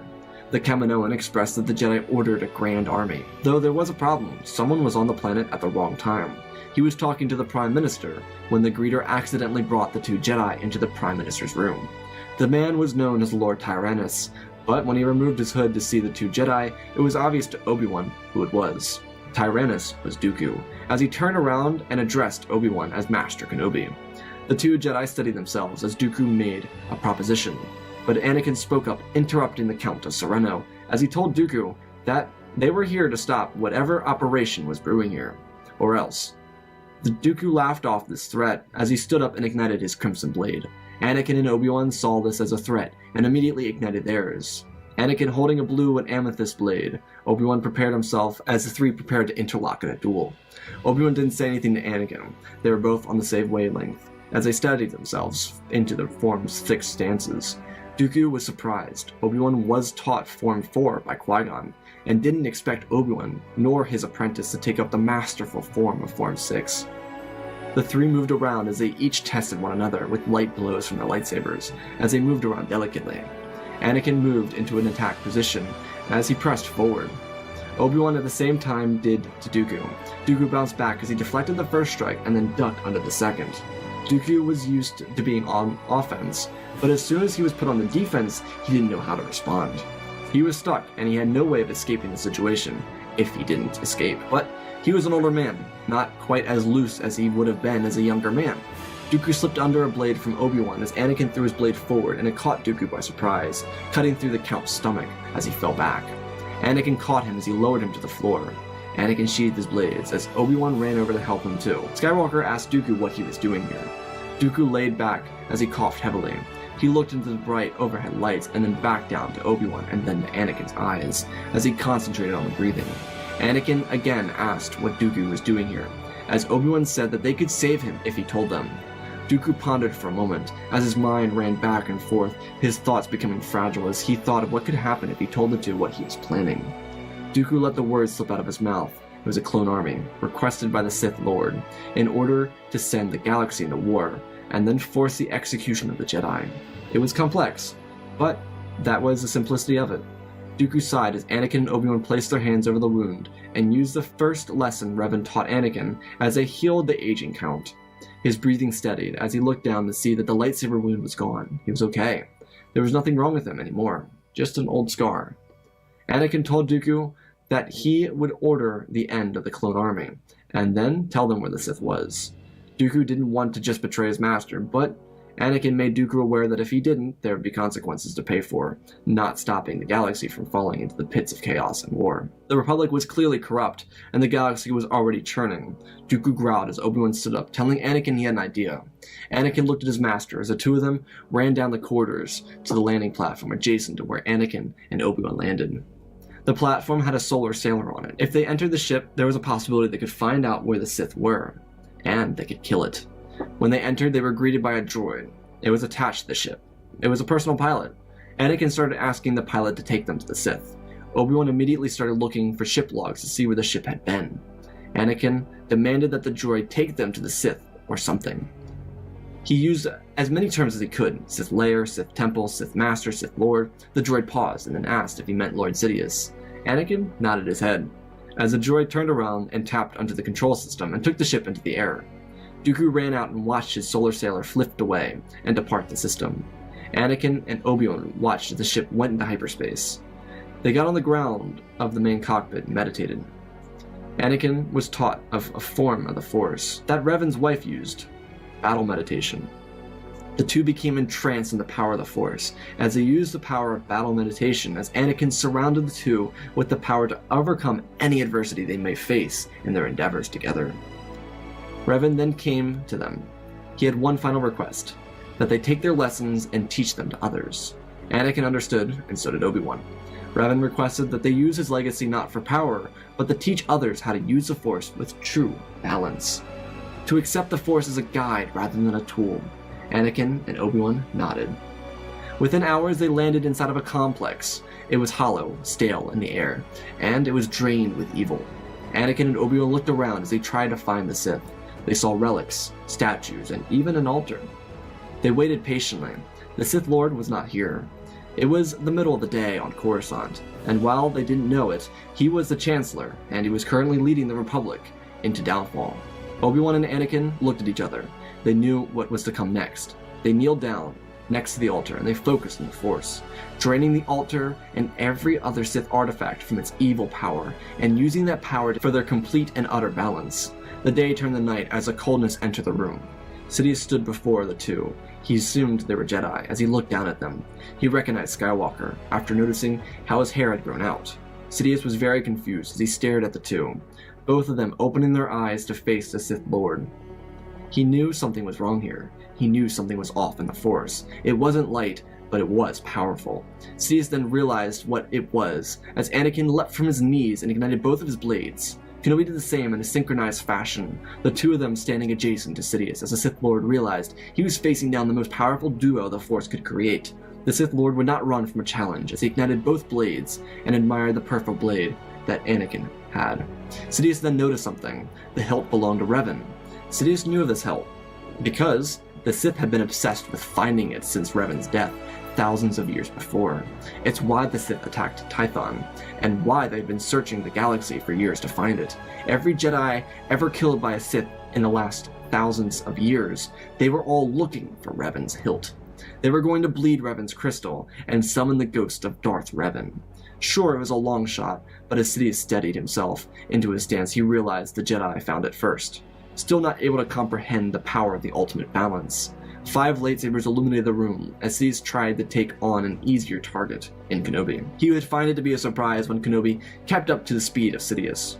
The Dark Lord realized he was truly in for the fight of his life, as the two Jedi bounced back and forth, twirling their blades around like tornadoes of power. Using their strength and their dedication to perfecting the art of lightsaber combat as they pushed Sidious off balance. The Dark Lord tried to rely on the artifacts, but they had no power. They were drained. They couldn't summon the strength for Sidious to use, as he realized he was only able to rely on himself. Sidious moved defensively as Anakin pushed him into the hallway in a heated exchange. 4 lightsabers bounced in between the two of them as they cut through walls of the corridor, as the two of them fought their way out into the hangar bay. Anakin pushed off offensively, and then he felt his advantage as he pulled back, knowing that Sidious was trying to tempt him off balance. Kenobi caught up as he engaged the Dark Lord, moving around as he spun and blocked a strike from Sidious. Kenobi then engaged Sidious with Anakin by his side, as they pushed Sidious back, cutting through one of his blades, and then finally destroying the second. Without hesitation, the two killed Sidious, and the weight from the galaxy collapsed. Anakin and Obi-Wan looked at one another. They smiled. Their dyad, their power, their battle meditation helped them bring an end to the Sith. Dooku was clearly no longer a Sith, but there was still so much that had to be done. Over the course of the next 5 months, Obi-Wan and Anakin would return to the Jedi Temple and begin trying to get through to the High Council, telling them everything they learned. Very few members of the Council were receptive of this, but with the Senate being reconfigured with a new Chancellor, whose goal it was to restore the balance of the Republic by drafting up documents to benefit the Republic, Trade Federation, banking clans, and Techno Union, with this leadership of this Chancellor, war would be avoided. But the clones, bred on Kamino, had an issue. They were living beings, and they were trained to fight in a war that was no longer going to happen. The Kaminoans, seeing the loss of profit, would cut their ties to Kamino and return to one of their former bases of operation, located in a gas giant. Instead of consoling the clones by allowing them a chance to serve the Republic, the Kaminoans would sink to Poca City and the rest of their facilities, drowning and killing every single clone inside of them. The Jedi would feel this great loss of life, and find that the Kaminoans did it. Under the Republic, they couldn't be classified as criminals, because the clones were Kaminoan property, and the Jedi didn't seek revenge. But Obi-Wan and Anakin would avenge their deaths. Eye for an eye, if you will, as it disabled the Kaminoan facility, and allowed it to crash into the gas giant, killing every single one of their people, wiping out their civilization. Kenobi and Anakin would leave the Order. After months of trying to convince the Order of their way, only a few Jedi would join them, turning the Lost 20 into the Lost 26. The Jedi Master joining them would be Master Kenobi, obviously, Windu, Aliba, Shakti, Plo Koon, and Yaddle, all seeing the allure to this balanced way. Plo Koon was naturally attracted to this offer, being a former member of the Barrando Sages. They would recruit many Jedi, and their order would relocate to several spots across the galaxy. Dooku would even join their ranks. Instead of being based solely on one planet, they expanded. Lothal, Mandalore, Doran, Tatooine, Sereno. Obi-Wan and Anakin would stay close as ever, committing themselves to a dyad, but still expanding elsewhere in the galaxy, trying to help anyone and everyone that they could. The Order of Revan became the name of this group of knights out to restore balance. Dooku would lead from Sereno, where he would recruit Jedi and Force users alike, building a bond with anyone and everyone, teaching them the ways of balance, while Lothal would be where Windu and Beliba would go and train their first class of students in the Order of Revan, many of them being former Jedi, while utilizing the former Jedi Temple remnants on Lothal, while Plo Koon returned to Doran to work with the Barrando Sages from his home world. Shakti would depart to Dathomir and become close with Mother Talzin and Oldaka, uniting the Order of Revan, the Barrando Sages, and the Dathomiran witches to one another. Yaddle, on the other hand, would become very close with Skywalker, as she and him would depart to Tatooine and open up an academy to teach young Force sensitives and the way of balance and unity in the Force. Anakin and Yaddle would begin ripping through slavers and freeing those under the control of the Zygerians, the Pikes, and the Hutts. Anakin was able to find and free his mother, and he was able to find love in a young smuggler on Tatooine by the name of Zena Pax. On the other side of the galaxy, Mandalore would find itself with a member of the Order of Revan, with Kenobi finding and marrying Satine. While the Order of Revan was bare roots without a formidable temple to call home for the entire Order, the Order would grow exponentially as many Jedi saw their work and fled the Order to join the members of Revan. The Jedi would dwindle in size as more of their members would join this incredibly effective Order of Revan. The Jedi would be seen as fragile in their ivory tower as the Order of Revan instated balance across the galaxy, destroying monuments and temples of the Jedi and Sith, as the Order of Revan sought to establish the galaxy full of balance in the peace and Force itself. Kenobi would have a daughter, and Anakin would have 2 children, though they wouldn't be born at the same time. His daughter would be born first, and a son born 5 years after. Kenobi and Anakin's children become close friends, just like their parents. And the Knights of the Order of Revan were allowed to find intimacy and love with others within their ranks, and eventually led to Aayla Secura and Kit Fisto leaving the Order and joining the ranks of the Order of Revan to find love with one another. With the Order of Revan bringing security to the galaxy, the Jedi would no longer be seen as the bringers of peace and justice, as they faded out of existence in the light of the Order of Revan. The legacy of Revan would be established in time, as Skywalker and Kenobi showed all of their members how to access balance within the Force. The Order would be built on foundational trust, with one master leading an entire order, and an order of full masters and students working together, building a lifetime bond as they grew in exceptional size, freeing the galaxy from any harm that could be brought to it. And that, ladies and gentlemen, is our story. Again, special thanks to George Stewart, Benjamin Wells, Jay Hoffman, Warpigman, Through Right, Icy Raptor, Gort, and Chancellor Solid Sanders for supporting the channel. Let's down the links so we can see what if Vader raised Luke and Leia. This is a video you definitely don't want to miss. If you want to see what if, let me down below. If you like comments about doing crossovers, check out the Twitch community, Discord, and Patreon to be part of the community for more other ways. And if you want to learn how to win a free lightsaber, subscribe to the channel. First of all, go down below. There's a doc link down below. You go to the doc, you click on the doc, and you type your name on the doc. Don't do anything else. We'll be giving away 3 lightsabers when I hit 50,000 subscribers, so smash that subscribe button because we are so close to doing it. Anyways, let's talk about our story here. So, I'm gonna be honest. I'm gonna be straight out, completely honest with you guys. I have been dreading this story. I have been. I really wanted to tell it. I had the thumbnail made, and I really wanted to tell it, but I was really worried about this because I wanted to pay homage to Revan. I really did. And for those of you that know me, I'm not very big into Legends. I'm just not. I never read the books as a kid. I have one of the very big dictionaries. It's like a Darth Vader on the cover Legends book. That's like the furthest I have of Legends anything.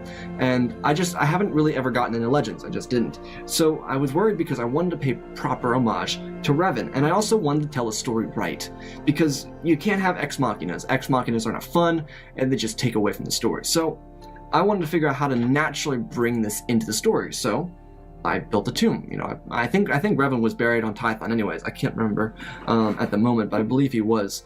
And that's why I put him on Tython. But I wanted to build it up so that there was this ghost of Revan that was known to the Jedi and the Sith, because Revan did appear to, I think, he appeared to somebody the year after he died, and the year after he died is also when the Sith attacked. So I wanted to build up like a legacy that the Sith were actually looking for Revan's, you know, mask and hilt and all that stuff, so that they could learn his power and take from that power and become powerful like him. And I thought that would be very interesting. I tried to hopefully that was interesting or compelling to you, because I wanted to make it like a little bit like a national treasure kind of thing, where you're like searching for the artifact, trying to find what kind of power is in it, right? And obviously the Jedi tried to conceal it because they didn't want to have the power, and Jedi being Jedi. And instead of taking away from Obi-Wan and kind of doing something weird where I do time travel, where I bring Revan to the future or bring Anakin to the past, I didn't want to do any time travel with this. I wanted to avoid World Between Worlds. I wanted to avoid some Back to the Future type of thing. I just wanted this to be Revan taught Anakin. And in the middle of doing that, I kind of came up with, well, what if Obi-Wan got taught too? And then I decided, well, what if I took canon, Disney canon, and legend canon, whatever prefer you, and put them together? And that's what I did. I did it. I know. You're probably gonna hate it too. I know. That's fine. But the truth is I wanted to take two very different parts of Star Wars and put them together. And I hope I did that in a way that was enjoyable, because I was like, well, what if Revan was on Ahch-To? What if Revan trained on Ahch-To for a certain period of time? So the natural place to go is Ahch-To. I think Ahch-To is a cool planet. It's a place of balance. There's a lot of balance on the planet, and I think it would be a perfect place for Obi-Wan to take Anakin to, because it's an ancient Jedi world. So take them to Ahch-To, and then realize, well, there's more to the Force than what the Jedi have. And because Ahch-To is such a Force-sensitive planet, light and dark, it's a perfect place to learn about that balance. Even though the Jedi Royal is there, it's perfect to learn about balance, right? And having Revan as a guide is something even more so. And I think instead of having Revan take over the story and being this actual very physical teacher, and while he was very present in the story and very prescient in teaching Anakin, I wanted to make sure that he was also just a guide rather than just a teacher, rather than just showing up and being your ex machina. I wanted him to be present. I wanted him to give to Anakin and Obi-Wan this power that they had, because I'm taking a little bit from the Kenobi show, and I know whatever, but Obi-Wan's very powerful and Anakin is extremely powerful, and I think if we allow them to actually be what they're meant to be, and this father and son relationship that Anakin really needed, they create a dyad, right? And that dyad allows them to be overzealously powerful, and I thought that would be kind of cool, because we never see Anakin and Obi-Wan kill Sidious before, so I was like, that'd be kind of fun. And instead of just wrapping it up with some stupid stuff, I decided, well, what if they went to Kamino? And I figured, well, let's say Mon Cala trades with Kamino, something simple just to tie it together, and allow them to fight Dooku, who is on Kamino, and then fight Sidious. And I thought that'd be much more compelling than they go talk to the Jedi go on, fight Sidious, No. Let's do Obi-Wan and Anakin, the dyad in the Force, go and kill the Sith Lord in the galaxy. And I really tried to shoot for balance in the end, and I really hope you guys liked the end. I thought the end was really fun, with the Jedi all leaving the Order and kind of just being like, yeah, I like this, it's kind of cool. And Yaddle and Anakin getting that moment, and the shameless plug for Xenopax. If you're going to watch the video, it's totally worth a watch. The What If Anakin Was Never Discovered. A shameless plug, I know, but yeah, I thought this was, I hope you guys enjoyed this. I really did. I'm feeling pretty good about the story right now. It's a good, feel-good story, feel-good, happy ending. Anyways, though, I love you all. Spread the love. Don't forget to subscribe, share, like, do all the things so we can hit 50,000 subscribers and I can give away 3 more lightsabers. I love you all. And always remember, my friends, may the Force be with you.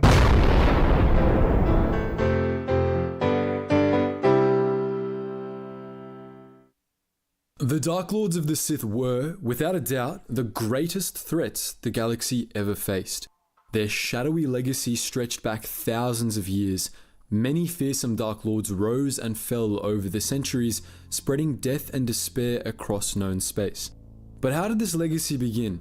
Who was the first Dark Lord of the Sith? In this video, we'll be answering that question and taking a look at the birth of the first Sith Empire. Followers of the dark side predated the Sith by tens of thousands of years, regularly clashing with their counterparts on the light side. During the early ages of the Republic, the Jedi Order usually quashed these dark side threats before they could attain significant power. Sometimes, however, these threats came from inside the Jedi Order itself, leading to schisms. The First Great Schism, a war between the Jedi Order and the Dark Jedi of the Legions of Leto, was an early example of this. The First Great Schism ended fairly quickly, with the Jedi emerging victorious, but it set a nasty precedent, inspiring many future Dark Jedi. In 7000 BBY, there was a Second Great Schism. Yet again, a sect of Jedi embraced the dark side and broke off from the Order. But these Dark Jedi were different from those who had come before. Unlike the Legions of Leto, they were committed to the dark side's utmost extremes, and they developed alchemical techniques that allowed them to infuse objects and beings with the dark side. In time, their alchemical practices developed into techniques for creating, shaping, and corrupting life, breeding abominations of nature they called Leviathans. When the Jedi Order learned of this, they agreed that these schismatics were a threat to life itself, and again, they went to war. Unlike the First Great Schism, the war with these new Dark Jedi was not won so easily. In fact, the Dark Jedi held out for a full century. This terrible war between light and dark, called the 100-Year Darkness, was hard fought by both sides, but in the end, the Jedi had the advantage. The war ended with the Battle of Korbos, in which all but a dozen of the Dark Jedi were slain. The Republic wanted the Jedi to execute the survivors, but the Jedi resolved to exile them instead. Hoping the Dark Jedi would find redemption on some deserted rimworld, the Jedi marched their defeated foes aboard a galleon and shot it into the unknown. It's possible that they never made a worse mistake. These exiles were among the greatest of the Dark Jedi. Among their number were Sorza Sin, their most gifted alchemist, Karnus Mor, a vicious warlord, Baron Draper, the admiral of their last fleet, and Zozan, the Marchioness of the Black Legions. Their leader was High General Ajunta Pal, the greatest of the schismatic Dark Jedi, who had single-handedly slain a dozen Jedi in one encounter during the Battle of Korbos. Under Ajunta Pal's direction, Sorza Sin steered the exiles' galleon toward a powerful force signature, the world that screamed the loudest to those who hear the dark side's call. They landed on Korriban. On Korriban, the exiles discovered a species of red-skinned force sensitives called the Sith, who had built a civilization on the use of the dark side. The natives were initially suspicious of the exiles, but Ajunta Pal eventually cowed them with a fearsome display of force power. The Sith, thinking that Pal was a manifestation of one of their gods, took the exiles to Ziost, their species' adopted homeworld. There, they met with Hakagram Grouch, then the foremost Sith king, and demanded he bow before them. Grouch resisted and attacked Ajunta Pal, but he was quickly defeated. Pal executed Grouch with his own sword and declared himself the Dark Lord of the Sith. This brutal display of strength allowed the exiles to subjugate the Sith purebloods and become the very first Sith Lords. Each of them laid claim to one of the scattering worlds the Sith had colonized, together forming the Sith Empire. Ajunta Pal, the Dark Lord, ruled over all from Ziost, and Sorza Sin served as his shadow hand or deputy. The other 10 Sith Lords formed the Council. Each of them managed a part of the Empire, but they would meet regularly to rule the Empire as a whole. In the unknown space beyond the borders of the Republic, the Sith Lords expanded their new empire, forming armies, building strongholds, and breeding new monsters, which were now called Sith Spawn. They adopted many of the traditions of the Sith and abandoned many Jedi traditions they had continued to cling to. Most notably, they stopped using lightsabers, opting instead to wield alchemically enhanced swords, as most Sith purebloods did. The Sith, however, retained the knowledge of lightsaber technology, but use of the weapon rose and fell over the course of the Empire's history. In the years after their conquest of the Sith, Ajunta Pal and his followers became acquainted with many of the Sith worlds. On Ziost, their adopted homeworld, they built the towering Sith Citadel, a massive fortress city from which they ruled their empire. They also established Sith holdings on Korriban, the original homeworld of the Sith purebloods, which the purebloods had used as a graveyard. They investigated the many tombs and caverns of Korriban, unearthing many of the planet's long-forgotten secrets. The Sith Lords discovered one particular valley on Korriban that was especially steeped in the dark side, and in the caverns below it, they found the greatest secret of all, a Rakatan star map. This ancient dark side artifact was the source of the shadow that lay over the valley, and they discovered that they could draw on it to enhance their power. The Sith Lords laid claim to the valley, which was later named the Valley of the Dark Lords, and built a great fortress there, which they intended to use as a redoubt in case the Jedi ever discovered them and attacked. Ajunta Pal spent his reign as a Dark Lord consolidating his power and building up the Sith Empire. Some of the other Sith Lords, hungry for revenge on the Jedi, took a Sith fleet to attack the Republic prematurely, but the others were mostly content to hold back and build up their armies instead. They were more focused on increasing their individual powers and furthering the art of Sith alchemy, creating ever greater abominations in the breeding pits of Ziost. During his time in power, Ajunta Pal, like many of the other Sith Lords, forged an alchemically enhanced sword for himself. This double-bladed weapon was forged of black steel and was always cold to the touch. Shadows rippled along the edge of the blade, giving it a particularly sinister appearance. Ajunta Pal poured much of his power into this sword, and with it slew a great many enemies. So terrible was this sword that its legend lasted for thousands of years, with the Sith purebloods considering it a sacred artifact. A rhyme was often used to symbolize the weapon in Sith writings. I am that which grips the heart in fright, hearkens the night and silences the light. Ajunta Pal ruled for decades, but as with all Dark Lords, his reign eventually came to an end. He was killed in battle, but not by a Jedi and not by any other foe of the Sith Empire. Pal's spectre later recounted how he and the rest of the Sith Lords met their ends. What choice have I? I betrayed my old masters. They would never let me return to the light side. It is too late, too late. Here is where I rest. Here is where my eternity awaits. If I could return, oh, my master, it has been so long, and I regret so much. The first Sith Lords met the same fates as many of their successors. They envied each other, schemed against one another, and in the end, they destroyed each other. Battle broke out in the fortress on Korriban, which was destabilized by the fighting and collapsed. Ajunta Pal and his contemporaries were all killed. The Sith Empire that Pal and his followers created endured long after their deaths. New Sith Lords arose from among the Sith purebloods, and a second Dark Lord was chosen. The fortress in the Valley of Dark Lords was never rebuilt. Instead, the Sith used the caverns of the valley to bury their fallen Dark Lords. Ajunta Pal was laid to rest in the first of the valley's tombs, buried with his sword and those of his slain rivals. His successors remembered him as one of the most powerful Sith to ever live, and went on to terrorize the galaxy for thousands of years in his name. But the story of Ajunta Pal doesn't end with his death. Pal's spirit remained trapped in the world of the living, tied to his sword. He lingered in the tomb on Korriban for thousands of years, alone and impotent. In time, a strange thing happened. He began to feel remorse for what he had done. Even as the Sith thrived and spread across the galaxy, their founder came to regret falling to the dark side in the first place.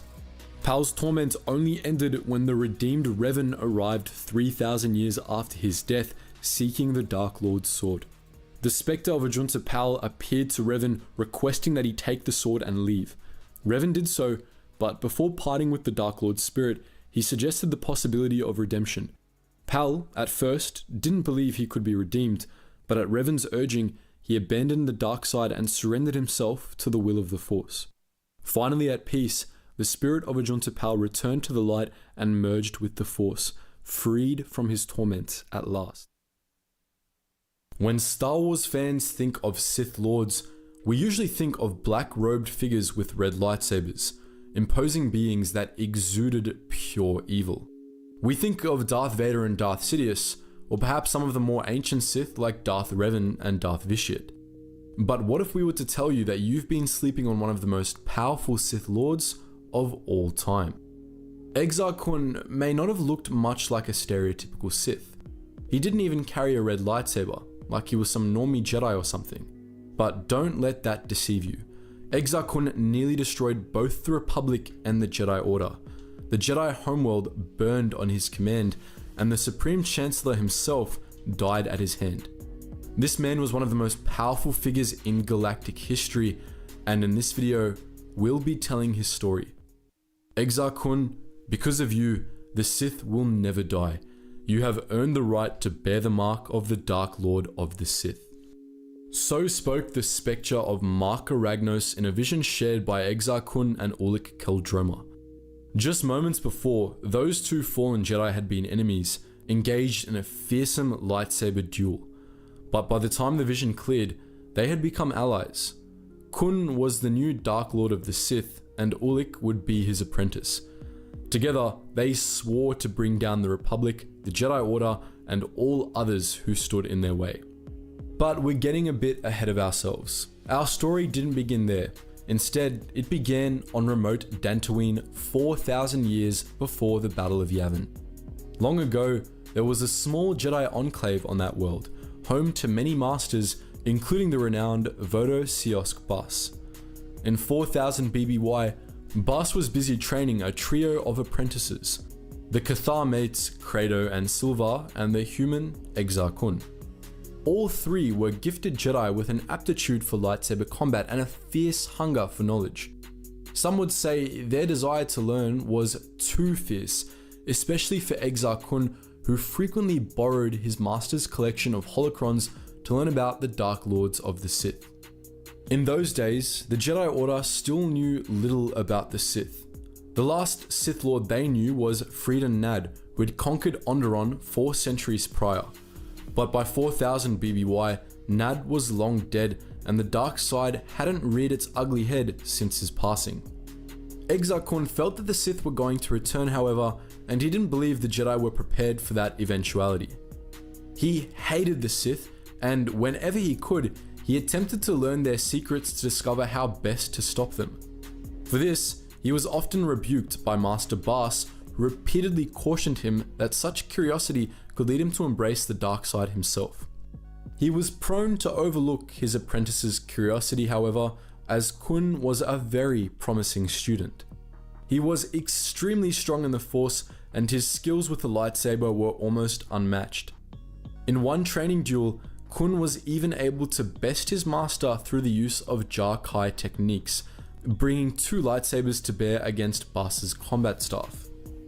It was shortly after this incident that Exar Kun decided to leave Dantooine behind. Believing he had learned all that Master Bas had to teach, Kun set out from Onderon, where he wished to research Freedon Nad and the Sith. His search led him to Duxon, Onderon's demon moon, where Nad's remains had been sealed in a tomb by the Jedi. He came looking for artifacts to examine, but he got much more than he had bargained for, as he ended up encountering the spectre of the Sith Lord himself. When the proud Exar Kun declared his intentions to destroy the Sith to the Spectre, Nad offered to guide him to their homeworld, promising to teach him the secrets of the Sith. Nad guided Kun to the Valley of the Dark Lords on Korriban, where the Dark Lords of the Sith had their tombs. Nad lured the young Jedi into one of the tombs, but this was a trap. The Sith Spectre brought the tomb down on Exar Kun, shattering his bones and burying him beneath a pile of debris. As Kun lay dying, Nad told him that the only way he could survive was through the use of the dark side. Initially, Kun tried to resist this temptation, but the influence of Nad and the dark taint of Korriban proved too strong. He gave in to the dark side, drawing in the Sith power that lay heavy over the tomb. His wounds were healed, and when he rose, he found that he suddenly understood the Sith hieroglyphs on the walls of the tomb. At first, Kun denied that he had fallen to the dark side, but he still complied when Nad suggested that he travel next to Yavin 4, where Naga Sadow, the last Dark Lord of the Sith Empire, had hidden long ago. On Yavin, Kun encountered the Massassi, members of the Sith warrior caste that had accompanied Sadow to the moon.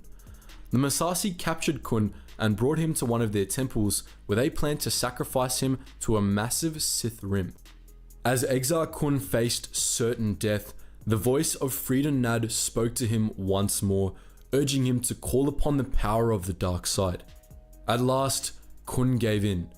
Using an ancient Sith gauntlet to amplify his fury, Kun killed the Sith Rim, slaughtered many of the Massassi, and in a rage, destroyed the spirit of Freedom Nad as well. The surviving Massassi bowed before him, and Kun declared himself a Sith Lord. Exar Kun remained on Yavin 4 for a time, studying the artifacts and temples the Massassi had guarded. He learned a great many dark side techniques, including ancient Sith alchemy powers. As his dark power grew, Kun became the creator of many new breeds of Sith spawn, including enhanced Massassi Berserkers and the terrifying Tarantatek. Soon, he had learned all that there was to learn from Sadow's horde, and set off once more, leaving the Massassi to build new temples in his honor. As he returned to the Republic, Kun learned of Ulic Qel-Droma, another fallen Jedi who had joined a Sith cult called the Krath. Believing the Krath to be rivals to his power, Kun traveled to the Empress Teta system to kill Qel-Droma. The two began a fierce lightsaber duel, but during the battle, Kun's Sith gauntlet synchronized with an amulet worn by Qel-Droma, conjuring up a vision of the Sith Lords of old. In the vision, the Dark Lord Marka Ragnos declared that Kun and Qel-Droma were the future of the Sith, the new Dark Lords. They would put an end to the Sith's long age of dormancy, and because of them, the Sith legacy would endure forever. Kun and Qel-Droma were branded on the forehead with ancient Sith markings, and when the vision faded, they joined forces. Intending to make war with the Republic, Qel-Droma set off to recruit the Mandalorians, while Kun traveled to Ossus, the Jedi homeworld. There, he murdered Jedi Master Odin in secret, and seduced a number of young apprentices with promises of power. He brought a few dozen of them to Yavin 4, where, with the help of Sith spirits, he turned them to the dark side. He then sent the Jedi back to Ossus, where they would wait until he gave the signal. Around this time, Qel-Droma, his Krath armies, and his Mandalorian allies had begun their assault on the Republic. Fleets of Krath stormed across Republic space, terrorizing the galaxy, while the Mandalorian Crusaders carved their way across dozens of worlds. But as Kun prepared to join the fight with his Massassi followers, he received news that Qel-Droma had been captured in a failed assault on Coruscant and was to be put on trial before the Senate.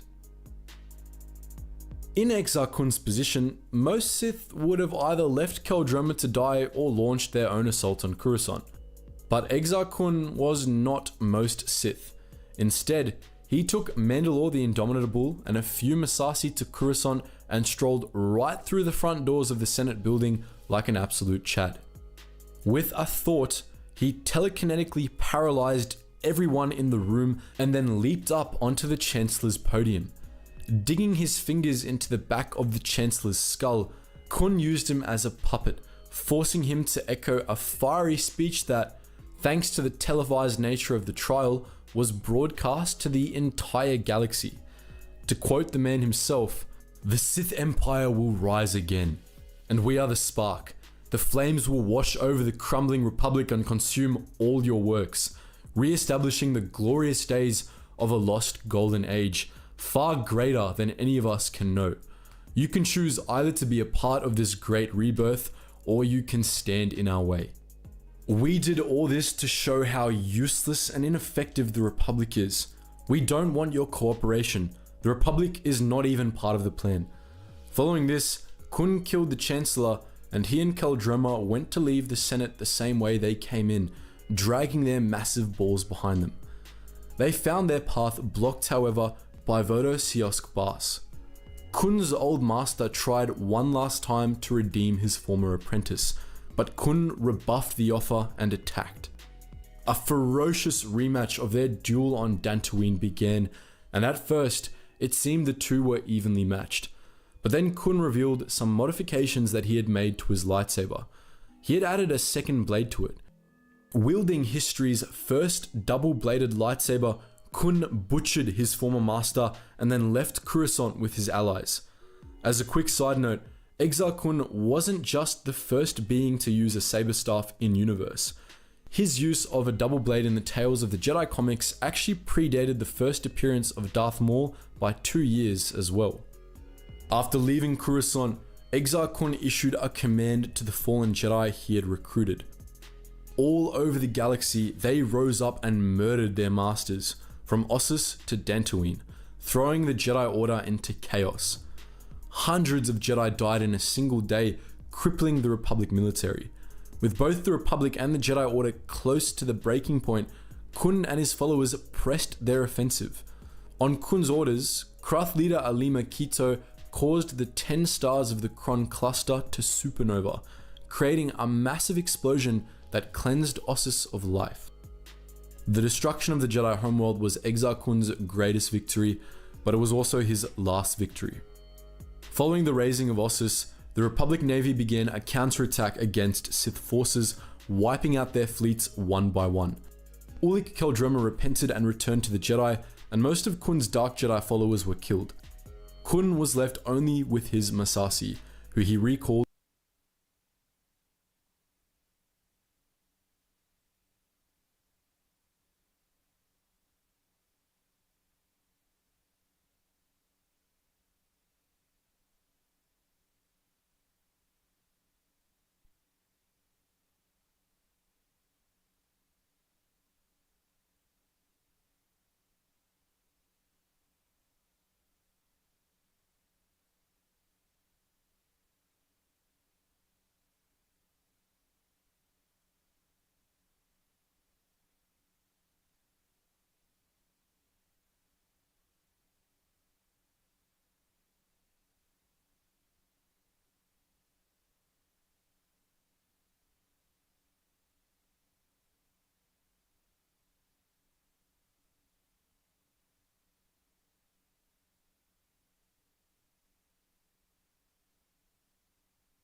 Alright, let's take a quick look at something.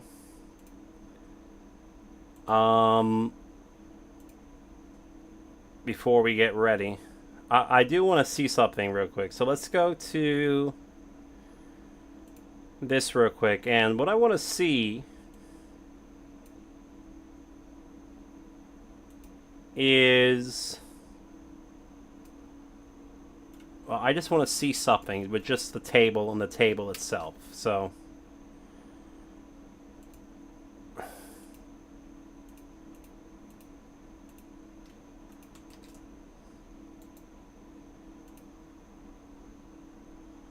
So what I want to do is just look at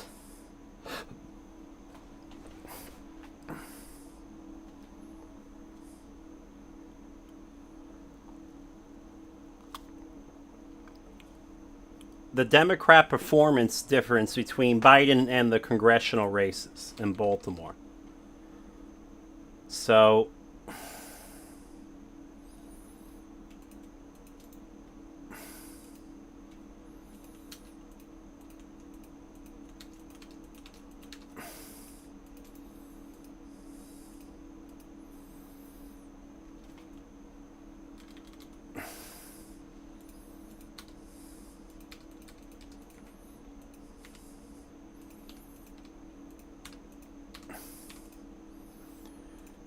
Alright, so what we're going to do is...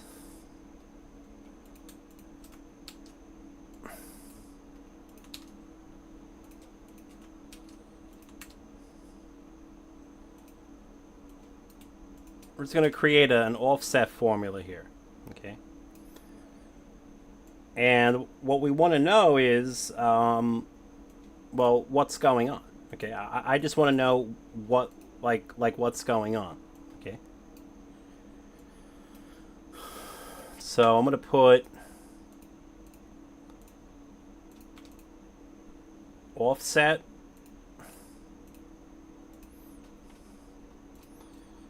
and then this is given by offset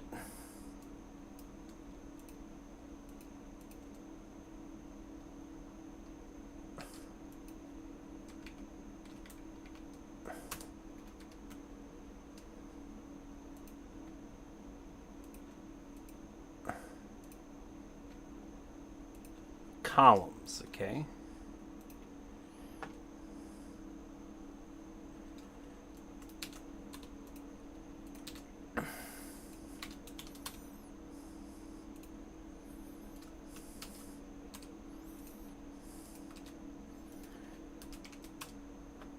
And then same thing here.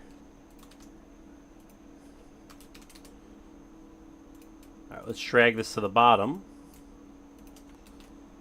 And honestly, all I want to see is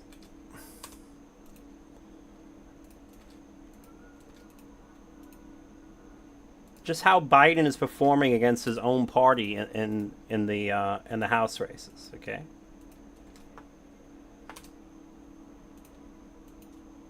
I'm just a curious little rhino, you know? Because it suggests that something catastrophic happened between the presidential race and the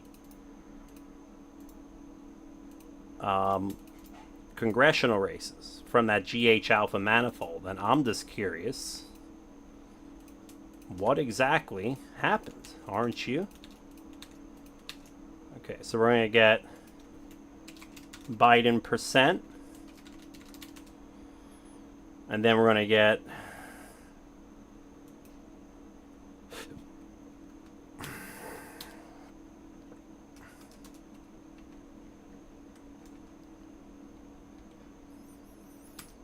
text join,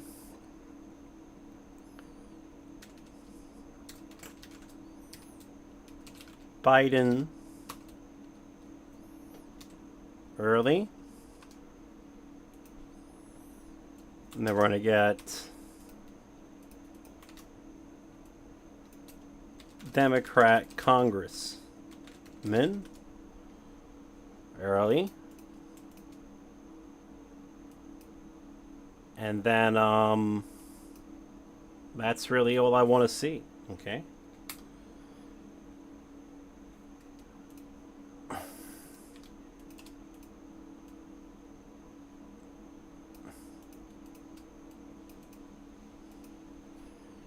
Alright, so this is this over this plus this.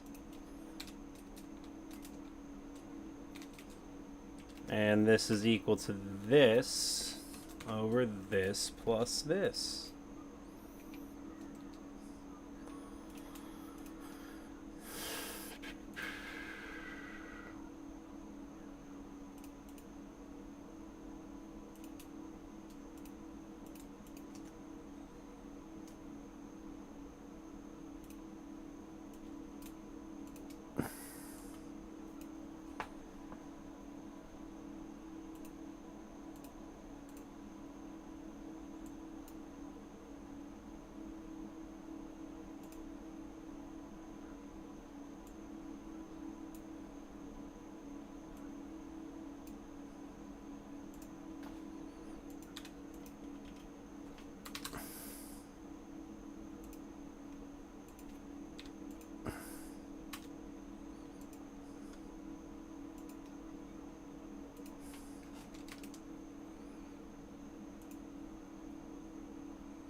Oh, well.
Okay.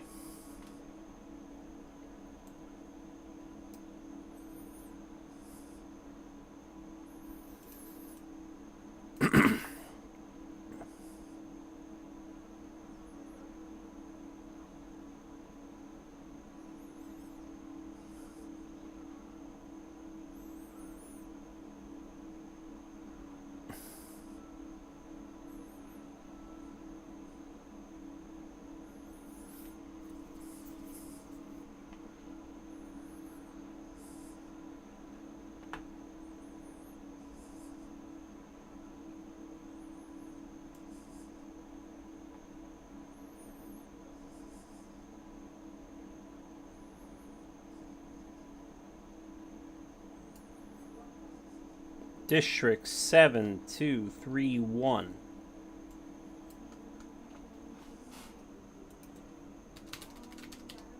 Let's say we did District 7. Okay.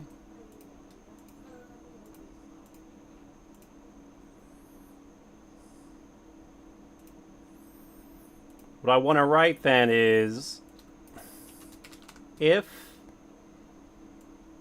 the district number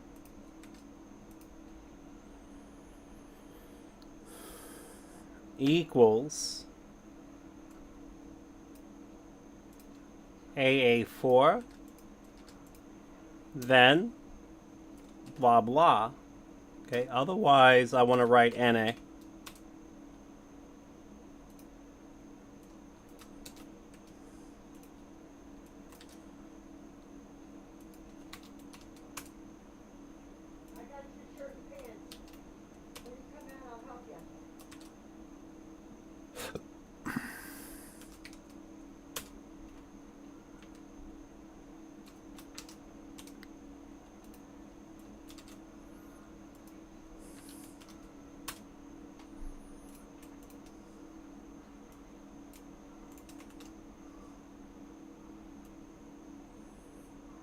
So District 7, you see how this is fucking weird now?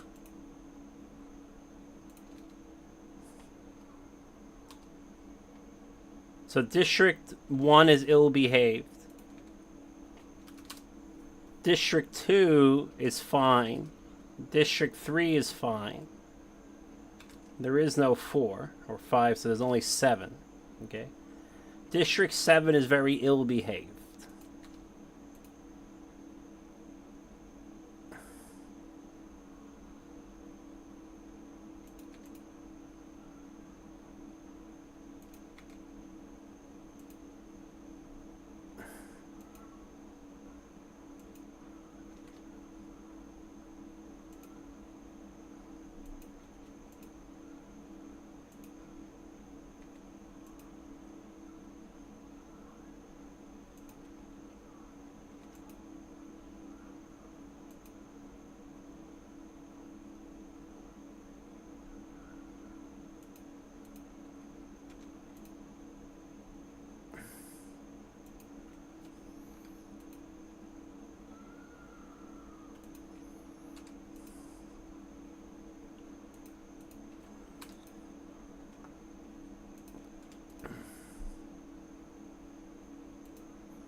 So this makes sense because it's in parallel, okay? We expect things to be in parallel if they're authentic. But now we have this cone wedge, okay?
Alright guys, I have to go into a meeting very soon. So...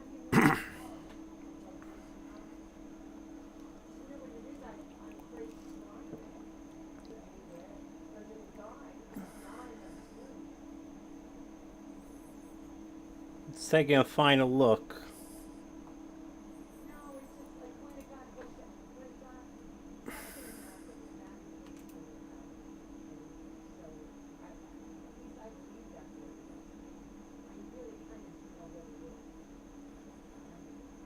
What I think we should do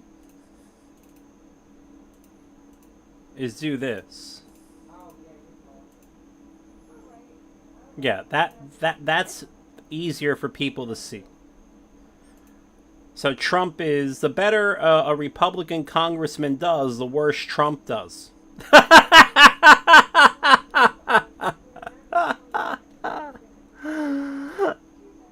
Oh God, dude. Oh my God.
Alright, guys, I gotta get ready for a meeting, okay?